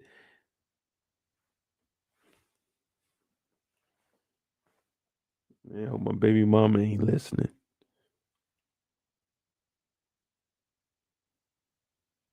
If I'm Lorenzo and I shot my wife's son,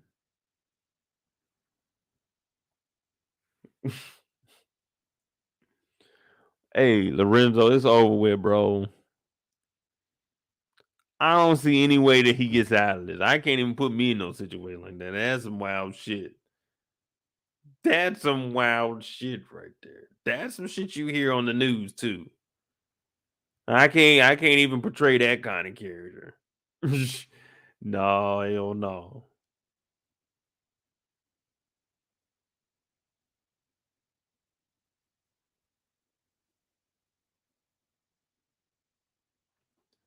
I'm not talking about on the show. I'm just talking about like putting me as that character. Lorenzo shot that motherfucker Zeke. Pop, pop. Lorenzo ain't give a damn. Lorenzo thought that was motherfucking Becca. That's all Lorenzo thought. Lorenzo went out there. Lorenzo ain't shot nobody in so long, man. He went out there, ain't verified shit, just got the ow. I'm like, this nigga.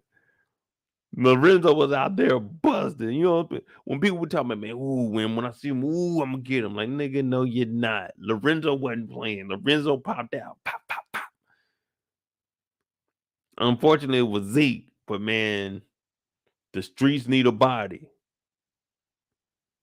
The streets need a body.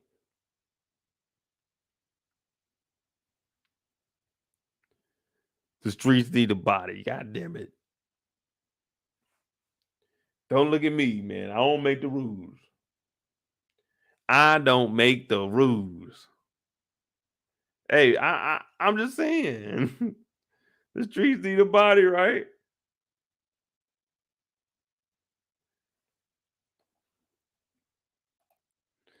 All right, we about to talk about Monet. At this point, we got to get right, man. We got to get right at this point.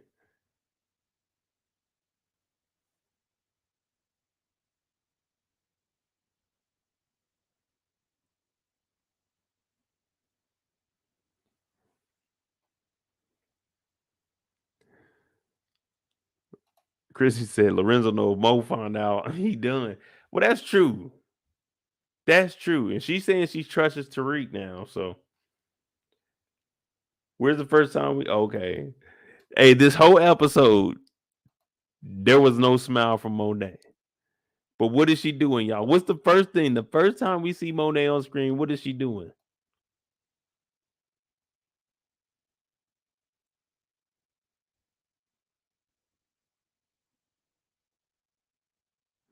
Yeah, Kendall. I know. You got me. You got me. It's I'm gonna remember. Thank you though.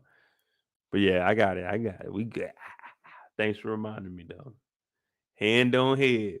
Monet is at the point. It's over with. What the fuck, man? What we gonna do? We can't do nothing. It's over with. I fucked up. That's the only thing hand on head means. I learned that at an early age. I was a kid. Whenever I seen someone put their hand on their head, they it's over with. It's like, man, you can't do nothing. There's no bounce back. You just gotta let whatever it is blow over.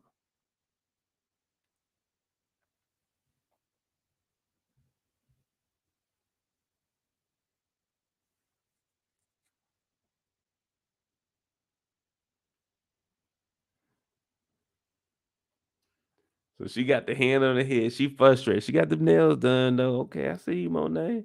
She mad as hell, but she's sitting on the couch. I'm like, look at Monet, Auntie Mo. Davis come in. Davis talking about, hey, what up, Mo? She said, what? He said, hey, listen, hey, what you saying what for? I'm trying to help you out. Hey, real quick, we got people looking on this shit for the nigga Zeke, but look here. I got some information for you. Real quick, let me remind you, Dante died. Everything that he had, he left to Zeke, but Zeke was killed. So everything that was going to go to Zeke, since he doesn't have any other family members, it goes back to the biological mother, which is you. Now we can get you the condo. She's sitting there like, oh, okay, cool. And just like all of us, she was like, oh, damn, they better get the condo. What else? She said, wait a minute. Didn't he have cars, money, cash, and all that? David said, yeah, he did. But man, it's gonna be a tough battle. They're gonna be looking into you. And you know, at that point, it's like, man, fuck it. Leave it alone, man. Like, There's no point in having more eyeballs put on you off of being greedy. You know what I mean? At some point in life, you just can't be greedy. Yeah, we all want to be millionaires, but shit, if you really think about an extra $2,000 a month, man, I'd be straight. If I just had an extra $2,000 a month, I'd be straight. Yeah, it'd be cool to be a millionaire, but I know the extra 2 bands. It's like shit.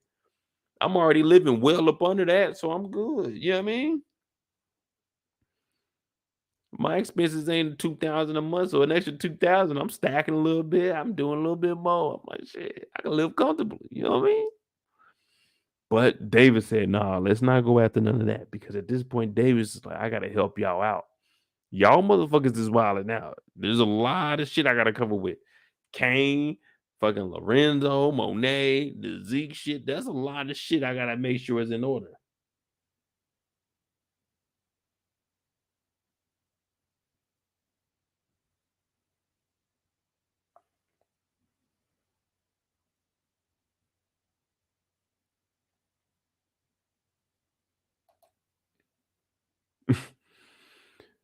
So Lorenzo's like, hey, babe, I'm sure they doing their job. Hey, that Fendi jacket hard, bro. That motherfucker hard right there. Now that's some shit I rock right there. If I had that Fendi jacket, though, y'all probably see it every Friday. We wearing the Fendi jacket. Fendi Friday. We can have a different shirt on every time. Every episode we have a different shirt on. But we wearing the jacket for at least a month. We're gonna get at least 4 wears out of it.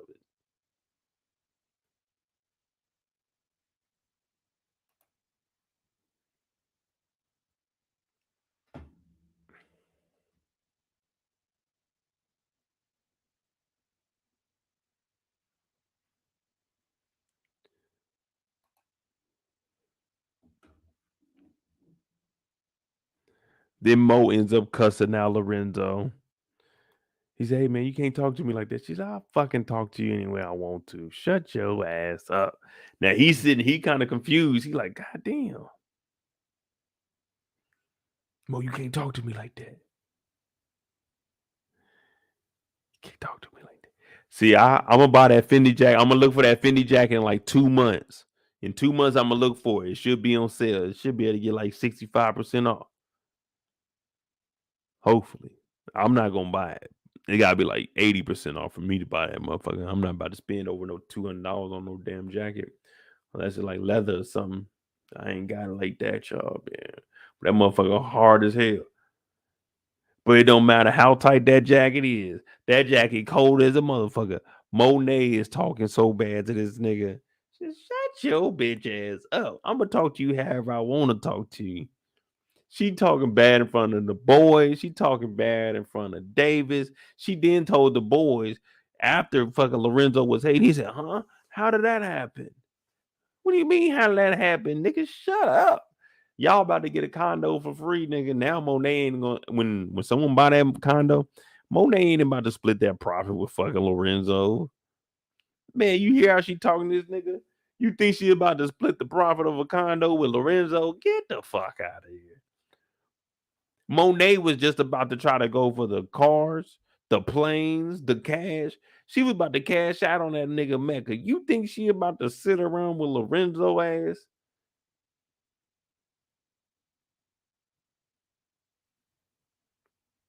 Monet like, fuck you. Monet was supposed to be the manager of an NBA player. They were gonna have they were gonna say that Monet was like Master P out there. Allegedly. I don't know. That's just what they saying. P ain't really got it like that.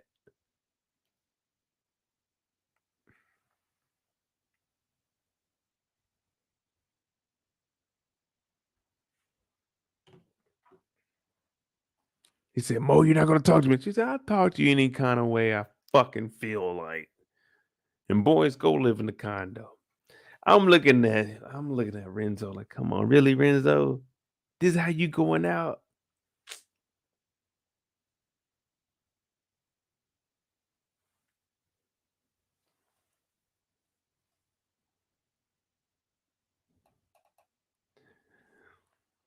Then Monet.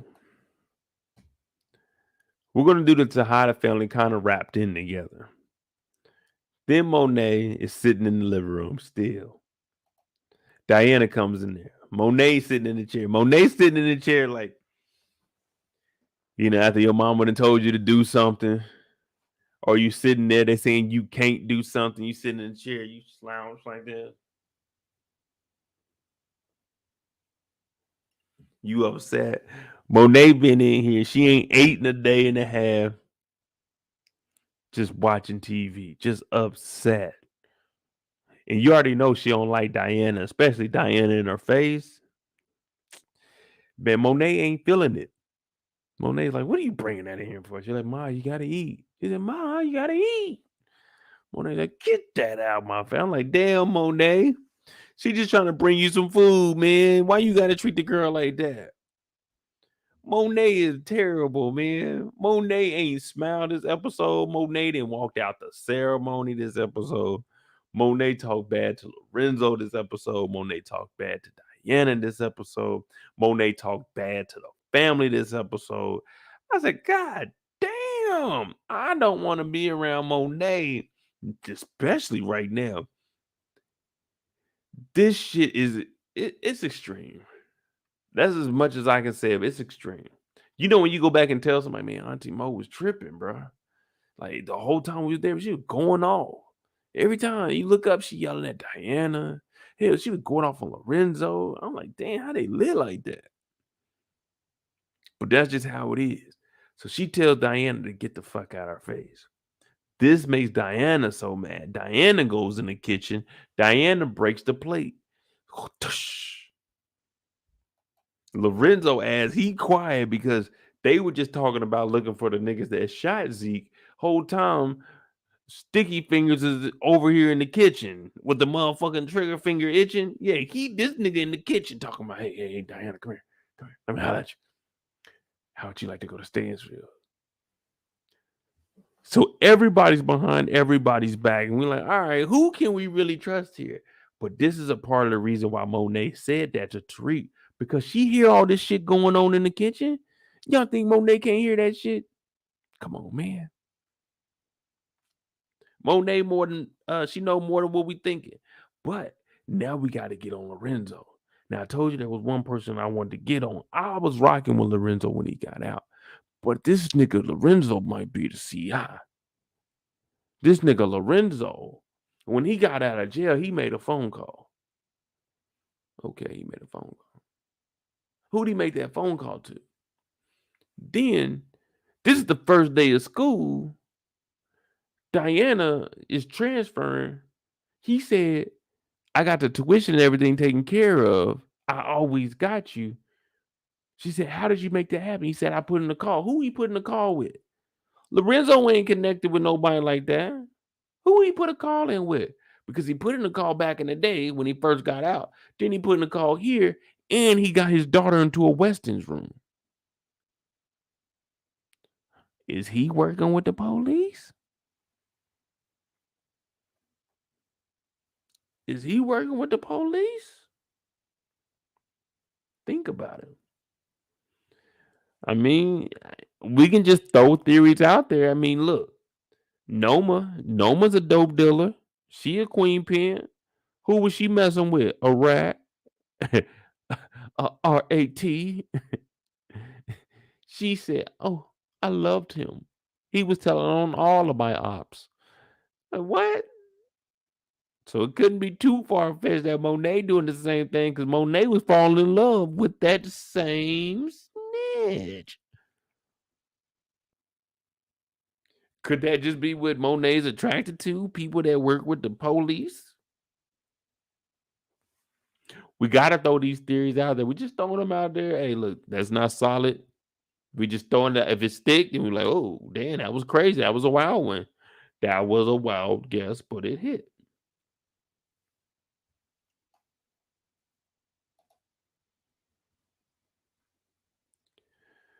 So Diana's excited. Lorenzo made a call. Monet's in the living room. She tripping big time.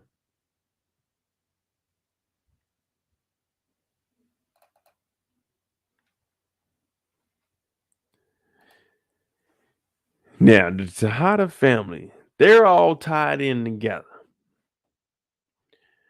We're going to treat them as such. Now, Everett, he shows up with Drew to the crib.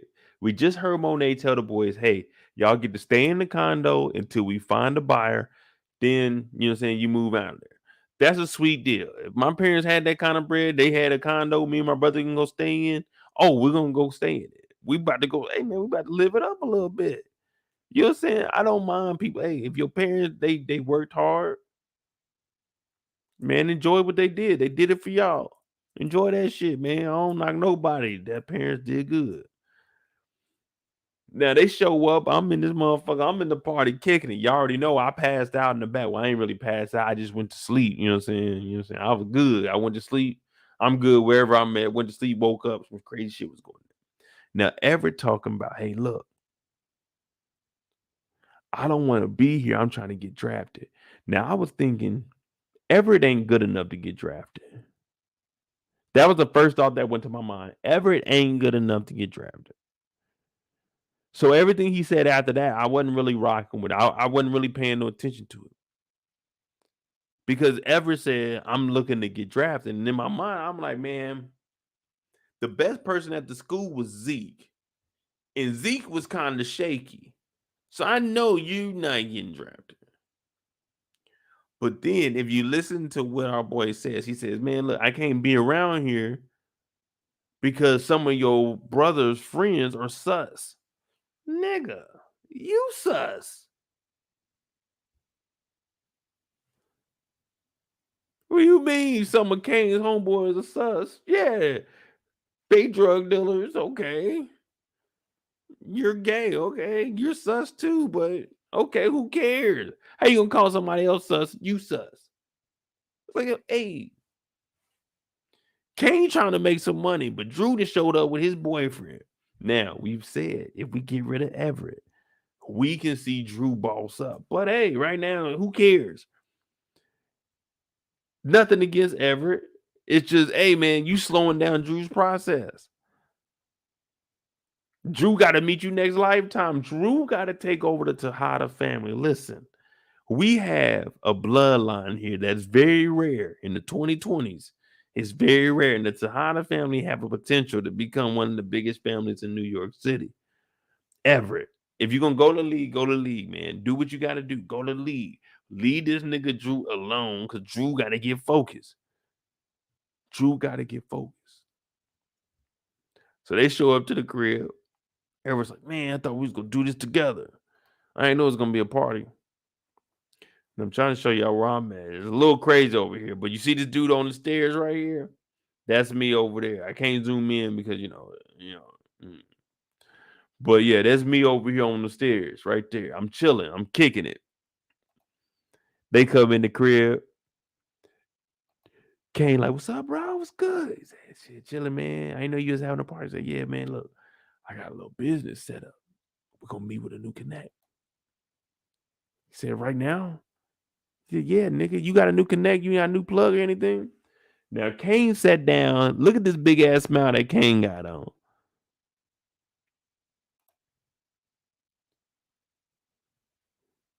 Look at Kane. He happy as hell.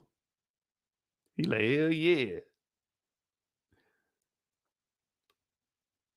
Oh, Eric, you know, Rain, I'm about to turn up in this party. It's just now getting started, man. So they go and sit down. Now, if you look around, you see people partying and shit. Hey, woo. Now, I'm in here. I've been peeping people out. Because, you know, I ain't got no shame in my game. It depends on where I'm at. I'm cool with Canaan. I kind of showed up kind of early. That's why I told you I fell asleep over on the side.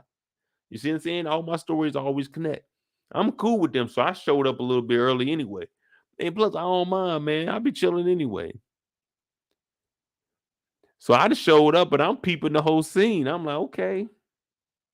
This shit straight. I know they about to be talking some dope and shit. Like, I don't be really dealing and all that. I'll move it. I don't really do the negotiating and none of that. You know what I mean? I just be chilling, but I'm peeping it out. You know what I mean? I'm making sure the party, you know what I'm saying? We good. Everybody cups is full. I done holler at short hair over here. You know what I'm saying? Got her a couple drinks. Like, hey, she good. Hey, let her drink. She good with the good. You know what I'm saying? Got these two little beer over here. You know, I'm making sure everybody's straight in the motherfucker. Making sure ain't nobody tripping. That's how I am. I be chilling, man. I might drink my drink, but I'm just chilling, especially at this age, just chilling. But if you had like 22-year-old Mo, man, I mean, this motherfucker wilding out. I'll be in there wilding out. I might be at the table with them. If you had 22-year-old me and I was cool, then I'd be at the table. I'm talking business too. Fuck it. What y'all talking about? What we on? What we on? Man, I heard a song that said they was getting them from 10 and Key, man. What we talking about? Now, this guy's name is Kai. Y'all remember him? From the wood? Y'all remember him? No, I think she birdie.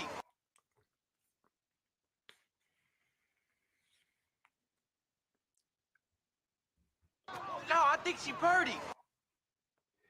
So he in here kicking it. He got the girls around him. He living a life. He living a life. He living a life.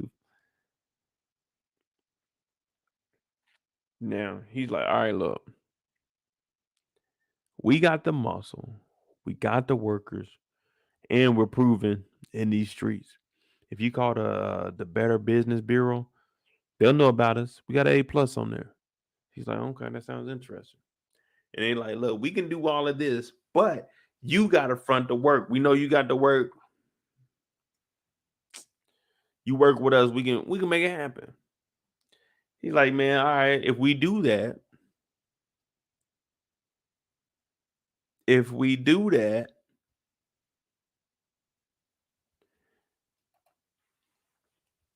we got to go 60-40 my way.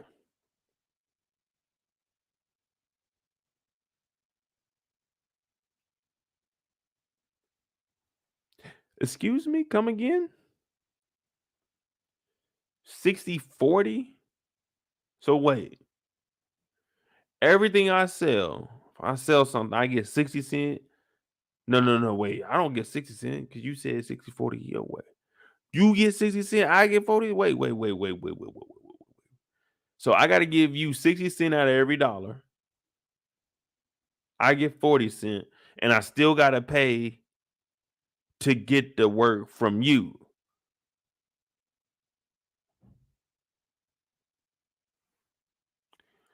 $100 for a brick. So if I pay $10,000, I could keep $5,000 for profit.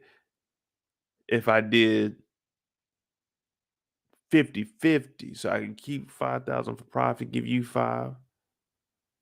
But if I'm doing 60-40, no, I can't do that. So this nigga Kai trying to hustle. He said 60-40 on top of what you paying for the brick.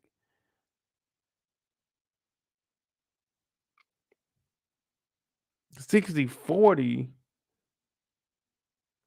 Look, see, you couldn't have me at the table because I would have looked at that nigga Kai straight up. I said, we ain't doing no fucking 60-40. I ain't even got the power to make this decision. But I'm like, we ain't do what the fuck you talking about 60-40, nigga?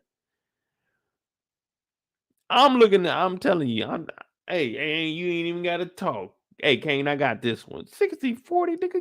Get your ass up out of here, nigga. 60-40.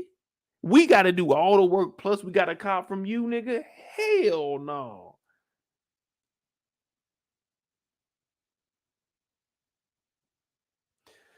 $60-40? What kind of business is that?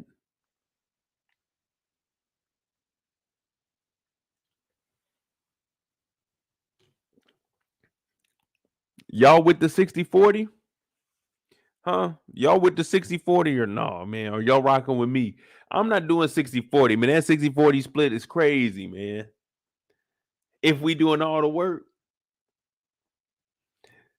I ain't pocket watching. Is this y'all call? Hey, y'all consider this pocket watching? Be real, y'all consider this pocket watching? They telling us the numbers. All I'm doing is putting the numbers out there so we can get an understanding of how much is being made right now. so we can understand, like, okay, I might do that for that amount of money. You know what I mean? I just want to throw that out there. I ain't pocket watching. They telling us I'm not making these numbers up. They telling us. Look, I ain't got nothing to do with it.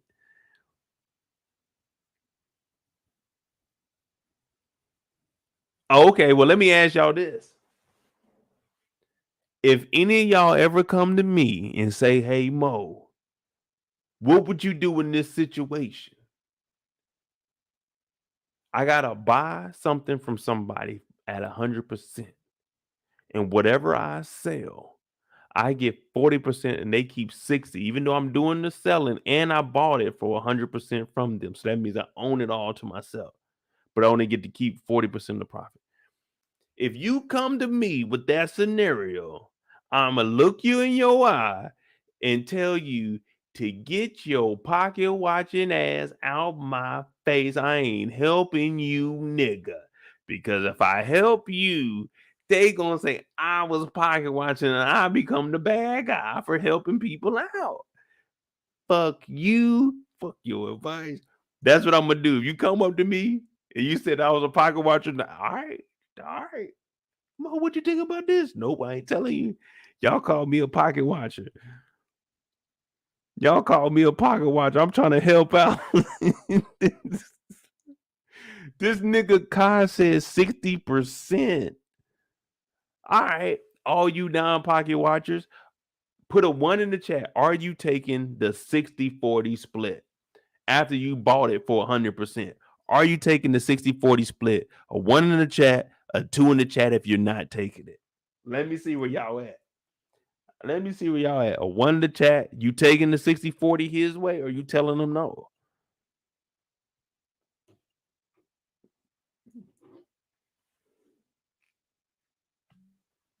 All right, hold on, you know.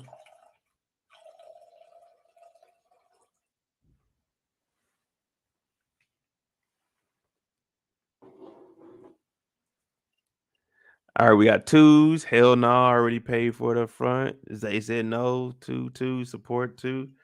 All right.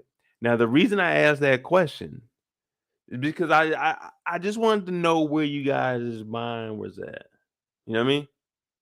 You guys all said you wouldn't take the 60-40 split. Now, ask yourself, why wouldn't you take that 60-40 split? What's the reason you wouldn't take the 60-40 split their way? Explain that real quick. Just make it simple. Just because of this, because of that.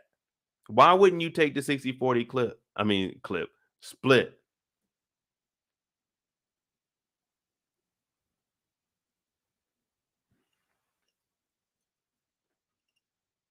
Because Kai came in here kind of cocky. Now, I'm not knocking Kai. From Kai's standpoint, you gotta swing for the fence. Pow! If I can get the 60-40 split.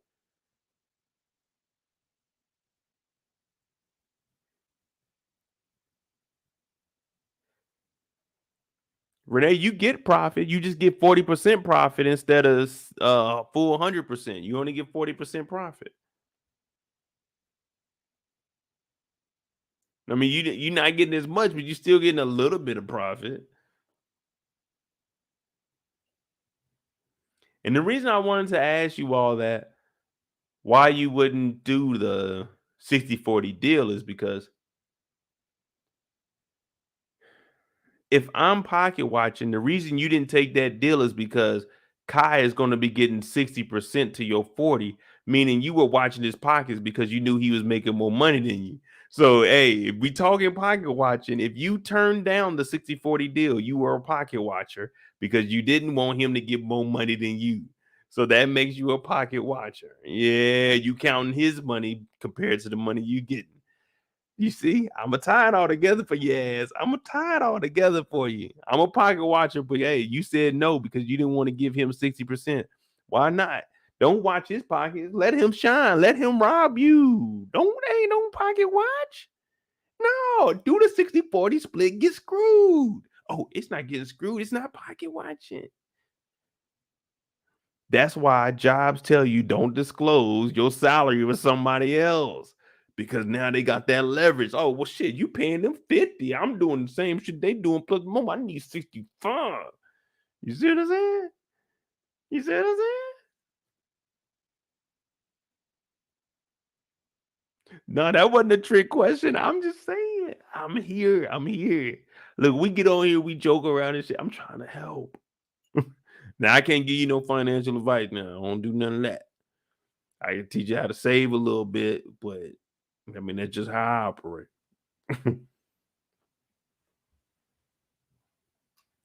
But Khan said nigga 60-40. They said, man, get out of here with that shit, dog.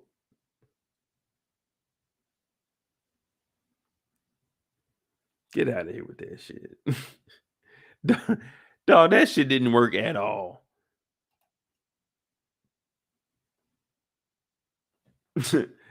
He talking about, yeah, let me get 60%. Then we had old boy say, Drew gonna say 30%. That nigga said, man, I'm out. 30%. Dog, if we giving you any percent off the work that we sell, then we got to get the wholesale prices down. Man, if you getting 30%, even if you getting like 10% off of what we sell, man, we got to be getting them bricks for like 8 to 10, man. We can't be paying no more than no 10,000 a brick if nigga getting fucking even 40%, like 30-40%. Come on, man. If it's a 70-30 split for me, dog, I got to be getting them bricks for like 8,000. I can't be giving you no 15-20 for no bird and a nigga talking about he getting fucking 40%. Nigga, I'm gonna try to find a new connect. So this shit ain't work for nobody. They sitting in here, the girls are going crazy. Hey, pa, hey. Now I'm over in the corner, I'm chilling. You know what I'm saying? I'm chilling, I'm smoking a little bit. But I ain't really drinking because I ain't trust these niggas that was in here. One, because they were already sitting down at the table. They had Drew and Kane back to the party. Like, man, y'all back supposed to be the window. This y'all spot. So I was like, man, I gotta watch these dudes just in case they get the tripping. I gotta be able to hold it down for my dogs. But they in here, we got no deal, man. 60-40 split, it ain't happening. We not gonna go ahead and work with y'all. So y'all just get the fuck up out of here.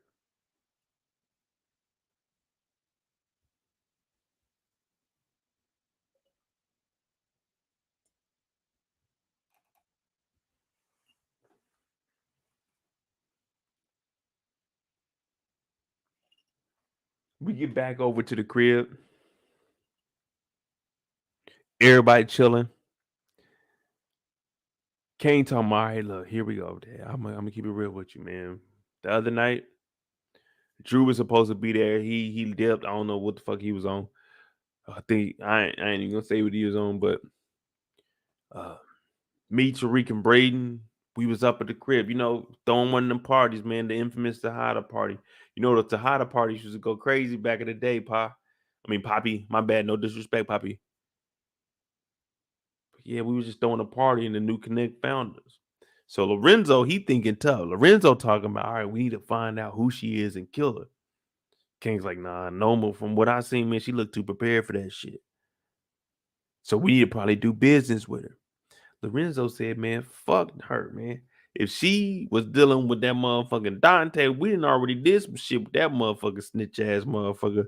We can't have that nigga in our organization no more or anybody affiliated with him. So Kane's looking like, come on, Dad, I got this shit. Whole time, Monet listening to this shit. Monet talking about, I don't want to be in this shit no more. I told you. I want it out of the game. Now, Monet wants out the game, and the plan was to get out of the game with motherfucking Zeke, but Zeke ended up getting shot up by Lorenzo, who's sitting at the head of the table. Now, she's going through it. Everyone's yelling. She's like, I just want to get out the game. But you got to remember, she also said we need a new connect. So she don't really want to get out the game, but she want to get out the game. It's a weird game. Like, sometimes when the game get a hold of you, you think you getting away, but it grab you by your ankle. You know what I mean? Like one of your fears as a kid, getting out the bed and something up under the bed, grabbing you by the ankle. Holy shit. It's one of the scariest things that could ever happen to you as a kid. You getting out the bed. You see the doors cracked a little bit because you had to get a little bit of light in the room. You got to go to the bathroom. It's some scary shit that go on at that time of the night. You hop up. You don't know if there's anything in the hallway. You looking out the door. You trying to be quiet. You looking down the hallway. You can see into the kitchen. The light over the sink is on. You're a little nervous. You look up in the hallway. The motion sensor light go off. Oh, shit. Now you trying to get over to the bathroom. You go into the bathroom, you run, you turn the light on and you turn it off real quick. You just want to see where not the bathtub, but the toilet is, so you can get over there with the light off because you don't want nobody to know that you're in the bathroom. Yeah, it's scary out there. Scary out there. Monet said, look, I want out the game. I don't want to be in this shit no more. Nothing that y'all talking about. I don't want to do none of that. She said, fucking figure it out. She gets up out of here. Drew talking about, come on, Kane, man. Who else is gonna be working with us? So right now, the whole family, they scrambling. We know that Diana's about to go off to school. The boys, they done moved out the house. So everybody is gone from the house at this point. Drew's like, hey, man, what the fuck is going on, man? I wasn't there the other night. I went home with Everett. And I hear that you got Noma pulled up on you guys and we got a new connect. What the fuck, man? He's like, look, we need to figure it out, Drew. Drew's like, all right, look, I'll talk to Poppy. I can handle that. I'll figure out what's going on with Mom. But who is all working with us? Kane said, well, we got Brayden, Tariq. I'm trying to get Effie on. Dog. They're in over their head. And imagine, you just chilling at the spot. You just got done having a party. Hey, we kicking it. We just got done having the party. The first party in the new crib. Motherfuckers kick in, cut the lights off on your ass, pull guns on you, get pistol whipped.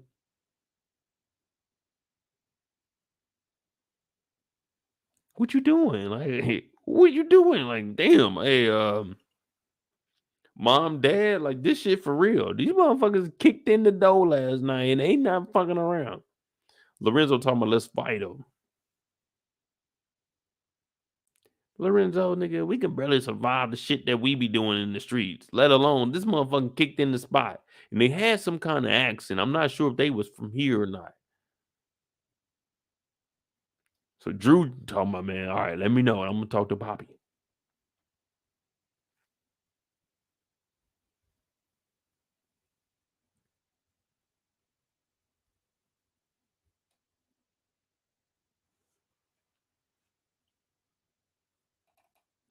Now, we know that Kane's been trying to backdoor Tariq with Effie. Hey, Effie, man, what's up? We know the story. Hey, Dirty Mackin. The only way that this is going to work, he has to talk down on somebody. That's the only way that this game is going to be effective. Now, it works temporarily, but it'll backfire in the long run. Eventually, it'll catch up with you. But he's like, hey, man, thank you for that. Talking about the girl wearing the wire. Talking about Lauren. You did that. But I just wanted to let you know we got a new connect. AKA, all I heard is, I just wanted to let you know you deserve better. You should be with someone better than Tariq. I'll treat you right. Hop in the car. That's what I'm hearing him say. But he's like, look, we got a new connect. I want to bring you in. Tariq, he bullshit. He don't want to bring you in. He won't even tell you about it. That's how much he thinks about you.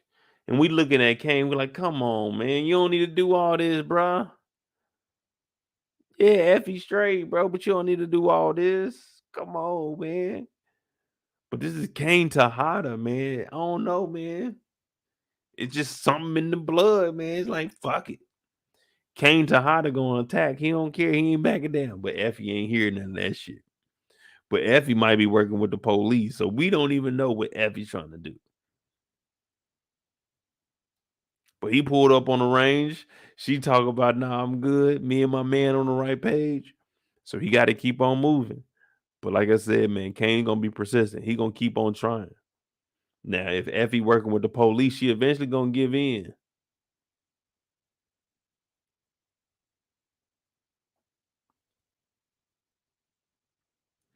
Kendall said, where's Effie walking to? Perhaps meeting up with Jenny?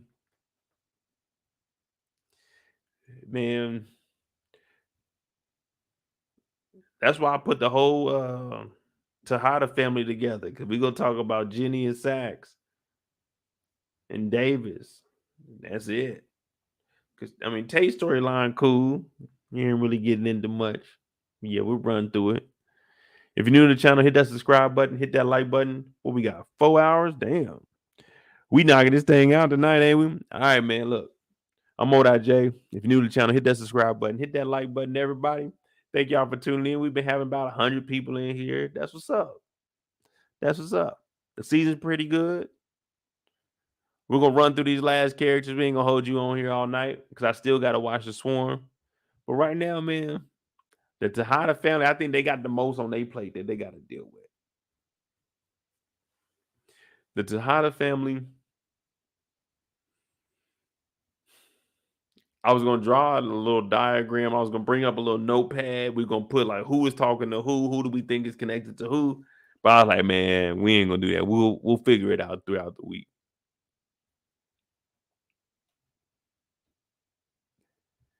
So he tried to get Effie. It ain't work.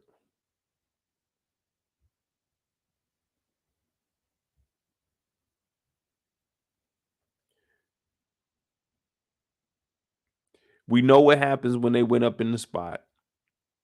They went ahead and killed R.I.P. to Bash. They killed Bash.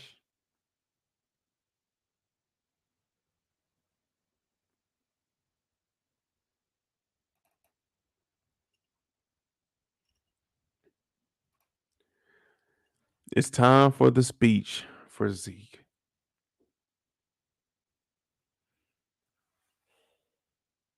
I want everybody to spam R.I.P. Zeke in the chat, man. We lost one. We lost one at an early age. We didn't need to lose Zeke. Put R.I.P. to Zeke in the chat, man. R.I.P. in the chat.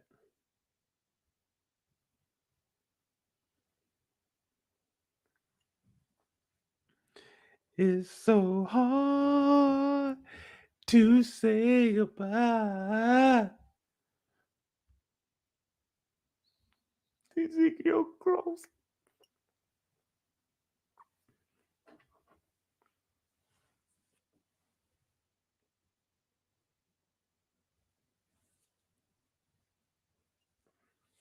R.I.P. to Zeke, man.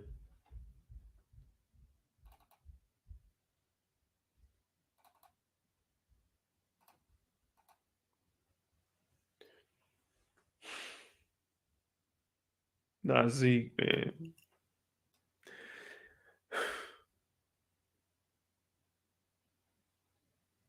R.I.P. to Zeke. Now they got Lil Mo coming up here, man. And Lil Mo about to sing. I was like, damn, they got Lil Mo in here. I didn't know she was still singing. Now Diana, she put all of this together. Diana crying. Salim is coming up here. He's like, hey, what's going on now? You know what I'm saying? Now, some people were saying he was wrong for trying to holler at her, but listen. There's no wrong time for true love. There is no wrong time for true love. There was once a guy that said, time keeps on slipping, slipping, slipping into the future. Fly right into the future.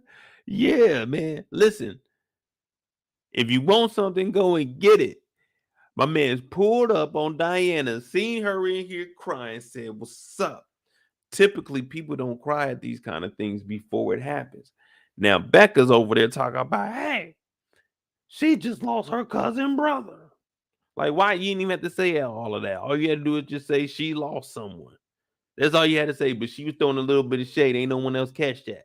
You ain't had to tell motherfuckers that this nigga was my brother / cousin. There was no reason to bring that up. You could have just said, I love, so that was my loved one. There was no reason for you to bring that shit up. You said cousin brother. So now everybody wondering, what the fuck you mean cousin brother? Because I'm sitting there, I'm in the row behind them, I'm like, cousin brother. The fuck is a cousin brother? But that's neither here nor there. He did what he was supposed to do.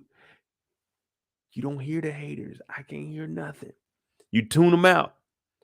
So she's like, yeah, well, are you looking for a seat or something? Becca's like, yeah.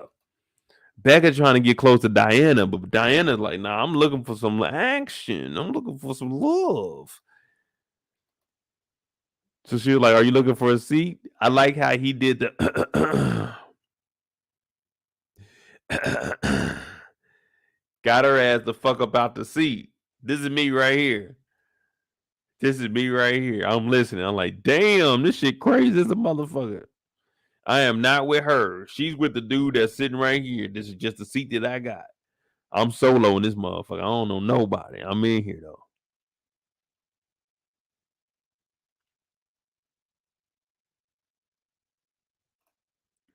Miley said when we get back to the dorm room, she getting punched in the face. Yeah, man, that was some shade right there. She didn't have to mention that that's my cousin / brother.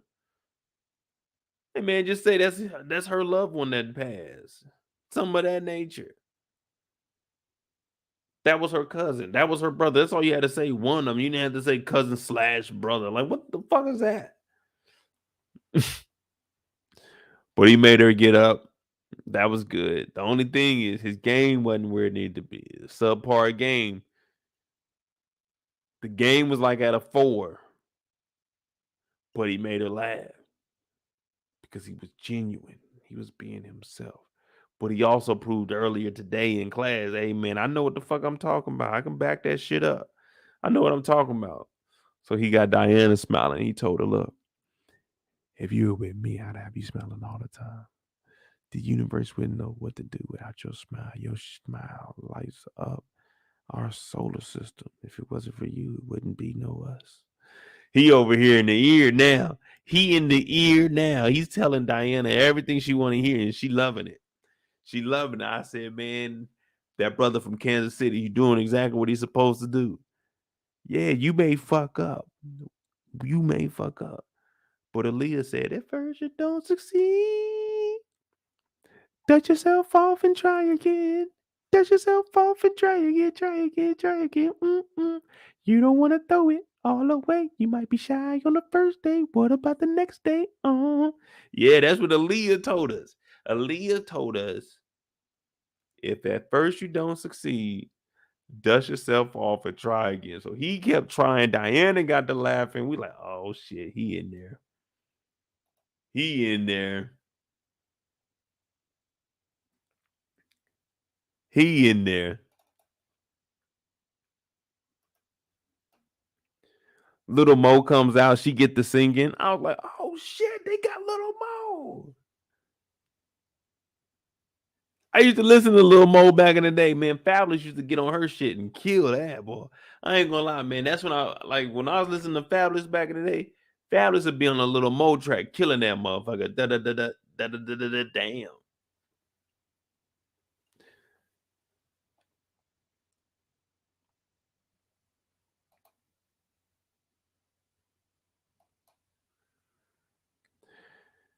Lil Mo singing, Monet crying. Everyone was looking like, damn. R.I.P. Zeke. R.I.P. Zeke.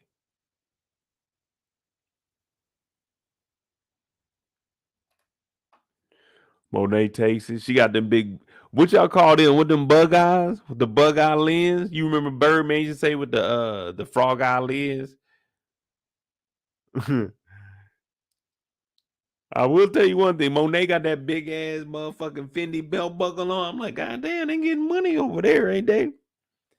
Monet and this motherfucker shining. She got the big Jesus piece on her, you know what I'm saying? She got the cross. She got the bug eye lens. The bigger the hoop, the bigger the baller.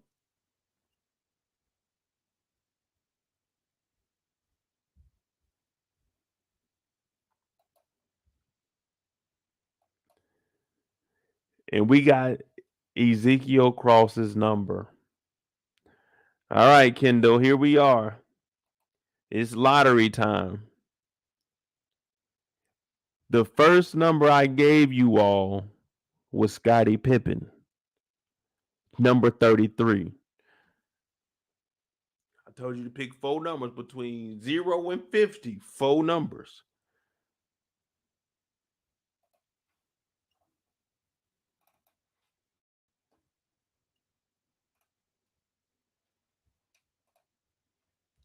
The 4 numbers between 0 and 50 are 9, 2, 11, 33.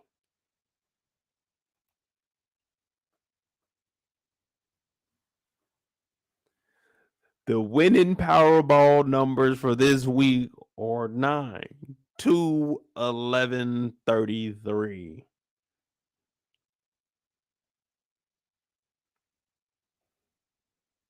Four numbers between 0 and 50. It's to pick 3, and I gave you all 33. So all you had to do is get 3 of them right. All you had to do is get 3 of them right. I tell you, I be seeing little stuff like that. I'm like, oh, that's a good one right there. I'm gonna throw that one out there. Dina did say, hey, Dina girl said the jerseys.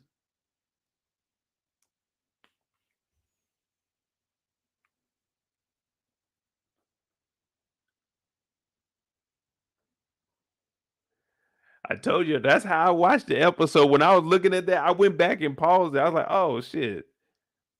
I wanted to see if they had anybody's name. You know what I mean? Usually they put up like either actors' names or writers or something. So that's the only reason I paused it on this, or to see if they were joking around. Because I thought number 2 said Chuck Norris, but it says Chuck Morris.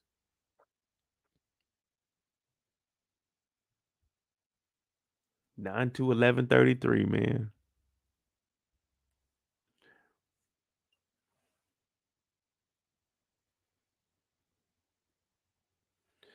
Support Gaming says Zeke's number is 33 because that's his actual age. I told you that motherfucker old.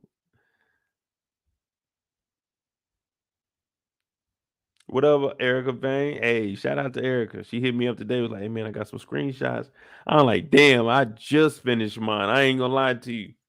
My Instagram be going slow as hell.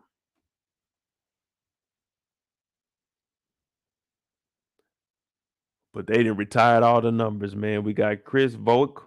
We got Chuck Morris, Deshaun Wright, and Ezekiel Cross.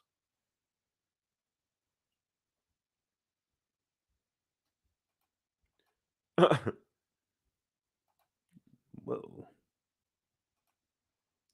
Monet leaves up out of there. Tariq got to change the narrative. And then we know that Monique ended up talking and telling Tariq that she trusts him. Not Monique, Monet. God damn, all these names be so damn close, man. Y'all know I be getting caught up in it. So the last thing we got is the Davis and Sack story. What y'all think about Monet, man? Monet and the Tejada family. Are they about to get into some shit? And how is Blanca gonna get into all of this? Because there are a lot of people that we can consider the CIs, but when you start drawing the lines of who knows who, you know what I mean? Like when you start actually connecting the dots, and that's what I wanted to draw out. And the next time we're gonna get a little notepad. We might do it during the week. Do an episode where we just get on here and connect who's all tied up with somebody else, because everybody is connected to somebody, and then they got somebody on the back door.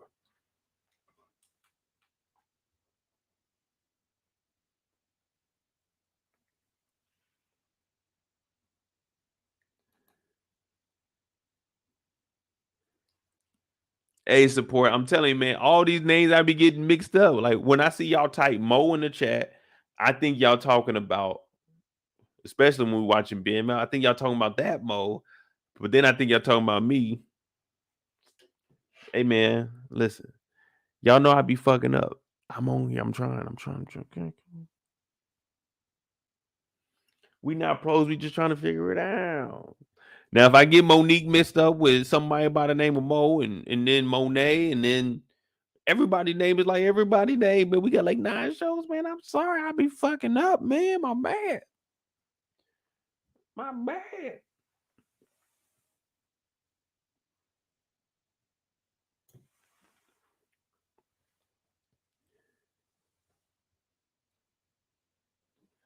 Who we got? All right. So we're gonna do that story. We already know because we seen Davis talk to everybody. Now we can pretty much start off with them in the office talking to Tariq. Because this is gonna connect everybody. Now Davis is in here and he finds out about Noma. But in the hallway, we know that Sax is listening because he's trying to figure out any and everything he can to give Jenna the information. Now, if we can get Jenna the information, then we can have a relationship, we can bring the crime down, and we can ride off into the sunset.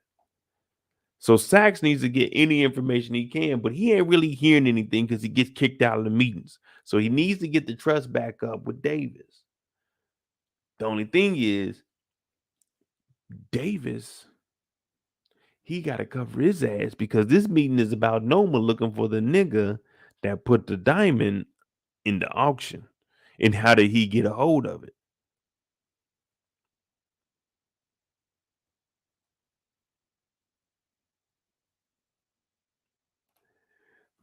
Erica said, I can't wait to watch the replay. I was watching the episode like Mo gonna eat them all alive.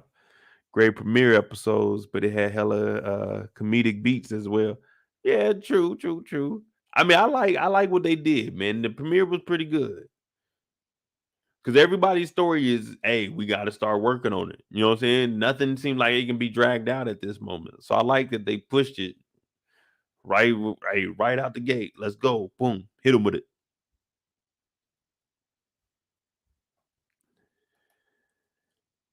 Now we know that our boy is trying to make it happen.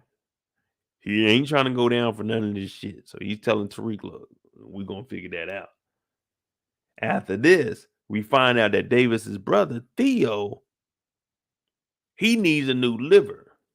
Now, Davis is willing to give up his, but his brother has hepatitis A and B. Plus, your brother's in jail. We can't do nothing with your brother being locked up. Like, now, these are just trials right here.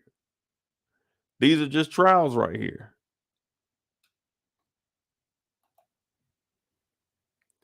These are just trials. Now he's saying, hey, look, I can't get your brother into these trials unless we get him out of jail. So that has putting the pressure on Davis. So Davis calls up Sax. Sax is with Jenny. Yeah, you know, Jenny. Yeah. He ain't supposed to be over there. He's supposed to be helping out. So Davis is like, hey, hold on. All right, bet. I got to get my brother out. All right, cool. Let me call up one of my associates. He calls this nigga Sax. Now, Sax been over Jenny's house. We already went over there with 2 Chinese food boxes up here, 3 on the table. Now, the reason I be counting out Chinese boxes is because that lets you know how long they've been there. Between the 2 of them, maybe they have 3 boxes. Maybe they had 3 boxes between the 2 of them. But then we get to 5. They've been there for a while. He's been over here for a while. That's enough food for the day. You know, like if you start like let's say y'all start working at 8 o'clock, maybe about 10, 11 is usually like, hey, let's just order Chinese so to roll into lunch. And then, you know what I'm saying? Yeah, and then if I get a little hungry, I still got a little bit left. They've been there for a while. They've been there long enough that they got up, took 2 boxes and put it on top of the top table. That's how hungry they were. They so hungry. There's food on 2 sides of the room. You see what I'm saying? That's a lot of fucking food. If you making something and you about to, you know what I'm saying? It ain't in 2 areas of the room. You made you some food. You about to eat your food and do what you gotta do. But when you got boxes here, you got boxes there. They've been there for a while. Now they going through these files. He like, hello? David's like, hey, what's going on with Theo Rollins? Nigga, what the fuck? He said, man, I'm going through the files, but everything's redacted. David said, unredact that shit. Man, what the fuck you mean redacted? We don't know what that word means. Get that shit redacted. Unredacted. And give me the information. This should be open and closed. Now, Sax is over here, and he's trying to get with Jenny. Now, Jenny hears that Davis is on the phone. She's like, oh my God, he might be right. He might have the key to linking all of this shit together. because he already said that Davis is working with the Tejadas and Tariq St. Patrick. So Jenny, she's over there, she's rubbing hands like Birdman, like, ooh, yeah, nigga, we about to bring down everybody together. Zach's like, oh.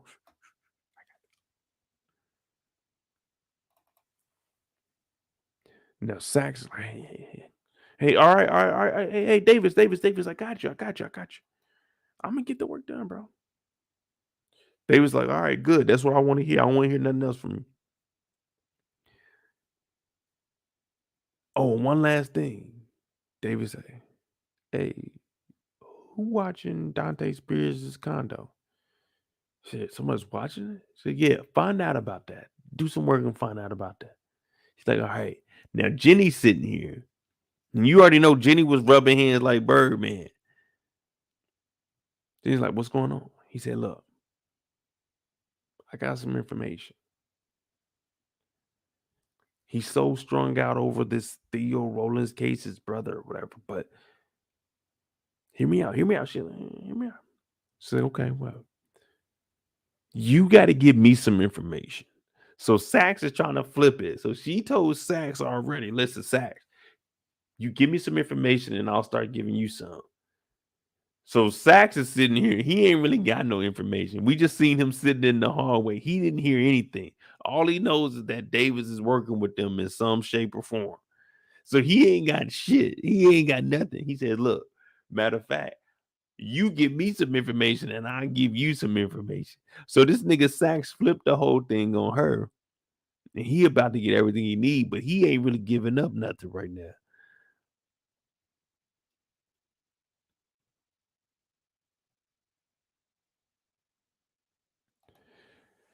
My bad, Big Wolf. Let me see what you got to say. You know, Kendall was on me, man. I'm in story time. Come on, Kendall, I got you.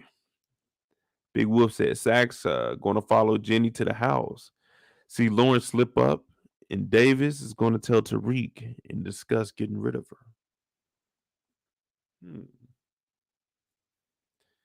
Sax sees Lauren, tells Davis, and Davis tells Tariq.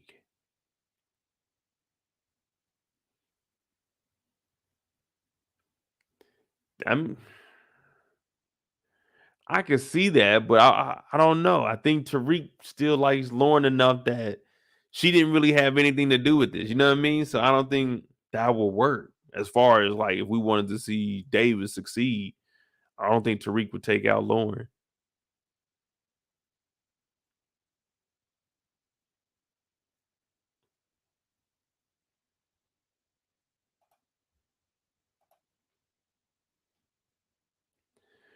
But Sax is over here doing anything and everything he can. Sax got no information on no case, and he talking about Jenny. Yeah, man. Hold on, give me a second, babe. Give me some information, and I get you some. The only way Sax is going to complete anything is if he gets some information. That's all Sax is meeting. Sax is always one drop of information away from solving something. Sax never does enough work to get the job done, but Sax will work his butt off. I've started to notice that. I like Sax's favorite character almost, but I gotta call him out, man. Sax knows his job, but he don't know enough to get over that hump, man. Sax is always dependent on somebody. I hate to say it, man, because I always thought Sax was a good guy, man. I always thought Sax was doing his job, but man, this motherfucker be leaning on everybody. Sax has never solved shit on his own. It's always been Sax thinking something and alluding to it, but someone else has to figure it out. He might know something, but he can't put the evidence together. Someone else got to do it for him. Damn, Sax. Damn, man. Man. I ain't even want to do that. I never noticed that, man. I guess I was biased. I never noticed that in Sax. I always thought Sax was handling business. I was led astray, man. I like Sax too, man, but this motherfucker can't finish. Pause. This motherfucker.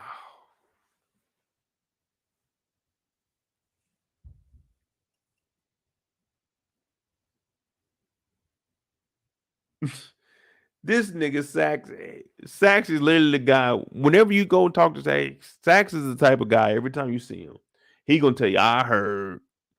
Nigga, how you always hearing something, Sax? How you always hearing something? We don't never hear Sax locking nothing up. We don't never hear Sax beating no cases. How you always hearing something, Sax? Damn, man. I like Sax too, man.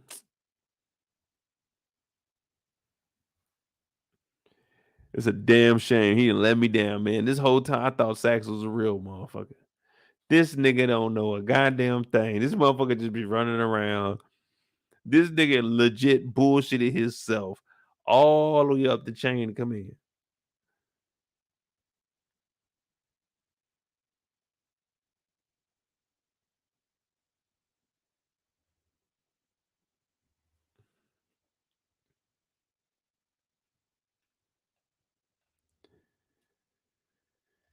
Oh man. Damn, Sax.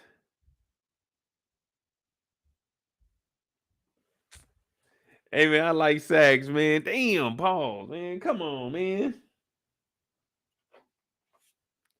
Nah, man, I ain't gonna lie to you. But y'all know I'm gonna be real with you. At first, I thought Sax was real, man. I was looking at Sax, I'm like, man, all right, I see the good in this dude. He's just trying to get criminals off the street. That's all. That's it.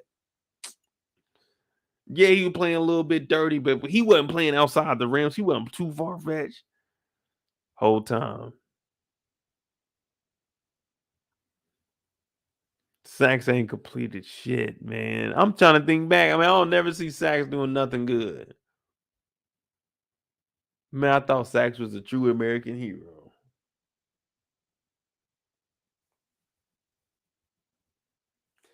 Hey, Sax, look. I believe in second chances. You got another episode to make up for it. I know this ain't who you are. This is not your character. Come on, Sax. Turn it up. It's episode 1, man. You just woke up, man. Come on now. Come on now. I ain't turning my back on you. Not yet, man. Not yet. I got my money on you and I got my money on Kane.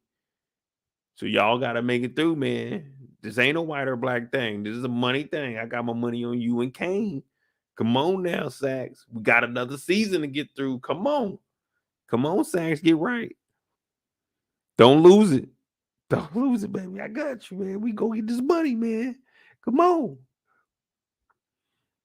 You and Kane, I got y'all making it through the season. Let's go.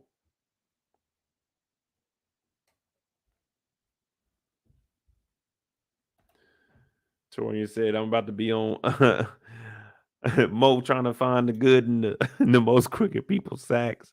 Charles, Detective Brian. No, I'm just saying, man, look, I got my money on 9 seasons. Come on. If we can hit that 10 season, if we can hit the 10 season with Sax, that'd be the longest running character in the 50 universe. I'm just saying. 10 seasons. Come on, we gotta make it, Sax. Come on now. We got to make it.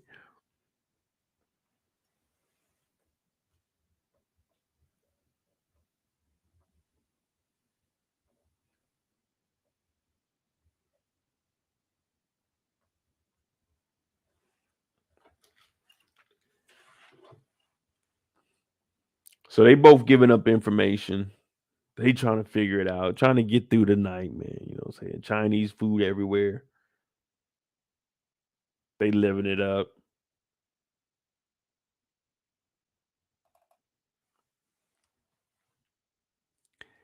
Now she got the hand on the forehead because she's stressing out right now. And Blanca comes in. Now Blanca's being disrespectful. Blanca's being very disrespectful. Blanca just kicked in the door. Blanca ain't knock on the shit. She ain't say, like, look in. Blanca came in and said, hey, who the fuck are you calling my boss? She's like, whoa. Who are you, Miss Thing? She said, Detective Blanca, DEA. She said, okay. I'm USDA. What do you want? She said, you called my boss? Did you ever call my boss? She's like, oh, why? Who are you? She said, listen, I just told your ass I'm DEA. And these two, they going at it. She's like, oh, really, huh? She's like, yeah. Do you know a Detective Whitman? She said, yeah, I do. Why? Why is he in front of Dante Spears' apartment, his condo? She said, what do you mean? She said, yeah, he's out there. We're like, oh, Lord. What is Whitman doing out here? They done got this nigga. Look at this picture. What kind of motherfucker is this? This nigga Whitman was out there. He's doing surveillance, getting pictures taken of him doing surveillance. Nigga. He should not be on surveillance duty. Take that camera away from this motherfucker. They got pictures of this nigga. When he was suspended, he's supposed to be behind the desk pushing paperwork. This nigga got pictures taken of him while he taking pictures of somebody else. We don't even know who he's taking pictures of because he ain't had no pictures. The pictures he had, we ain't never seen them. No one's looking at Detective Whitman's pictures like, hey man, damn detective, what you got here? No one cares. This nigga got caught taking pictures on his day off. He ain't supposed to be out here. So we looking at Whitman like, what the fuck is he doing?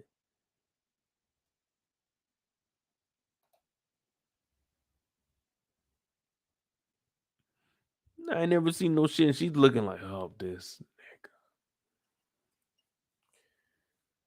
nigga. Yeah, that's Detective Whitman. I'll talk to him. She said, all right, then look. I don't really have too much of a connection, but I can tell you this. Tariq St. Patrick was in Dante Spears' house the night that he was murdered. She said, why haven't I heard of this? She said, because I've been keeping it quiet. She's like, oh.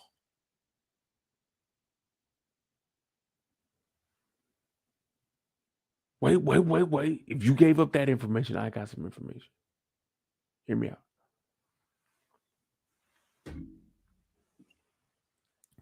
I got a criminal informant embedded in their crew. Criminal informant embedded in their crew. Now, Blanca looked like,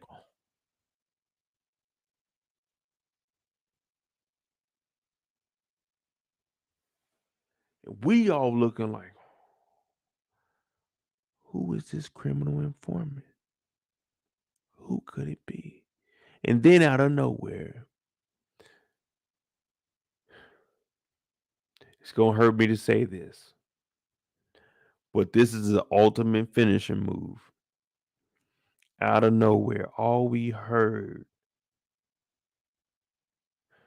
from Jenny Sullivan was,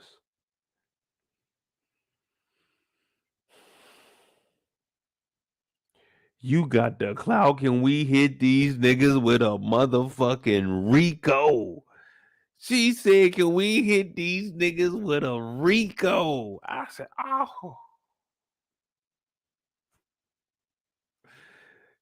That's the ultimate finishing move. You can't do that. We don't want no Rico. We out the game, baby. We done. I don't want nothing to do with the game no more.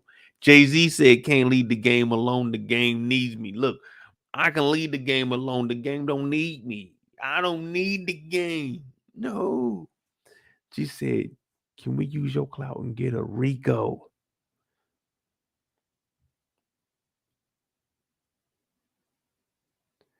Blanca looked and said, use a Rico? You think we could really hit these with the blam blam? I got something for your ass. Give me a minute, Jenny. I'm gonna go back to the office. I'm gonna go talk to the people about that one. That's my kind of speed.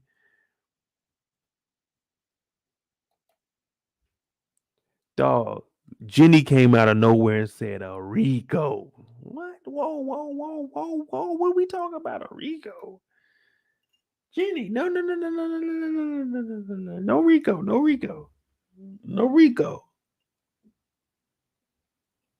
Boom, no Rico.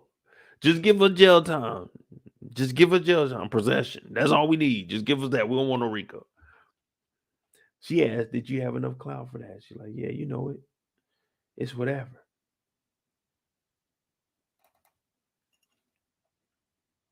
Now Whitman shows up to work. He got to talk to Jenny. She like, look, your dumb ass is suspended, man. What the fuck are you doing out there? He said, man, I'm taking pictures, man. You don't understand it, man. If I would have just listened more, Carrie would still be in line. Milgram would still be here. It's all my fault. She said, shut up. It's not your fault, Whitman. It was a suicide. He's like, oh, you believe that? You believe that for one? I wouldn't believe that for 1 minute. How you believe it? Jenny's like, oh, Whitman, just stop. And Whitman, he's hurting because he wanted Milgram back. He was upset that young Zeke, Zeke was like 40. We don't know how old Zeke was. They said 23, but we don't know. We don't know. His jersey number 33. Maybe he was 33. We don't know how old Zeke was. All we know is R.I.P. The nigga dead. But Jenny's telling Whitman, listen, you can't do this shit. You can't. He's like, this bullshit, man. Who took these pictures? Because now it's bigger than me. It's bigger than the NYPD.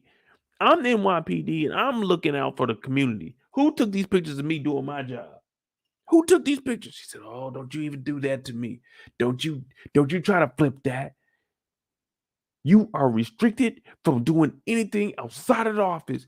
Get back to your job. He looking at her talking about, man, why you gonna talk to me like that? Man, I'm trying to do my goddamn job. He upset too. He going through it. Oh, man, fuck you, man. He said, oh, what about Lauren? She's dead. She said she's not dead. Well, I mean, she is dead. But wait, she is dead. I don't know. She's like, oh, that's bullshit. You're not going to tell me? You're not going to tell me if she's alive or dead or not? That's some bullshit. She said, if I knew, I wouldn't tell you. We need to protect her. So right now, we're not sure if Lauren is alive or if she's dead or not. But we know that Whitman is mad as a motherfucker. Whitman's been doing his job, but he's more upset that somebody took a picture of him taking pictures of whoever the fuck he was watching.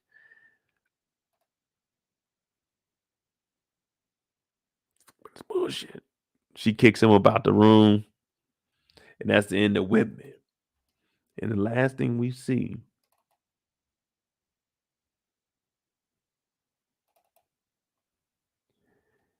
she pulls up to the crib. Now, I was trying to see the street signs. I couldn't see the street signs. I was trying to see where they was at. We're going to find out where this house is. We're going to find out where this house is this week.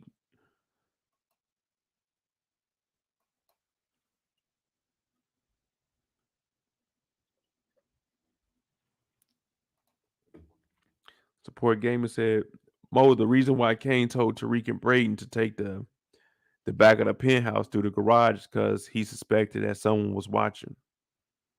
You think Kane knew? Because Tariq said he didn't know nothing about Noma. Or are you just saying he may have knew about Whitman?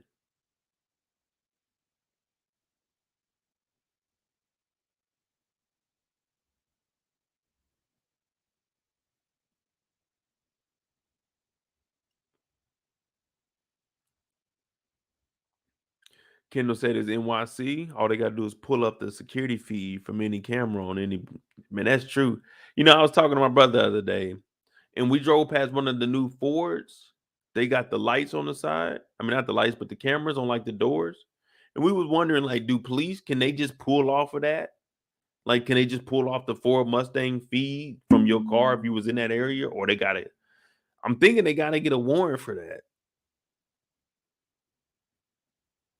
And I'm thinking you can decline giving them that. And like, man, I'm not giving you that camera footage. But I mean, if you're trying to help somebody, if it was a crime or something, then yeah. But other than that, man, y'all gonna have to figure it out. But she pulls up in this Volvo, and I'm looking at it like, okay, this Volvo clean. I was gonna look up the price of this Volvo, but y'all be like, man, Mo, you pocket watching. Mo, you pocket watch. I'm like, man, I ain't pocket watch. I just want to know what the car is. And I think this is like a Volvo S90, 90 or something like that. She pulled up with the big badge. Police, motherfucker. She's like, oh, okay, cool. Come on in. She get in there. We got security at the front door too.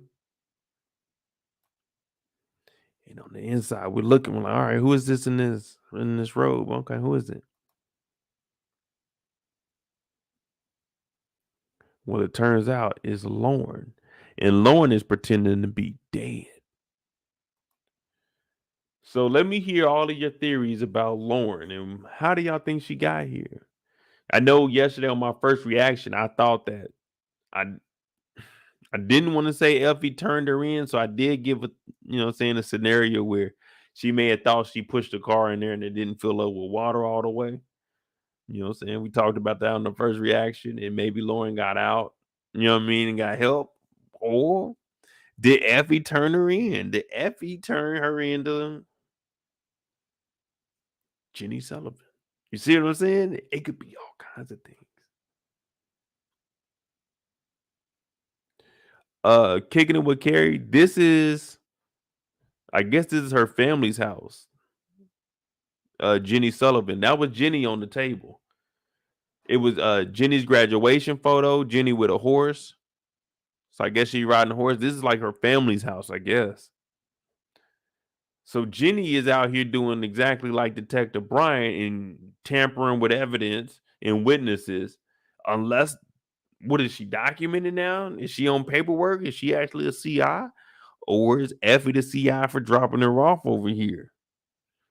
Because if she was the CI, then she wouldn't need to pretend like she's dead. A dead person ain't a CI. A dead person is a dead person. They can't get you no new information. So could the CI be Effie? And she just playing dead so Effie can fish out Tariq? You see what I'm saying? A criminal informant, they gotta inform. If not, nigga, you just a criminal. If you ain't giving them no information, you just a criminal. You ain't no informant. You a criminal. What was your title when you was in? Criminal.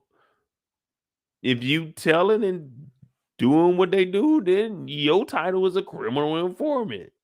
But until then, you just a criminal. I've always been sticking with this. Might be Effie that turned Lauren in. And I want to say that the secret is Effie done told Brayden about it. And the secret is you can't know that turned Lauren in. I'm thinking that's the secret. I don't know, man. I'm just thinking the storyline would be that much greater if we found out that Brayden was working behind Tariq's back. Now, he didn't want to. He had to. Because remember, he said he ain't had no choice. He ain't have no choice. But Weston's always have a choice. And he took the choice to work with Effie so he can get up out of it. Because he don't want to be like Tariq. He told Tariq last year, I'm not like you. I'm not like you. You see what I'm saying? That's why I throw that out there. Just because, just be thinking. Just in case, because we never know. But it also gives us a scenario. If it don't work, then all right, man, we just move on. That's cool too. But let's keep our minds open. So what do you think about Lauren, y'all? Dark said Lauren probably swam away. That's what I'm thinking. Yeah, we got to see everything. We got to recount that night. Once they start showing it, because right now all we got is theories, but that's what makes the show interesting. If a show can let you put out this many theories and ideas about a show, that means they're doing their job because you're not sure where they're going to go with it. But you know that they got several ways to go with it. And for me, I always like when it goes opposite of what I'm thinking. You know what I'm saying? If it's something good and it goes a different way, I'm like, damn, that's good. That caught me by surprise.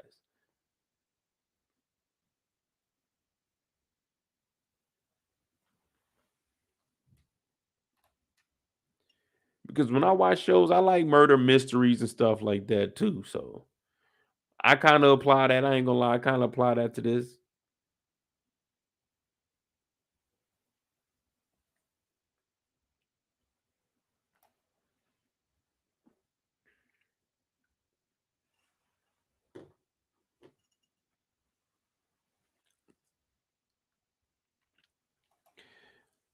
Kicking it with Carrie said, I think Effie set that up so that Kane wouldn't convince Brayden to kill Lauren.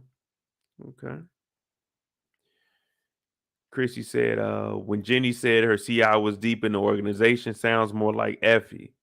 That's why she always asked Tariq the questions about who he was working with. Exactly. That's what I'm saying. All the questions she was asking was kind of suspect. Like, what do you mean?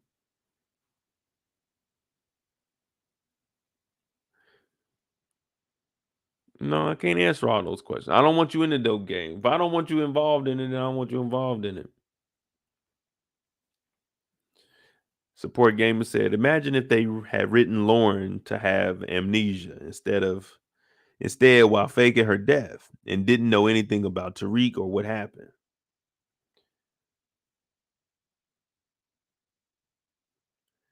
I mean, I think she's pretty knowledgeable. Pretty knowledgeable right now.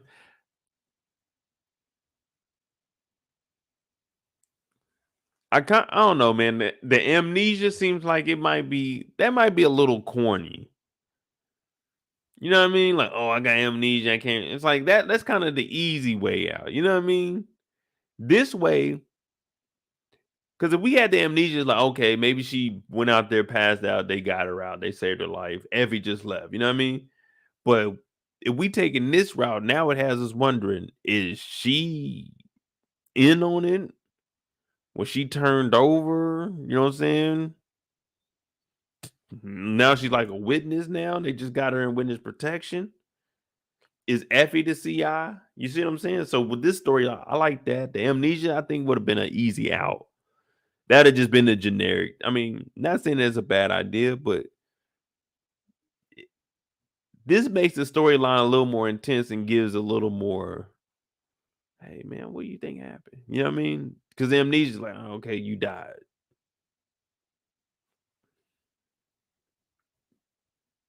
I'm back. You know what I mean? It's like, oh, okay.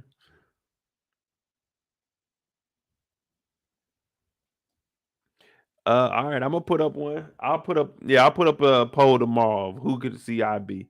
Give me the list of the CIs. Lauren, Effie,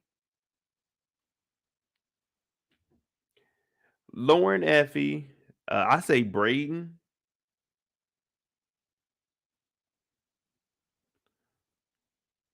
Lauren, Effie, Brayden. We need one more good person. One, well, not good person, but just one more person. Because I think I can only do 4 on there.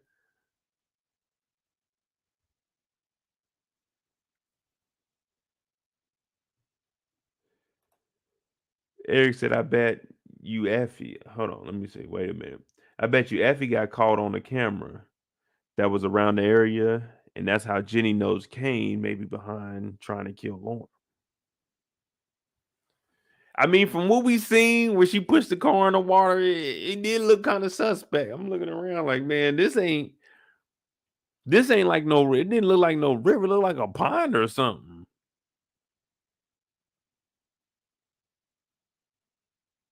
So I don't know, man. Like,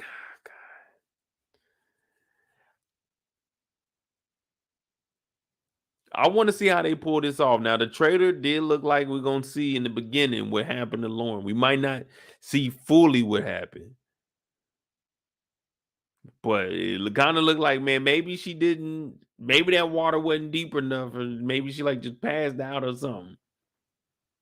So maybe nobody knows. Maybe Effie don't even know. Maybe Effie think that she gone for real since everybody said that she did. And Jenny just covering it up. But you see what I'm saying? There's a lot of storylines you can go with them showing it like this instead of her having amnesia. You know what I mean?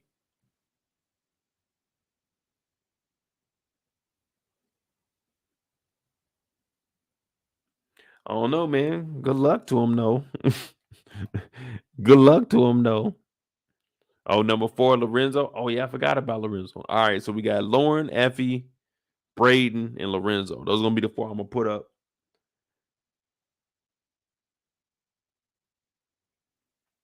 Those are going to be the 4 I put up. And the last thing we're going to talk about before we get out of here is none other than my boy, Mr. Tate and Professor Bennett. They got the Ja Morant metal detectors up there. Angela came in here looking good.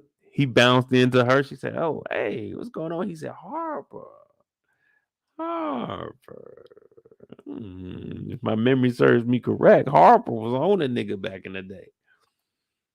So Harper looking good. He ain't even introduced Angela. Angela looking good. She wearing that dress too. Ooh wee.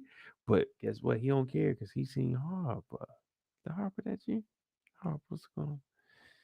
She said, yeah, me and Tate, we go way back. You know what I mean? We're good friends. You know what I mean? Angela's looking like she low-key upset though. This nigga Tate ain't say nothing for like 30 seconds. He just talking, having a good time, catching up. Like, ooh, wait. I've been waiting to get back in contact with you. So what y'all think about Professor Bennett? She about to be wilding out or she gonna be chilling this season?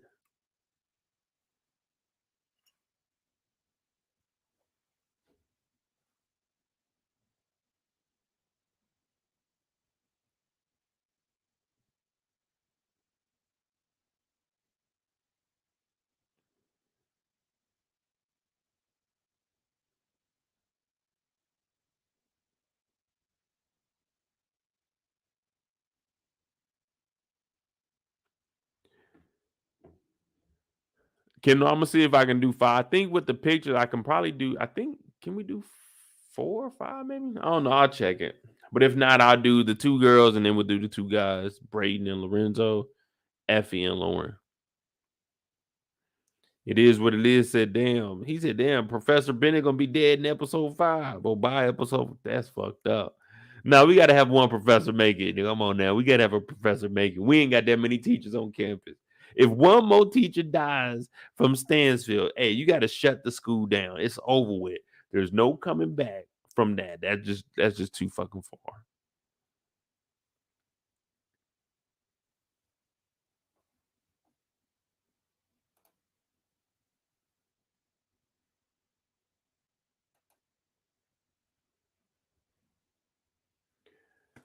Oh man. But very good episode, man. We got 5.5 hours. I ain't gonna lie to you, man. I'm getting kind of drowsy, y'all. I don't know if I'm gonna be able to keep my eyes open too much longer. You know what I mean? We sipping on that Henny. You know what I mean? I gotta watch The Swarm tonight.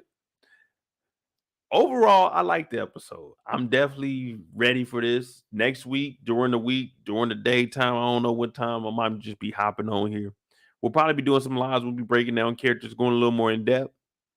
You know, if I go back and see anything, get some screenshots, we zoom in, try to get some dates. We know it's September 9th. We know we on the clock. We got some bodies. We doing our thing. But I'm going to check out The Swarm. Sunday night, 9 p.m. Eastern, we got the finale for BMF. Monday, we got Bel Air. Tuesday, we're going to talk about Swarm. And I'm probably going to start back doing my live shows during the day. It's just, this week was very, very busy just because we had 2 shows airing that way. I'm like, come on, man, don't do that to us. The people trying to watch them both. But we're going to be back on schedule. We'll be good to go. We're going to have some white collar crimes on here. We're going to do our thing, man. But yeah, we're going to finish this drink. Tomorrow's Saturday, y'all, man. What y'all doing on y'all Saturday, man? We're going to play the anthem.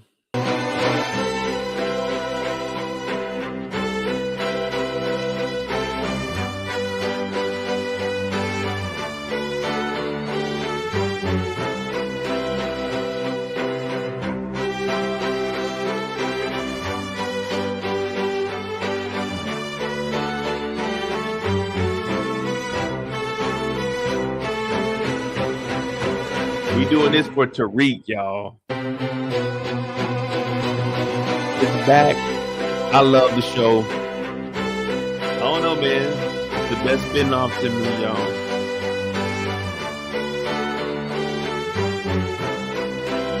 I ain't waking up till 1 in the afternoon. I ain't gonna lie to you. I say I'm tired. I'm gonna get off here, change the clothes. I'll pull up some more drinks. Watch some TV. Probably see if my brother on the game, party chat with him, talk some shit. Get up, watch some March Madness. If you in the Discord, man, have a good evening, have a good weekend,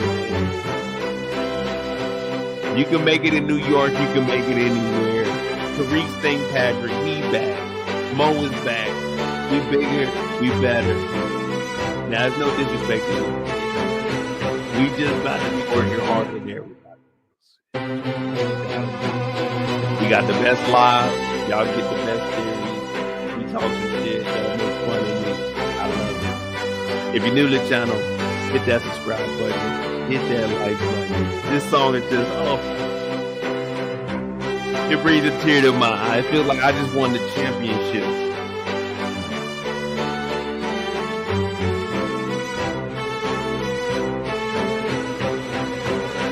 Y'all got me in here like we won. We hit 1 million subscribers. Thank y'all. Pulling up. Oh.